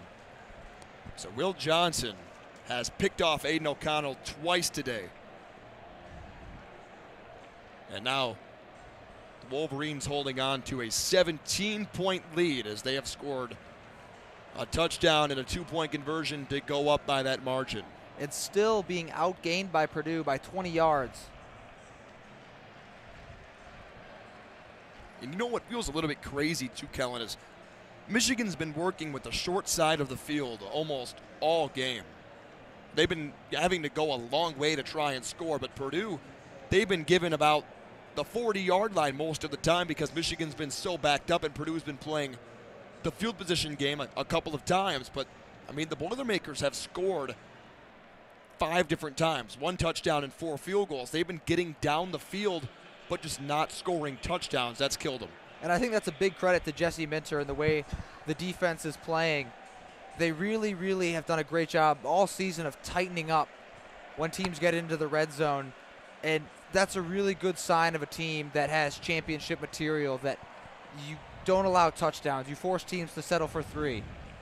And this is something that Michigan has improved at a lot under Jim Harbaugh's tenure.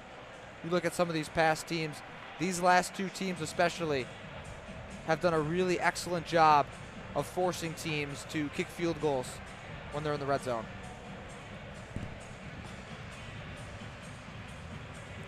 And you can just feel the energy in Lucas Oil.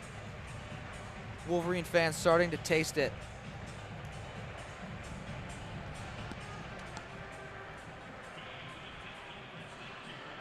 The official attendance for tonight's game, 67,107. which is the second best attendance of all time behind last year's Big Ten title game, which involved Michigan and Iowa. Some people might say Michigan fans travel well. You think? Drove down last night, just Michigan plate after Michigan plate after dark. Jake Moody lines it up at the 35-yard line and will run up to it and boot it away. And there is no return from running back Kobe Lewis. 9 minutes and 6 seconds away from their second consecutive Big Ten title, Kelin. 2 big-time plays by Will Johnson to pick off Aiden O'Connell here in the second half. And now it's just about maintaining this 3-possession lead that the Wolverines now have, 36-19 in this fourth quarter. And Aiden O'Connell's not going to go quietly. He's been slinging it all day. With those 2 turnovers, a big glaring dark spot, but don't let that confuse you. He's been excellent at times today. First down and 10 out of the shotgun. Handoff, Mockabee swinging it around the right side to the 30-yard line. Backpedals his way to the 34. And I think he's going to be gifted the 35-yard line for a Purdue first down. Brought down by linebacker Junior Colson. He's kind of been in and out of the lineup today as well, nursing some kind of injury. Not sure exactly what it is for Junior, but he's been in there the majority of the second half. O'Connell hands off Mockabee, same exact spot to the 40-yard line, and spins his way up to the 44. Right there again, Junior Colson, Makari Page combined on the stop. And Purdue, they found some success going tempo today, something Ohio State tried last weekend. Purdue straight to the offensive line. Second down and a yard. Mockabee, a handoff left side. He swerves his way to the right, and he is finally brought down. Quentin Johnson just entered as the safety on the last plays. Makari Page walked off a little bit slow, and he made the tackle. So now 8 minutes and some change left to play in the fourth quarter. Michigan by 17. First down, Boilermakers. From their own 48-yard line, they scrimmage there. Handoff, Mockabee into the secondary, and he is brought down again by Johnson at the Michigan 47. That cuts the first down play in half. Maybe a little bit more. Second down and 4 coming up for Purdue. They haven't needed Aiden O'Connell on this drive.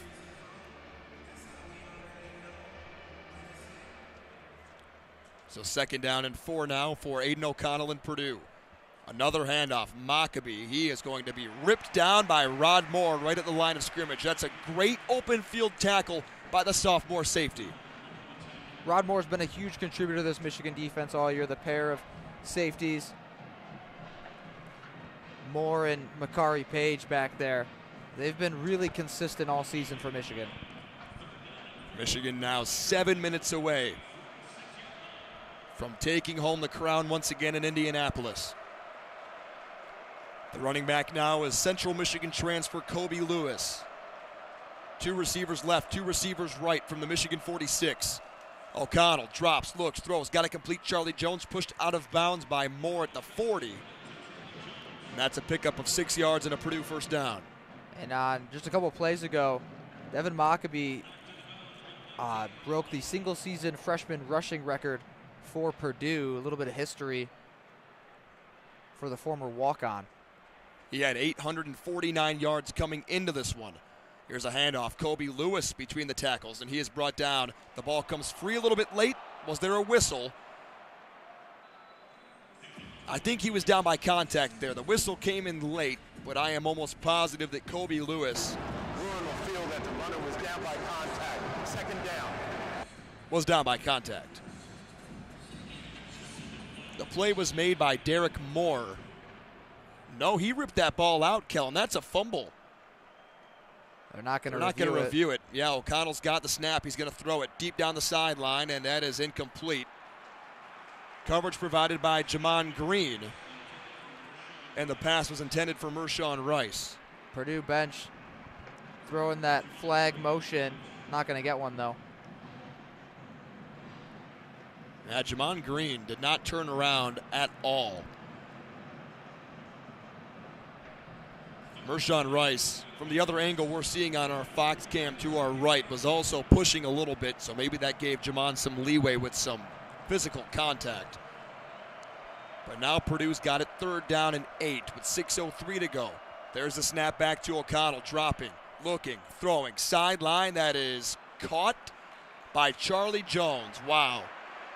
What a catch. That kid is something else. Isn't he inside the 20-yard line, brought down at the 17 by Rod Moore. Full stride, just turns around on a dime, makes a sliding catch. Wow. And stays in bounds. Here's a handoff to Mockabee straight away. And he is going to be brought down by the freshman tackle, Rayshon Benny at the 15. 12 for a $144 for Charlie Jones today. Doesn't get much more dominant than that. It's now the 6th game with 10 or more catches and 100-plus receiving yards for Charlie Jones in his career. Most by a Big Ten player since at least 2000. 2nd down and 8 now for the Boilers. As O'Connell's got the snap, drops, throws, end zone, incomplete. Wanted Jones. And guess who was in his hip pocket? That's the freshman cornerback, Will Johnson, who has 2 interceptions today. Will Johnson is someone that Michigan fans should be very, very excited about over the next couple seasons. Has that potential to be a true shutdown corner on any team's number 1. Absolute 4-down territory for the Boilermakers now. 3rd down and 8 from the Michigan 15. On the season, they convert 3rd downs at 37%. O'Connell from the shotgun. Floats it towards the end zone. It is incomplete. Will Johnson in coverage again. This time it was intended for Abdur-Rahman Yassin. You know, at some point, it makes you think they should probably stop picking on him because they're not really having a lot of success. You know what's been a little questionable to me is DJ Turner was injured in the 3rd quarter. They have not thrown his direction one time since he has returned. So Purdue has just run on their field goal unit. Down by 17 in the Big Ten Championship with 5:11 to play. Mitchell Finneran is 4 for 4. The snap from Zecchino's a good one. The hold is down and the kick is good. So a 5 for 5 day now for Finneran. Really an interesting Slims the margin decision. down to 14, but yeah, that's an interesting decision. Down by 17 with the title on the line. 32-yard field goal is good. The scoring drive for Purdue, 13 plays, 60 yards, 3 minutes and 59 seconds off the clock. Michigan leads 36-22 here on WCBN. Yeah, I really don't understand that decision. I guess I understand it from Jeff Brom. It's a 3-score game. 17 makes it a 2-score game when you kick the field goal, but I feel like when you're that close and you need to try to punch that in, I don't know how many more chances you think you're going to get to be that far down the field. 5:07 remaining, still have all 3 timeouts, but you know how dominant Michigan can be running the football. That may have been the last time you touched the ball for all we know. And Michigan has out-carried Purdue 181-85. And most of it came on that last drive from Devin Mockabee. It's been a bit of a puzzling. And that's despite Purdue actually handing off the ball 5 more times.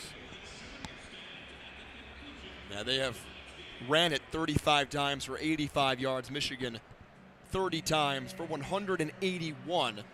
And a lot of it was on that 60-yard carry from Donovan Edwards. But Michigan, bearing any kind of serious mistake here, they look positioned to win this title for the 2nd consecutive season, up by 14 with just over 5 minutes to play. It's now about not playing with mistakes. JJ's got to be smart with the ball. Donovan Edwards, with only one good hand, has got to be smart, holding on to it, and getting out of here with the win. Something really interesting, Purdue has run 80 plays compared to 47 for the Wolverines. That just shows you how efficient Michigan has been. They possessed it for 10 more minutes.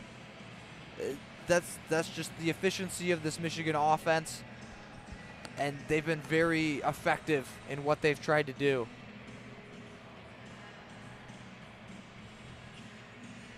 Michigan has now scored a touchdown on 9 of their last 10 games on their opening drive. They did not score a touchdown against Ohio State to open the game last week. That will continue to be a big storyline for Michigan heading into the college football playoff. Is can they score on that first drive and get an early lead against a team like Georgia, like TCU, heck, like Ohio State? Those are likely the three teams. People throw around Bama in there as well, but in my opinion, it's TCU, right? I think those are the three, along with Michigan. Purdue. This is going to be an onside kick. The ball is sideways on the tee. There is the kick. It goes sideways into the arms of Carter Selzer. And the fifth-year senior from Kansas City, Missouri is all over it. Only one catch in his career, comes up big on the hands team there. And Michigan will have great field position to begin this drive. And you have to think that maybe was a last-ditch attempt by Purdue. Obviously, it's what you have to do, but... Yeah, Ben Freehill kicks that one. Not the typical kickoff man for Purdue, who is Chris Van Eekeren. So the first time we saw Freehill in this game. Purdue scoring drive, 13 plays, 60 yards. And 1 second below 4 minutes on a 32-yard field goal for Mitchell Finneran. First down and 10 for the Wolverines, Purdue 44-yard line. Straightaway handoff, Donovan Edwards tries to bounce it left and is brought down at the line of scrimmage. Good pursuit there by Jalen Graham, native of Detroit.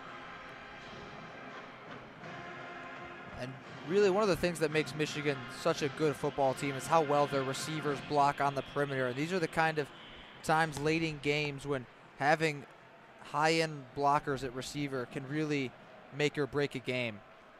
And in this case, maybe not that high of stakes with a 2-score lead, but 3 tight ends in the set for the Wolverines now. 1 wide receiver, wide left, Andrell Anthony. Donovan Edwards is the back behind J.J. McCarthy. Here's a handoff. Donovan to the 40-yard line, wrestles his way forward to the 36. And he is finally brought down there again by Graham. And you know, Zach, watching this game, we've talked about no number 2 in the backfield for Michigan, but it just feels like this offense hasn't really missed a beat. And I think that's more of a credit to how deep and well coached this team is, that you're able to lose a player of the caliber of Blake Corum, who's a Heisman contender, and still be effective. Michigan taking their time, getting to the line of scrimmage. They'll play from the 36. Here's a handoff. Donovan Edwards puts his shoulder down at the 35 and is stopped. And Jeff Brom immediately on the far sideline calls timeout. He is short by about a yard. And I think we might see a Jake Moody try here, Kelin. Timeout. Purdue. The first of the half. Be a 30-second charge. Timeout. So it is 4th down and a yard and a half for Michigan. They've gone for it 1 time on 4th down today and converted.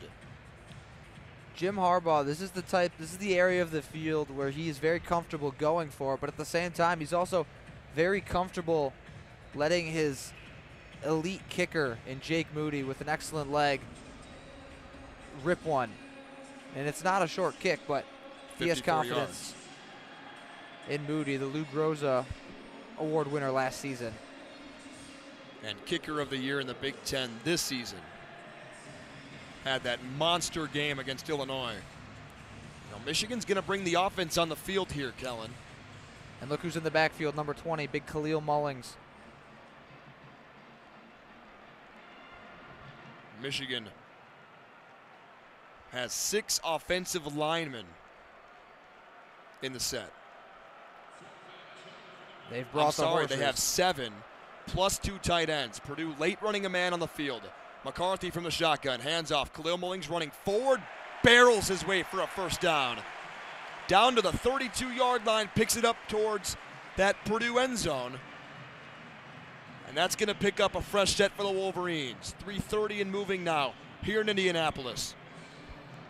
And that's Jim Harbaugh trusting his offensive line and saying, we're bigger, we're better.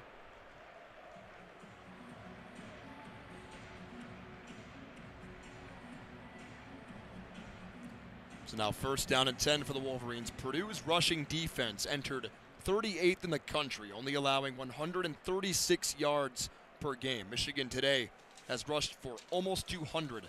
Here's a handoff, Donovan Edwards sliding away from the defense and is brought down at the 26. And Jeff Brom will use his second timeout.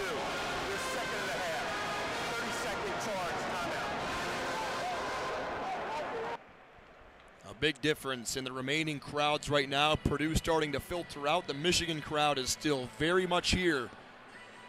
And looking forward to watching Jim Harbaugh and company raise that trophy for a second consecutive year. And I'm sure the folks back in Ann Arbor are going to be thrilled as they're watching on. A valiant effort from Aiden O'Connell and Purdue. The 60-year quarterback throws for 337 yards, goes 30 of 45, but 2 interceptions to Will Johnson. How about his game? Can't rave enough about that freshman. So it is second down and 4 now for Michigan. Donovan Edwards to the left of J.J. McCarthy in the shotgun. Hands off to him. Donovan right between the tackles at the 20-yard line, 15, being thrown down inside the 10. So that'll move the chains. Michigan will have it first down and goal now from the 8-yard line. That clock has now been milked below 2 minutes and 40 seconds here in Indianapolis.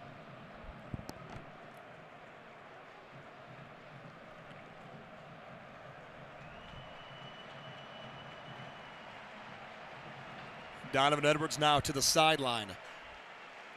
Will give way to Khalil Mullings. His first collegiate touchdown in quarter number 3. Michigan on top by 14, 2:15 to play fourth quarter. First down and 10 from the 8, handoff. Khalil Mullings to the 5, stretches forward to the 2-yard line. Picks up 6 on first down and goal. He looks like a different animal right now running the football. I think Michigan needed that thunder and lightning combination, and I think they're starting to get that from Khalil Mullings. And he's just been so physical. He's a big guy that's tough to bring down. He runs hard.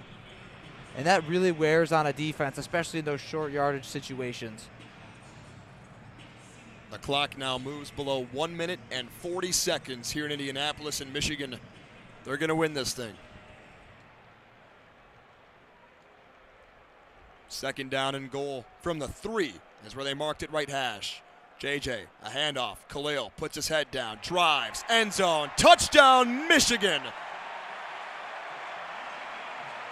And in back-to-back years, the Wolverines have put up 42 points at Lucas Oil Stadium in the Big Ten title game. How about that for the Dagger? And that's exactly how Jim Harbaugh likes to play football. Just runs it right down their throat. We're bigger, we're stronger. And that's just physical football. That's what's gotten Michigan to 12-0 and now likely to 13-0 for the first time in program history. And listen, if that kid can hold on to the football, that's a whole different element to this offense. A whole different element to this offense. There's the snap from Tarr, hold from Robbins, kick up and pure. And Jake Moody has now made it 43-22. Yeah, the defense allowed a couple more points than last year, but the offense, they put up one more. It's 43-22. That's because Aiden O'Connell is just incomparable to the offensive unit they were going up last year. O'Connell, despite the 2 interceptions, we cannot overstate how well he threw the football throughout this game.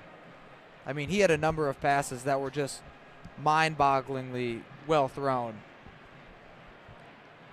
That one to Sawinski in the fourth quarter was just a beautiful, beautiful throw.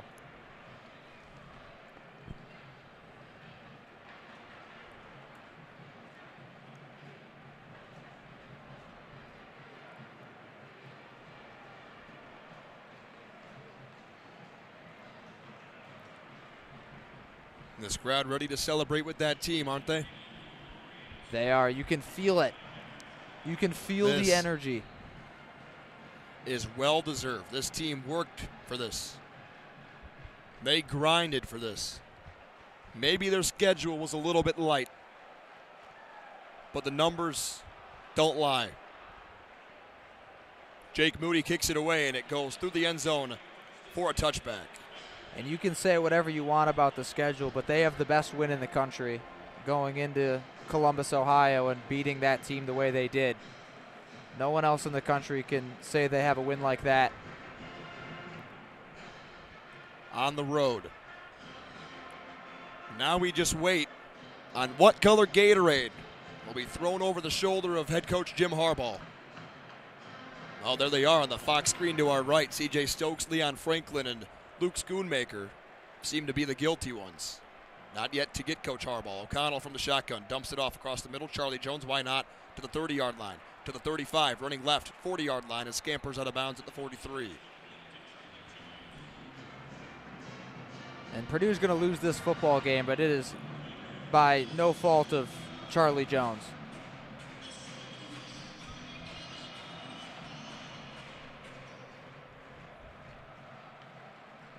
Now Khalil Mullings is in there at linebacker.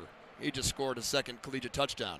O'Connell throws complete 50-yard line to the Michigan 46, and look who's right there to make the tackle, Khalil Mullings. How many guys in the country can go score a touchdown, then go guard the opposing team's tight end, and then make a tackle on a wide receiver in the open field? TJ Sheffield was the receiver there. Now at the Michigan 46. Quick snap to O'Connell. Feeling pressure from his backside. Dumps it off, and that is complete. Tyrone Tracy tiptoed the sideline, and Aiden O'Connell was brought down by Yabi Oki and is slow to get up. There's a flag down on the far sideline at the 43. Offside. Defense, number 18. 5-yard penalty. Repeat first down. And Aiden O'Connell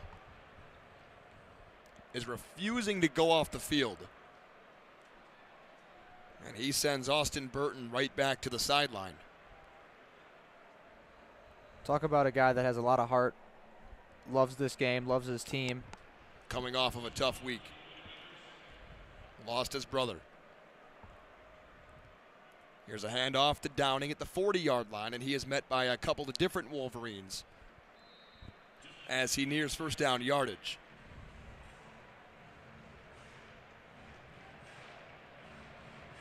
Purdue's outgaining Michigan by about 70 yards now. And yet Michigan leads this game by 21.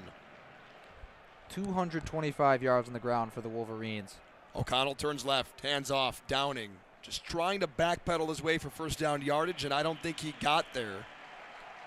Now they're going to move the sticks, which will stop the clock for a moment.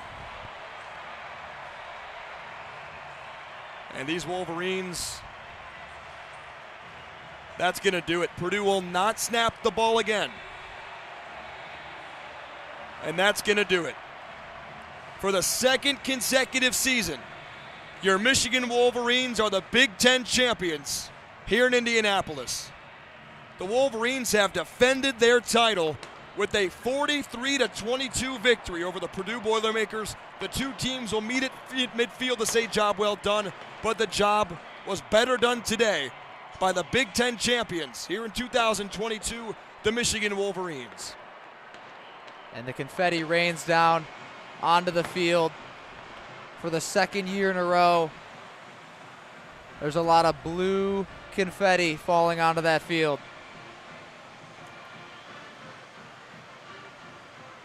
Now the margin might not be the same as last season's against Iowa, but the job was done just the same. We'll have a post-game ceremony, which Jim Harbaugh, J.J. McCarthy, Donovan Edwards will be right in the middle of. And these Wolverines have done it again. Your 2022 Big Ten football champions, the Michigan Wolverines, have done it. And officially, they have punched their ticket once again to the college football playoff. And this maize and blue crew will be playing for a national championship in the next month. The victors being played on the far side of the field, the fans, painted in maize and blue, have stayed and holding up posters that say, again, Michigan has done it. They've won this football game 43-22, and what a valiant effort it was from the leaders in best, Kelin. It absolutely was. This was a Michigan football. This was a 2022 Michigan football game. Start off in the first half, didn't come out hot, but they played well. And then in the second half, just pure and utter domination at all stages, and did everything they needed to do to win this game convincingly. And at this point, the real question for the committee is there any reason you'd bump the Wolverines up to 1? Because they are definitely not moving any lower than that, any lower than where they are right now at 2. And only fitting that they play Mr. Brightside as the Wolverine fans celebrate here in Indianapolis.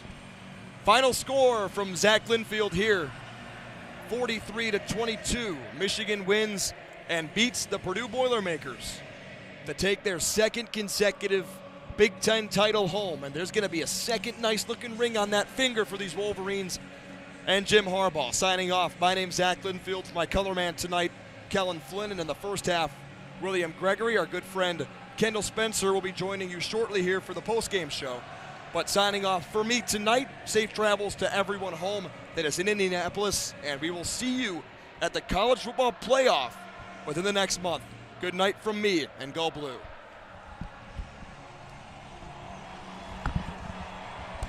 What a game it was here from Indianapolis.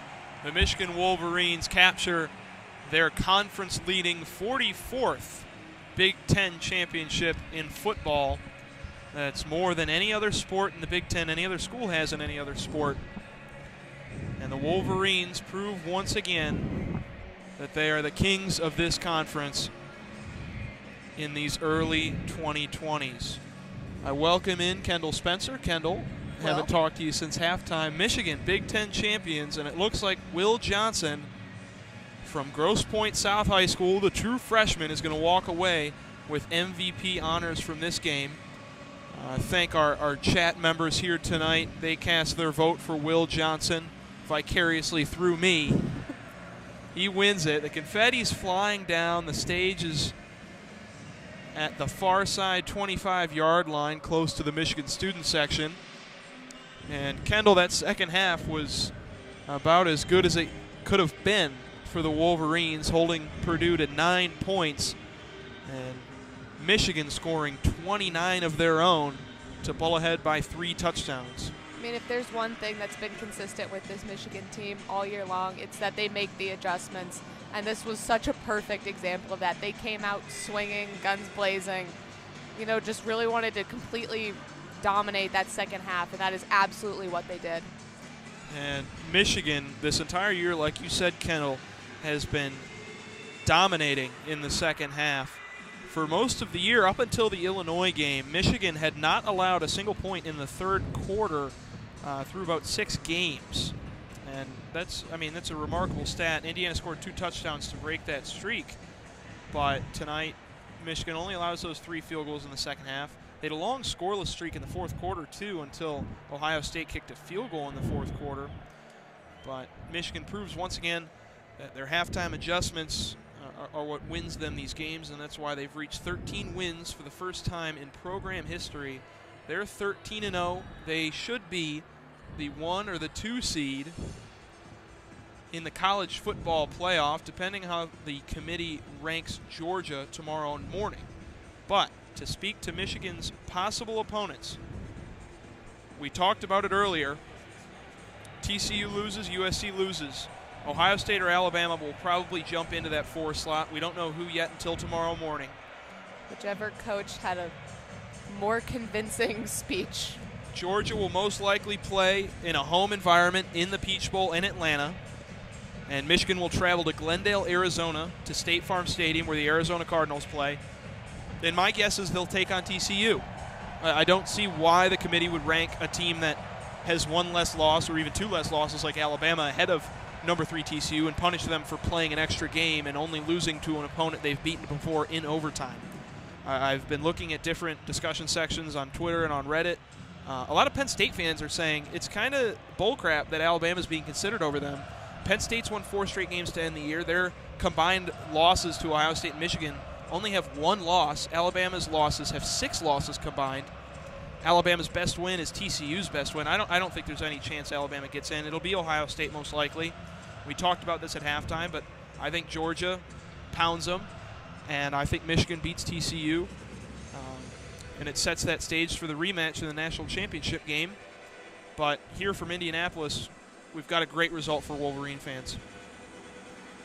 Yeah, absolutely electric second half. Defense really stepped up. Some incredible plays by Will Johnson, and Donovan Edwards reminded everyone that we don't need to worry about Blake Corum not being here just yet. And Michigan, off the strength of their running game, finishing with 225 yards rushing. J.J. McCarthy only 161 yards passing on 11 completions, but 3 touchdowns and 1 interception. Aiden O'Connell, the Purdue quarterback, goes 32 of 47, 366 yards, but 2 costly interceptions to Big Ten championship game MVP Will Johnson. Devin Mockabee, the freshman for Purdue, surpasses the single-season freshman rushing yard mark with 919 yards. He goes 17 for 71 and a touchdown today. Charlie Jones, the Boilermakers star receiver, 13 catches, 162 yards. But the Wolverine pass catchers did him better. Ronnie Bell, 5 catches, 67, a touchdown. Schoonmaker, 3 catches, 56 and a touchdown, and the 2-point conversion for Michigan to score 36 points, go up 17 late in the 4th quarter. And Colston Loveland, the freshman tight end's only catch, goes for a touchdown. So, for Kendall Spencer, Kelin Flynn, Zach Linfield, I have been William Gregory. We'd like to thank you all for joining us for an exciting night of Michigan Wolverine football.